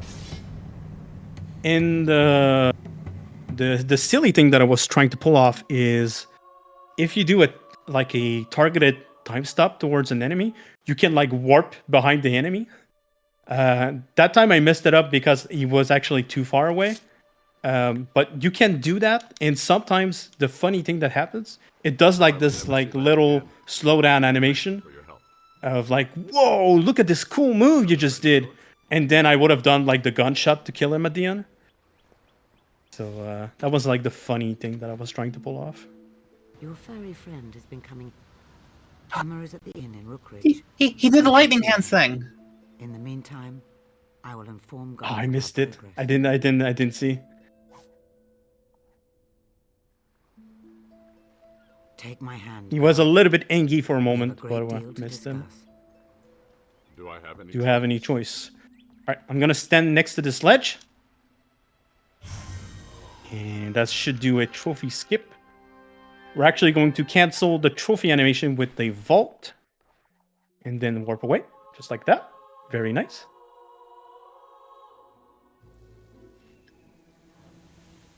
Into another cutscene. First time seeing Hammer in 10 years. You old slag. Man, you look good considering. I can't believe it. You're really here. So, what's I still going on in can't the get world? over what happened in the temple. You did it. You rescued Garth. We're exactly 2 hours into the speedrun right now. You did it. So almost there. We have another Kind of hard to hour left to go. whispering in your head about their vision. I'm only a minute and 38 seconds behind PB. Not too bad. Anyway, welcome back. So what was it like in there? As horrible as I imagined?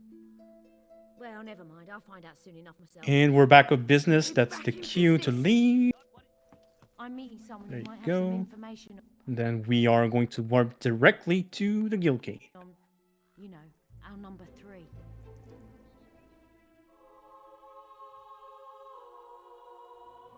We have one more big story moment before we take the next break of the run. She is on her way as well, with the information she's gathered.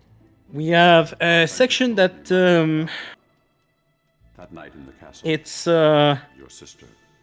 I had no idea. It's If I'd known. it's not great for the speedrun. Let's put it that way. It's kind of a defense, like you have to defend guard for a while, and it can get really, really messy. Thankfully, I have a somewhat decent way to deal with that. We need to get to my tower. Yeah, this is actually a point in the run where I feel like I definitely have some time that I can save. Even though it's kind of like an auto-scroller. Yeah, it's like it's the worst. Yeah, that's pretty much it. Like it's the worst kind of auto scroller. It's an auto scroller, but it's the worst kind of auto scroller you can have in a speedrun. Because it's an auto scroller where you can lose a bunch of time if you don't play it well. Like it's not an auto scroller that you can just leave the controller down. So, Great to have you back. I went back to yeah, Fable 2 is capped at 30 FPS, even on Xbox Series S, which I'm playing on right now. Playing on the Xbox Series S. Right. It's a pretty nice version of the game, honestly. Things load like super fast. It's a pretty good version overall of the game. Minus the, 30 FPS, but it's kind of sad because the Fable 3, like Fable 3 on Xbox Series S, is uncapped. It actually runs at 60 FPS. Oh, you're going somewhere? Well, yeah, right now I'm running away from the cutscene. Running away. Going on to the tower from the back end. Oh, very important. I need to re-equip this. Oh, yes. So because of the Tetra Spire, it got defaulted to the weapons that I got over there. Yeah, so I need the to steel re-equip my better pistol. weapon. Yep. And Yeah, oh yeah, and the other thing was really important that I did a circle around, like a warp around that statue. It's one of the required triggers for the cutscene to proceed. Coming up. Oh, swing and a miss. Oh no, this one got Aw. womp. Took a hit straight to the face. Yep. Very important coming up. There's this shard. This shard, you will see in a bit, is impossible to kill with Inferno.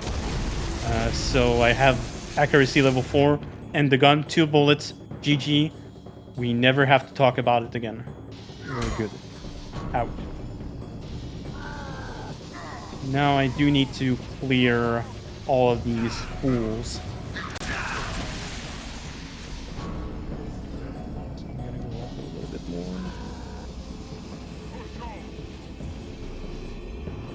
As far as I remember, these guards... I don't remember if these guards die from level 4. I don't think so.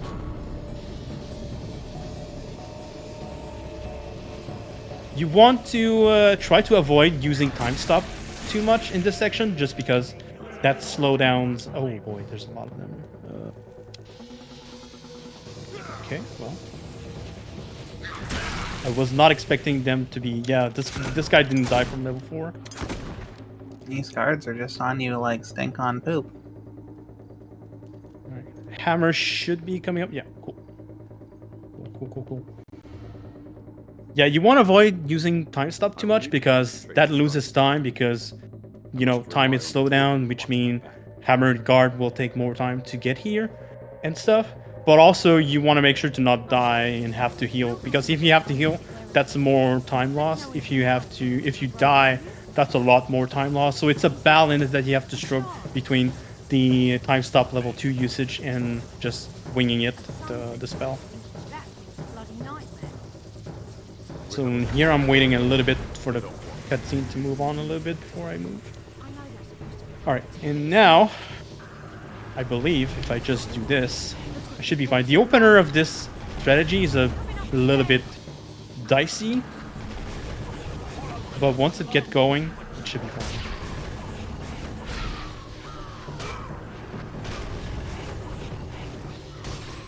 Okay, cool.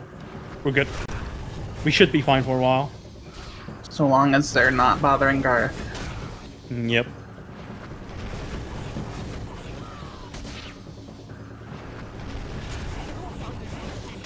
Yeah, how's it going, chat? Are you enjoying the Fable 2?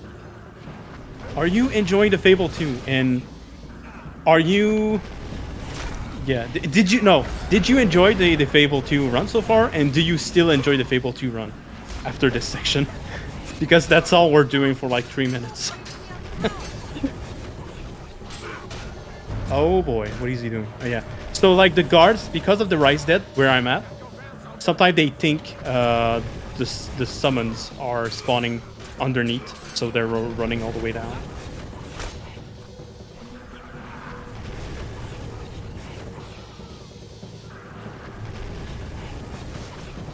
He's attacking nearby guard. A little bit scary. Okay, seems fine.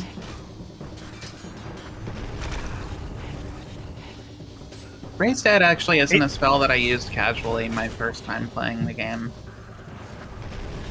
But it's actually like a really nice little utility spell. Mm-hmm. Some of the spells in Fable 2 are very, very much busted. Raise Dead is an incredible tool when it comes to aggro mitigation. It takes priority over pretty much everything.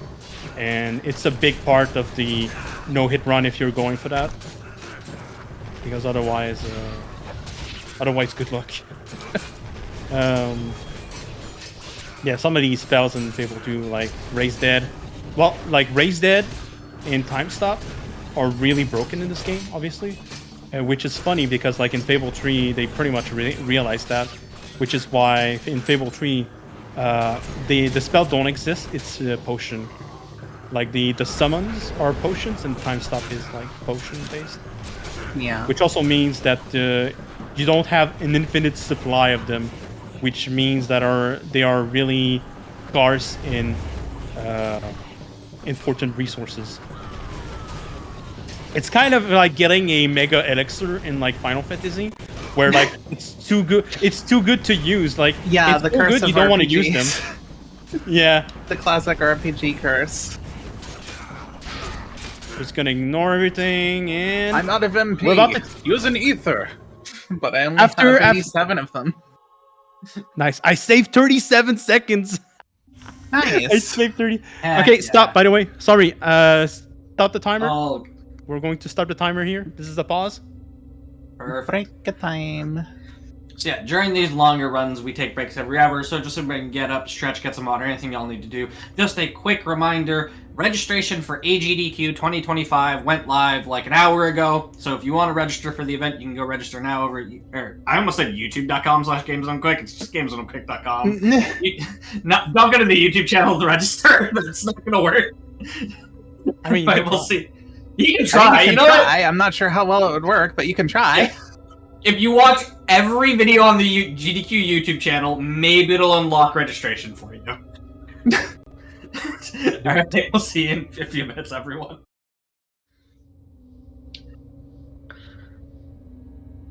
Hello, everybody, and welcome back to the Games Done Quick Hotfix. Today, we are celebrating the 20th anniversary of Fable. We are here with the Fable speedrunning community, some of the members at least. We're in the middle of the Fable 2 speedrun. Whenever y'all ready, if you just want to give a quick 3, 2, 1 countdown. Yeah, cool. Thank you so much. Yeah, we are in the last stretch of the game. Nearly done. This is pretty much the end game. We have probably about 45 minutes left, and so we will resume the speedrun in 3, 2, 1, go. We have a nice little cutscene here to set up the move. Oh, he's just such a good boy. Aww. Oh, you just ran off. Oh, hey. I hope the Banshees don't get him. Oh, yeah. I like the sudden like, oh, I'm here now, into like sudden explosion. Blech. Well. What have we got here?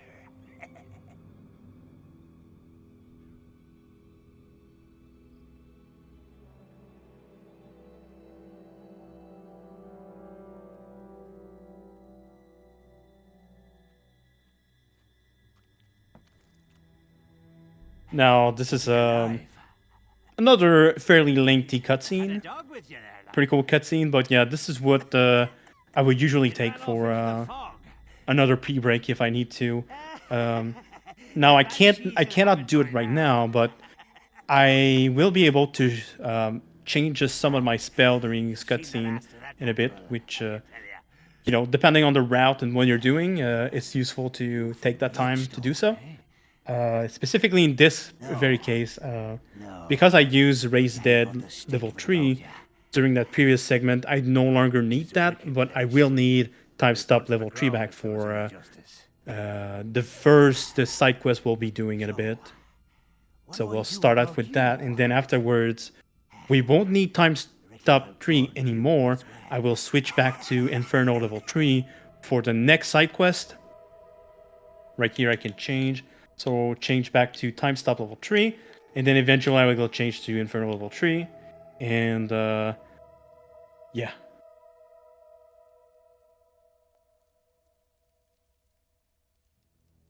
No, please.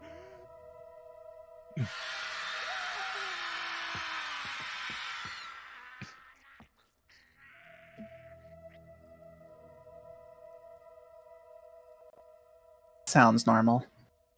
You should be able to hear me now. Yeah, it's part of the scenery. You're alive. Just you know, one of those places. And Hammer and Garth were sent back to the guild. You've made it to Wraithmarsh. But you're on your own for now. Well, not entirely on your own. Entirely on your own. Oh. But Hammer and Garth cannot reach you. As always, the dog saves the day. All right, I'm getting out. The fog If the game lets me. And Doggo we're off. is the real hero of Bower Lake. Yeah, and you have this like nasty save there if you're playing with save. Bloodstone is on the far side of the marshes. And then The you can move things we again. do for safety. Mm-hmm. Cool. And we have a small boss fight coming up. Something in the marsh First of is many. controlling the fog and using it against you.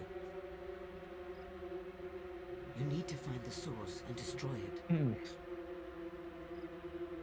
This will be the first of many Banshees. There's a gimmick to the Banshee. The Banshee fight. The Banshee will summon minions, and you can only damage the boss once the minions are dead. So I'm gonna try to do my best to get in a position. As we explained with the Inferno spell, it's a spell that grows slowly in radius. So you can kill the minion for. Oh, this one. Oh, barely got it. Wow. Oh, There was wow. one minion. Like there was one minion that was like pretty far back left, and that could have made it so that it could have made it so that the boss, like the spell would have went over the boss before the minion, and the spell would not have damaged the boss, because, as I said, you need to kill the minion first, and then you can damage the boss. So you're trying to get in position so that the minions are close to you, and then when the spell grows in radius, it hits the boss at the end, and just you can finish the fight with one spell, just like that. It's something that will not like this strat would not work if you were to try to use shock like shock level 5, because like shock spell is like instantaneous, let's say. Shock, the way I look at shock, when it's used as an AoE form, it's like it acts as an AoE, but it's also like kind of single target at the same time, if that makes any sense. It's something you kind of like have to see, but it doesn't like expand in waves like Inferno does. And we have the second one here. Oh, okay, this position is a little bit we'll see. Delaying. I almost died. I almost died. Woo, okay. And very quickly very canceled. clutch. Very quickly canceled the what is it? The victory pose? Yeah, it's a victory animation. pose, some kind of animation, or whatnot. You can cancel with a time stop dash. Also, much like the rock troll in Fable 1 in Witchwood Colosgate, you don't actually need to fight this troll. Womp womp. Goodbye. Goodbye. That's one less troll in the game. That would be really funny because... split from my end. It would be really funny because if we had to fight that troll, in the speedrun route, you actually would... That would mean that you would need to fight all the trolls in the game. There's 4 trolls in the entire game. But yeah, we made it to Bloodstone, the final area, final stretch, and from here on out, this is like a 20k renown point requirement. So we're going to need to do side quests.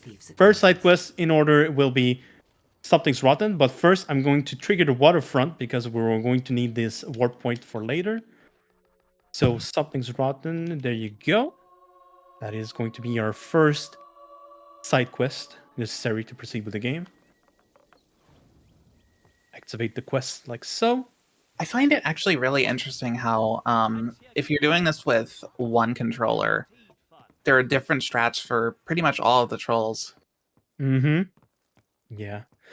Because the nice thing with the trolls quick kills, there's very easy setup you can do with the second controller. That being said, this final troll is a little bit more tricky. No, actually, well, it's a little bit more tricky, but not that much. Not that much, actually. But yeah, I do have some creative ways of dealing with the trolls. So you will see that right here in the Wellspring. Right, first off, a little bit of weapon swapping. I got stuck in a rock. Okay, cool. All right, so this trick is timing and position based. I hope that's gonna work. So similar to what Boko did for the forest troll way back in like about a couple hours ago. No, not that long. but still, it was long enough ago. He positioned himself so that when he got knocked back and down, he was minimizing his ragdoll physics. Cool, I got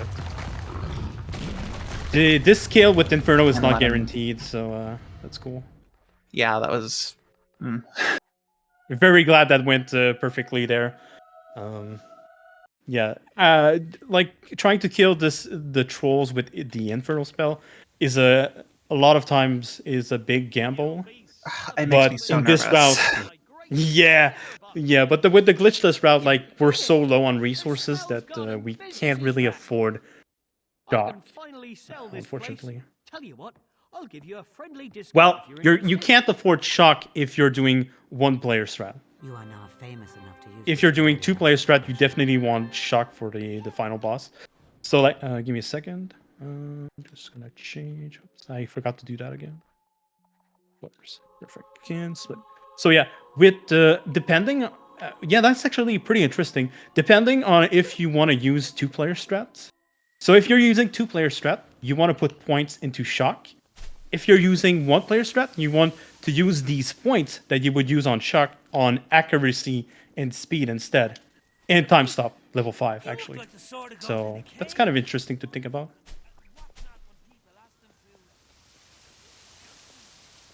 And now we're doing the second side quest here with Hop Squatters. I do have some pretty interesting strat to show off. And we're gonna head to the cave. Hopefully not get bullied by Hobbs on our way to it. Yeah, there's a lot of them. Ooh, boy. Looks like we avoided the bully. Yep. So thankfully, Hop Squatters is pretty nice on this. If you don't if you have shock, usually the strat will just be to do shock level 4 for this place. But since I have accuracy level 4 and a good pistol, I couldn't. For some reason, I couldn't find the mage. Like it was like, where is he? Why did that didn't kill? Oh wait, what? That can happen. Wait, that's so whack. Wait, oh, what? Wow. What happened? There's supposed to be only one, like the bigger reds. There's only supposed to be one. Wait, Interesting. That's so weird. Oh wow, that's so bad. Okay, I'm gonna have to use Inferno level 4 if there's a. Oh wow, that's weird. I actually never knew that was RNG. Oh wow. So like there's 15 obs and they're spread out like 5 of them at each location. There's always one mage. That I knew. That's consistent. There's always one mage. But I didn't know about the other one being random. Today we're learning. It's weird because on my save file, when I did practice, so I had a save outside of the cave.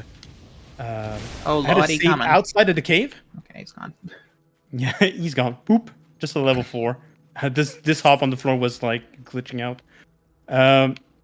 On my practice, it was consistently always just one red, because the red hop has more HP than the other one. So like the strat usually is you kill the mage first, so it doesn't spawn any additional hops, and then what you do next is you do a level 3 to clear all the small ones, which leaves the big one that you kill with 2 pistol shots, and that's how you do it. Boom, you're dead. Oops. I did a oopsie. Tommy just like zooped out of nowhere. Yeah. Murderer. Murderer. Alright, so that was the hub side quest. We are now moving on to the very final side quest we got here. Is one of the most dreaded one of the speedrun. I went past it. Cool. Why is that so dreaded? It has a yeah. There's a nasty glitch that can happen. Oh wait, what am I doing? Yeah. What am I doing? Okay. First thing off, you need to talk to the bard first. That is step 1 that I apparently forgot. And after that, well, there's another banshee kill, which that alone is a little bit scary sometimes. But also, okay, yeah. to kind of explain. Okay, cool. Now I leave, but this guy is blocking me, which is great. Right, and now I'm just. That was an interesting little faulty animation. Yep. On farm. All right, so the big deal about Evil and Rage Mart and why it's a big part of like speedrun dying in Fable 2. There's two reasons for that. There's a nasty glitch that can happen at the end where Max and Sam are running away from the cutscene. NPCs that are meant to not move are running away from the cutscene that you need to finish the mission. That's bad number one. Just stable Fable things. Yeah. The bad thing number two is the Banshee kill can sometimes soft lock the game. Because the minion can spawn out of bounds, and that soft locks the mission. So the Banshee fight is scary.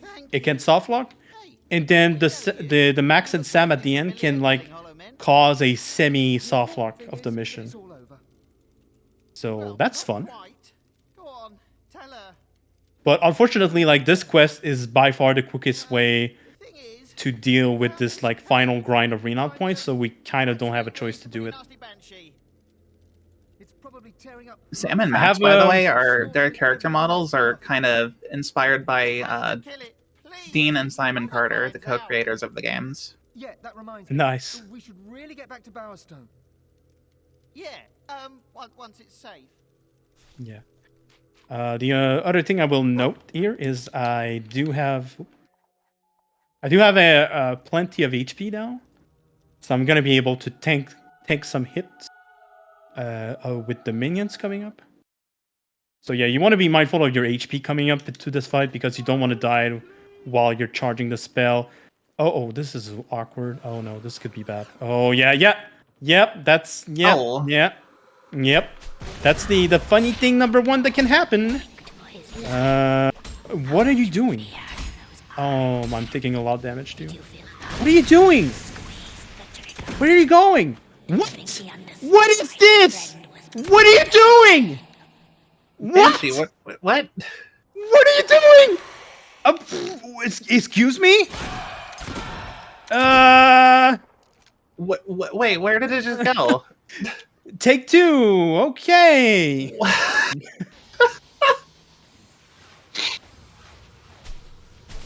I'm probably gonna die. No, I'm fine. I have another potion too. Clutch. Okay, we're leaving. So I didn't softlock, but as you can see, in a speedrun setting, I just lost a lot of time. The game just likes to do whatever it wants sometimes. Yeah. Okay, so in Fable 2, gameplay you. Okay, cool. And now, the way that I did things, the soft lock that I mentioned with Sam and Max should not happen. But we'll see. Oh, it's gonna be a little bit awkward. I don't have audio, but should be fine. I think it's fine. Can you hear the... Oh, Mom, okay. Okay, so far so good. Already forgotten how he died? How that kraken grabbed him by his little legs, twirled him in the air like a baton, and swallowed him whole? Yeah, okay, no, we're fine. Cool. Half a mind to... Oh, I don't know. I'm gonna attempt to do something really silly after this cutscene. They won't tell me what happened. Did they cause any trouble? There's something you're not telling me. My boys are safe, and I didn't have to chase after them through a swamp. That's the main thing. I wonder if that's the same voice actress for Briar in Fable 1. Kind of sounds similar. What are you vaulting off of? You are now famous. I should... Okay, there you go. Perfect. Kiss my... Okay. Word. There you go. Cool. So that's the reason why you want to do Evil and Rage Smart last, is because depending on how the renown route went, you might still need a little bit of point with trophy renown. And because you're finishing the last cutscene for that particular quest, you can stand next to the bard. You can activate the bard, gather a lot of people, and you can do the trophy grind right there to get the points you need without having to like run after people trying to find them. So that's pretty nice. I forgot to split on my end. Always a nice surprise to have company. Now we finally get to meet our hero, Skill Reaver. Visitors to my little coastal paradise. You must be looking for someone, and who else could it be but me? A celebrity of your stature is bound to seek out fellow luminaries after all. Oh, come. You didn't think anyone could escape Lucian's spire? Yeah, Reaver talks a lot, unfortunately. Unnoticed, did you? I even know why you're here. No doubt you've heard of my astonishing abilities and expect me to join you in some half-cocked mission to take Lucian Well, yeah, down. we're very much in the end stretch here. We have one dungeon coming up, and then after that, it's like the final dungeon / boss fight / cutscene going on. So it's the final like dungeon we're about to do, like the final like normal dungeon. I'm going to attempt doing a skip that I don't think it's possible in this version, but I have an idea that might work. Nope. Are you really? Right, never mind. I hope I didn't leave too soon. Actually, okay, I'm fine. Because I can't hear the dialogue, I wanted to make sure the door was closed. If the door is not closed, the cutscene is not properly finished. Like, so, basically, what I'm meaning with this is that you can actually leave the room too soon, which is very stupid. But if you leave the room too soon, it doesn't trigger the last bit of cutscene that's needed for story progression. Cool, we're getting the good pattern. Usually you get the good pattern here. So it's very rare that the minion will attack on this particular Banshee for some reason. Very quite strange. And this is the Shadow Court. Shadow Court is a very tricky dungeon to navigate. And you have to fight a bunch of shadows at the end, which is kind of tricky, but I actually have found a pretty good strat to deal with that with one player. So hopefully I can show that off. All right, so movement first. Oh, yep. Case in point about this being some tricky movement. Yep. Now the unfortunate part is I'm going to be stuck in slow speed probably for the hallway coming up. I'm stuck in roll right now, which is worse, but still stuck in slow speed. Yeah, the game doesn't want to give it to me. All right, touch the door, roll 3 times to get in the middle, and then we're going to do level 4 twice. The second level 4 will start the wave of spawn enemies. And then we're going to get in the corner. As you can see, there's different enemies that just spawn.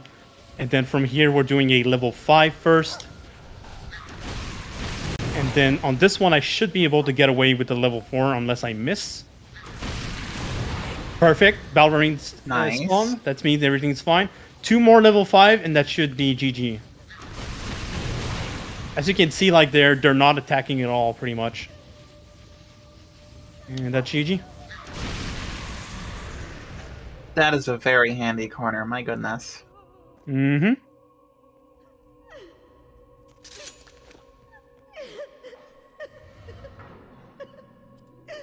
There you go.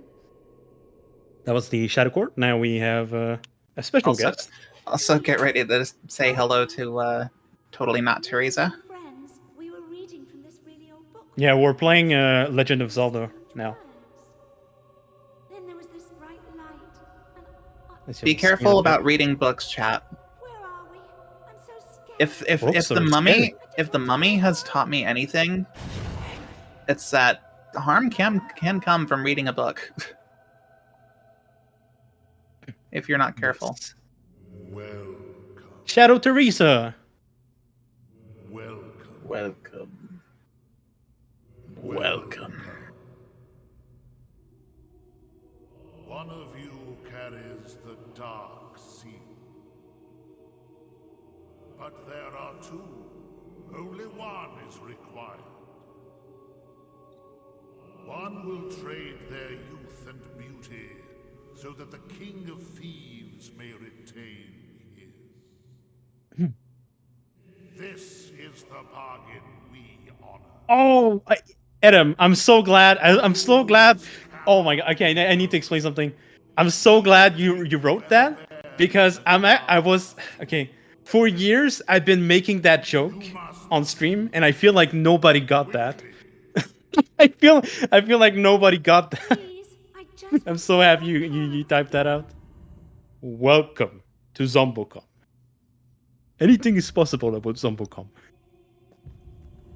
Anyway, yes, there's a seal. We can keep it or give it to her. Believe it or not, doing nothing here is actually the faster option.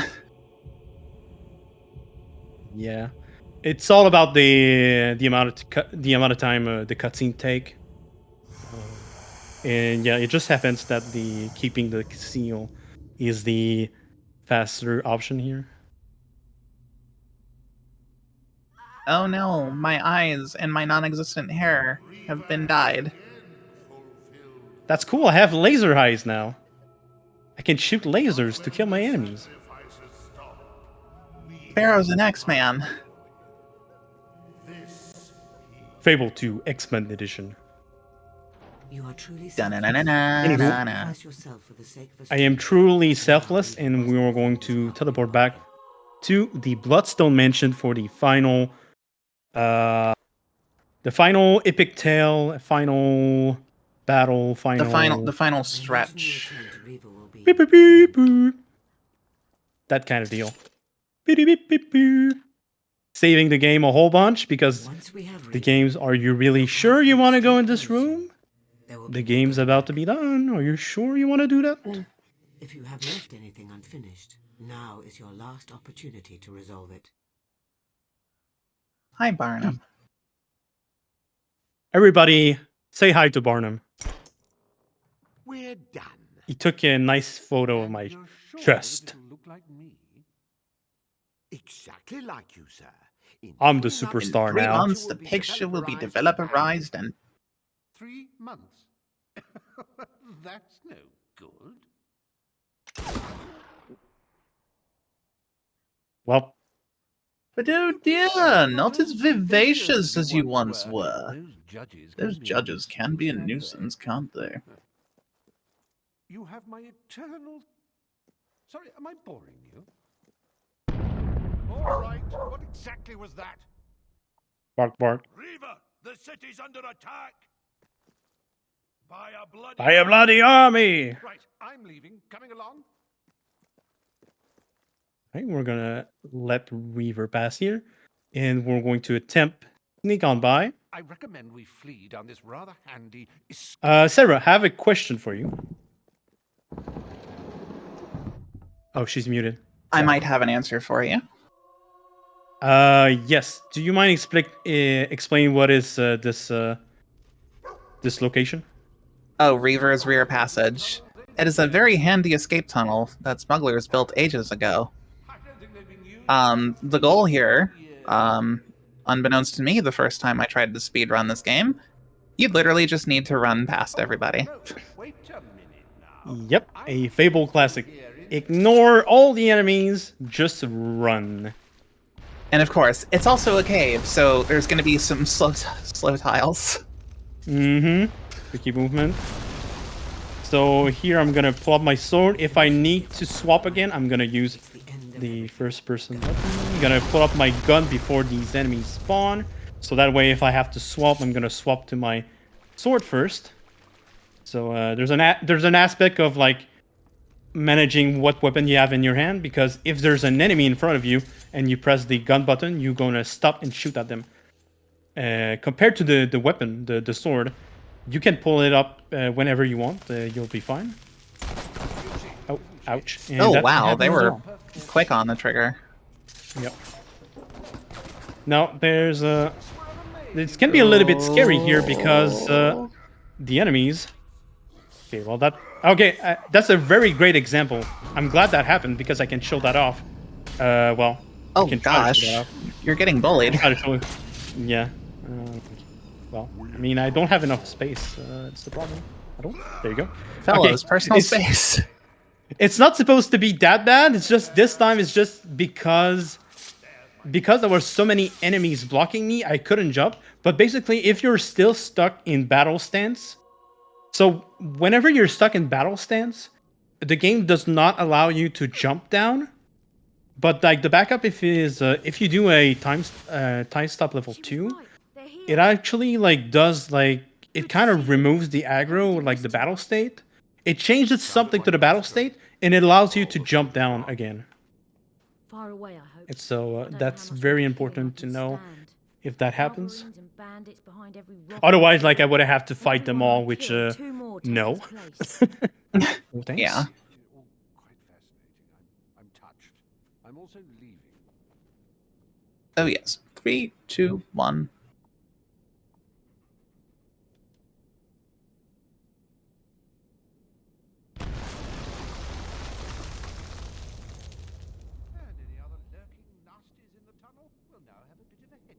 Something there's something pretty somewhat interesting that's gonna happen with the camera on the little bit of cutscene coming up here. If I just hold the first person button, I believe it's been a while since I've done it, but it should do it.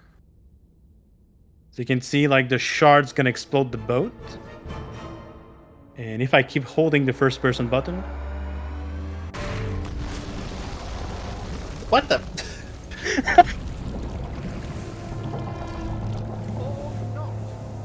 That wasn't you just moving the thing? That's no. I was just holding Hell B. I didn't touch anything else. Wow.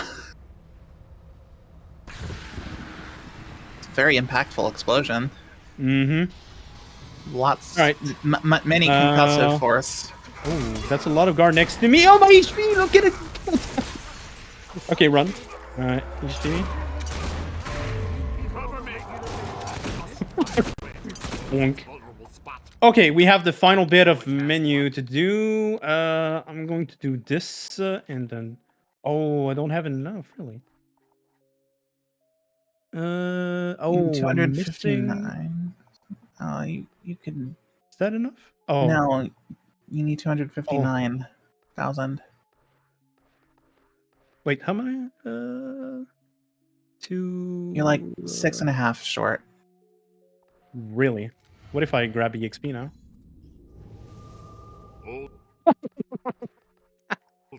Nice. Yes. Let's go. Clutch. Clutch EXP route. Let's go. All right. So I have accuracy level 4 and speed level 3 is like barely enough for this quick kill to happen. So let's check it out. Also, by the way, this is the final boss of the game. Mm-hmm. Not the final split, but the final boss. Okay, let's check it out. Don't. Okay, you really want to check this out. It's gonna be cool. Okay, so we're gonna wait for it to open. Release. Shoot! Shoot! Shoot! Shoot! Shoot! Keep shooting! Keep shooting! Shoot some more! Shoot! Shoot! The big laser's coming! Keep shooting! Keep shooting! Yes? Stop. Yes! Let's go. Just barely fast enough. Like speed level 3 and accuracy level 4 is just barely enough for that. And we're getting quick NPCs, well, except for Hammer. We did it! We did it! We did it, Chad! We did it! Yes, such fun! And with that, I'm off. Bye-zy. Bye-zy. Bye-zy. You can't leave now. We need you. Welcome, Reaver. Delighted to... Unless Lucian is defeated, It's not Shadow Teresa. Shadows and your youth. Come with me. It's actual Teresa. Whoa. Oh, this sounds like a barrel. Sounds of like a laughs. barrel of laughs. Blind. Blind, eh? I would have I would have preferred. preferred mute. And there you go. That's the final boss. And now we have a bunch of epic cutscene coming up. Epic. What could go wrong? What exactly does Lucian want? Aside from godlike power? I mean, that's it. We beat the main villain. No, that kind of power is The big final boss. What could go wrong? When I knew him, he wanted to resurrect his family. Probably still does. But give a beggar 1,000,000 gold, he'll buy food until he's full. And then he realizes bread isn't the only thing for sale. Now we can begin. Stand in the center. You represent that which binds the three together. Strength, skill, and will. Together you will call forth the great weapon that will defeat Lucian. Step on the circle, Reaver. Step on the So circle. now we just do what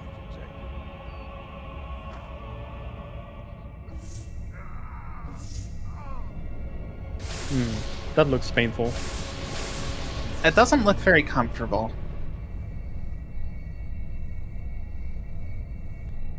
I wonder if the hero of Oakville felt this way when Scarlet and Teresa unlocked his power, the power in his blood. I agree. Well, I did enjoy making that pretty light with you, but with that done, what happens now? I don't know. We crossed beyond the far edge of my knowledge when she stepped into the center. Feels too 5 gum. Yum yum. Tasty gum. Yum yum. Yum Enough power to build a new world, and you waste it trying to save the old. To build a new world. You're Lucian. It's the dude. Eyes, Lucian. The ruins of the old kingdom. It's the evil person. Oh no. And soon they will be buried under the new kingdom. And you're looking at the new king. Pretender. Something, something, something, power, all corrupting, and corrupting all. Yes. Deal still stands, Lord Lucian. King Lucian. Lucian. Oh, Reaver, will you shut it? In fact, you can have these people for free. I hope you're ready, chat. And so I shall. So I shall. I hope you're ready. You as well. Where is she? I don't think you're ready, chat. Friend. What's about to happen? Done to her. The last of the heroic bloodline. The last of the heroic blood will flow atop of this, well, plateau? I let the bloodline flourish. Yeah, I think. And you have. I'd call it a plateau. It's not a mountain. Looks a lot more like a plateau. What, you gonna shoot me again? Didn't work the first time. Wait, what? No, no, no, no, no! No! No! Pitiful creature. Oh. The last time I killed you, it tore my heart out. Of course, you were only a child. But then, so was I. Darn, we're dead. It's not your destiny today. GG. We get to make a wish, though. Oh, true, true, true. I wonder if we can wish the dog back. Make a wish on the Dragon Balls. Oh, Dragon Balls, yeah. That's a fair point. Come on, little sparrow, wake up. It is pretty much Dragon Balls. Mum and Dad have gone out. You've missed saying goodbye. We have a frame perfect skip coming up. Come on, get up. It's beautiful outside. So this challenge section is very challenging. Oh, there you go. Frame perfect. We slept in the bed. Frame perfect. There you Let's go. Childhood skip at a marathon on the GDQ channel. It's been done. An incredible feat. It's That will be gonna remembered talked for about all time. Or at least Yes. as long as there are people around to remember it. Thank you, Sarah. Thank you. Yeah, a lot of people tend to think that you need to do the childhood stuff to proceed, but no. You just need to sleep. I do not wish to live a childhood. I wish to sleep. Sleep. And we're just casually dodging dead bodies, burning to the ground. No big deal. Also, this is Chekhov's music box. Castle Fairfax looks so nice in the snow.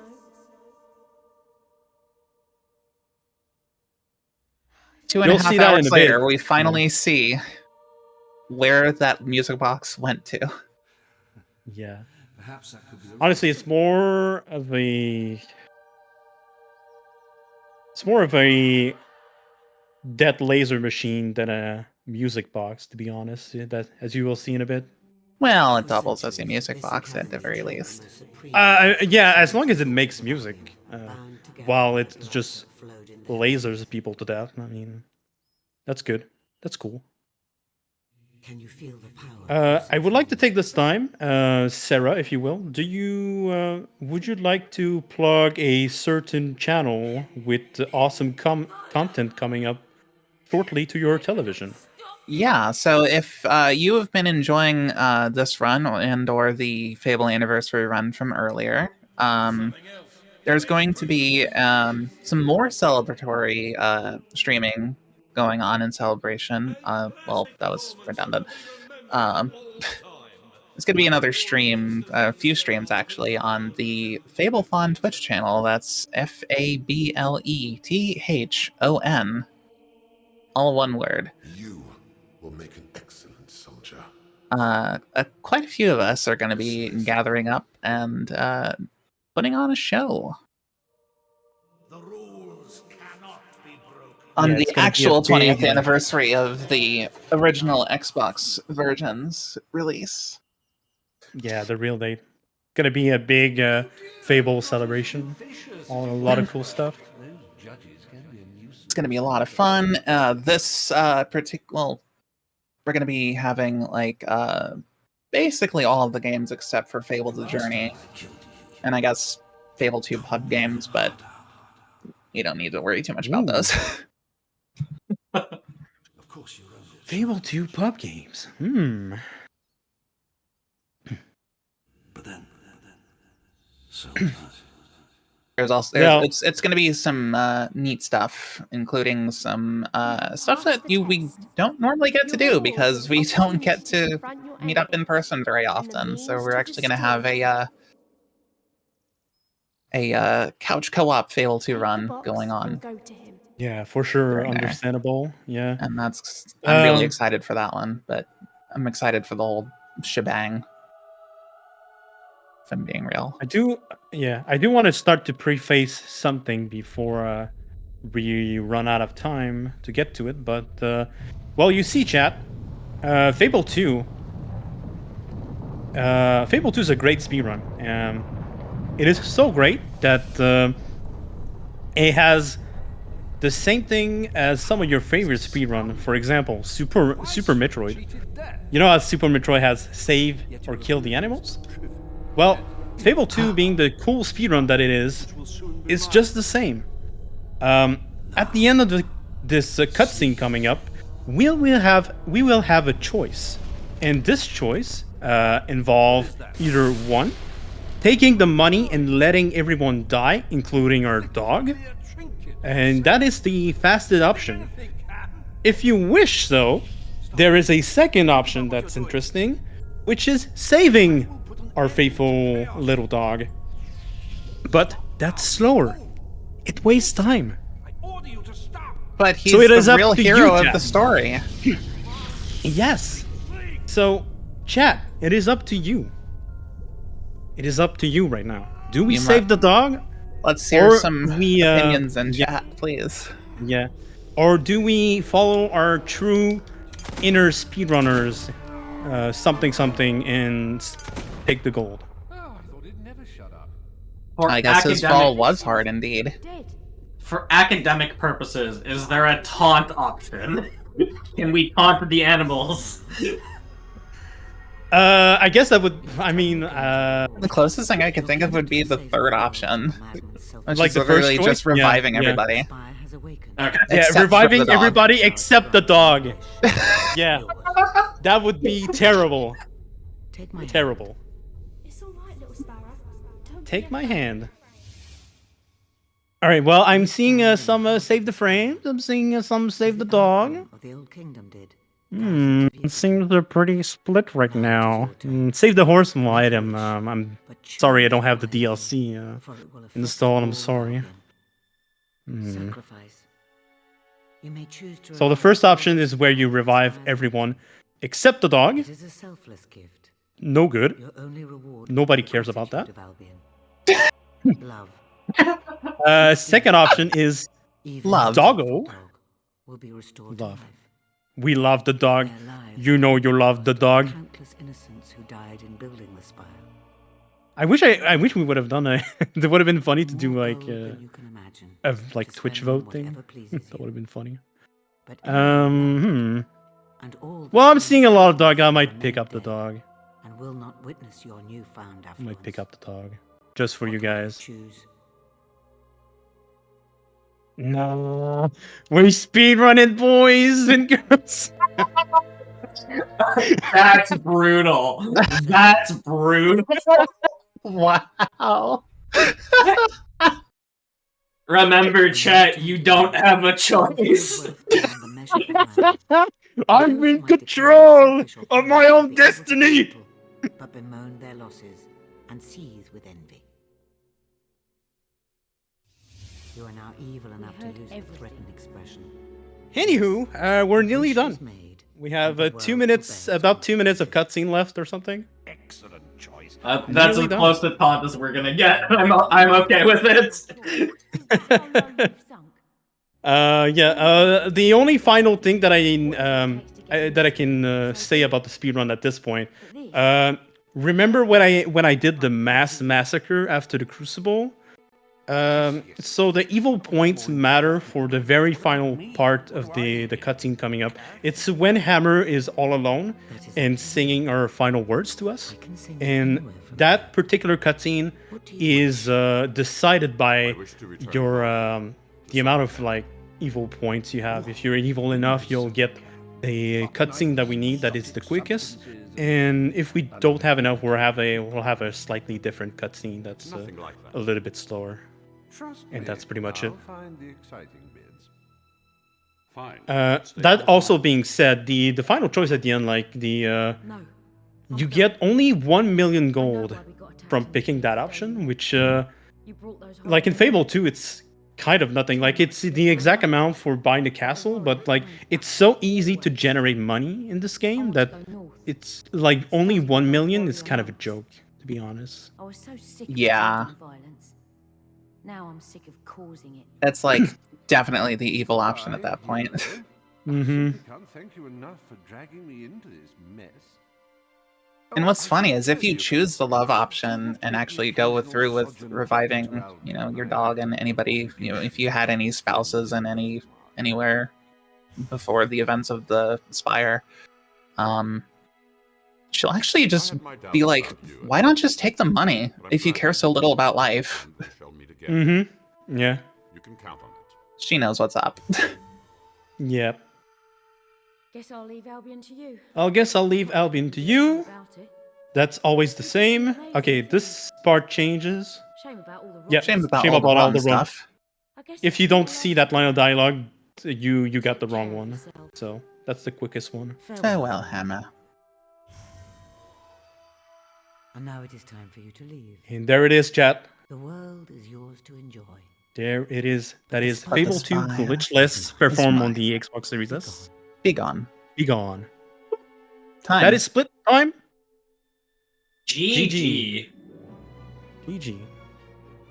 All is good. We got some good luck. We got some bad luck. But in the end, you know, managed to play with the punches, and were made estimate just fine.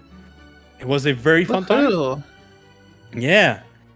Yes, that was Happy like to be super, here. super fun. Yeah, thank you so much for the help on commentary, Sarah, again. Thank you all for watching. Again, I speedrun Fable 2. I did a bunch of different categories for Fable 2 in the past. I also speedrun Fable 3, which, maybe at some point I'll get around to doing a Fable 3 run on the GDQ channel, maybe. Time will tell. Thanks again for the GDQ staff for their time and, let us stream on their channel for this Fable celebration. And yeah, thanks to the whole Fable community, of course. Super supportive, great people. And Sarah, do you have some closing words? Yeah, this run, honestly, like, learning it kind of took me by surprise, and I find it like interesting. It's like tickling my neurodivergent brain in all the right ways lately. And it took me like That's 3 awesome. years to finally start learning it, and it's just really fun. And also, again, if you liked what you saw today, please consider checking out the Fablethon Twitch channel, and we're going to be doing some fun stuff and celebration next week on there. But Awesome. otherwise, Cool. yeah, that should just about do it. Also, check out speedrun.com/Fable if you're interested in learning any of the Fable games. We have lots of guides, and anything that's not touched about in guides, we do have a very helpful community. As Adam said, the Fable community is rather poggers, if I do say so myself. Let's go. Yeah, thank you so much. That's gonna be it. Have a good rest of your evening, everyone. And yeah, laters, I guess. Thank you both so much for being on, showcasing the run, talking about it. Everybody, be sure to check out all of the runners we've had on today, all the runners, all the commentary, and be sure to check out Fable Fest next week. Do you have a link in chat you can give for anybody while I ramble off? Somebody will put it in chat or DM me, and I think I have to put it in chat. We'll figure that out in a second. Anyway, I might have. I didn't get automated, so okay. I don't think I did. Oh, it yeah, did. Darn. Yeah, you just DM it to me. Well. Okay. So, be sure to check that out. And just as a reminder to everybody, this is the last show of the night, everybody. But we do have, it's the last run of the night. Yes. We've got another show on for you tomorrow. We've got Jack, a few Jack games starting at 1 p.m. Eastern. A few quick reminders. That is the link. Mm-hmm. Excellent. Links in chat, everybody. Don't forget to check it out. Yeah, just a few quick reminders before we end off tonight. Games on the Quick is hiring. If you are interested in a full-time role at GDQ, we're looking for a new hotfix manager. If you're looking for part-time work, we're looking for new showrunners starting with season 4. It's the last season of 2024. I want to say it's a November season. So you can go to gamesdonequick.com to gamesdonequick.com/jobs to apply, or you can share with others that might be interested. Also, like I've said several times, registration for AGDQ 2025 is now open. The hotel registration will be open on September 14th. That is next weekend. You can go to gamesdonequick.com for more information. Happy anniversary to Fable, and have a great night, everybody. See you tomorrow.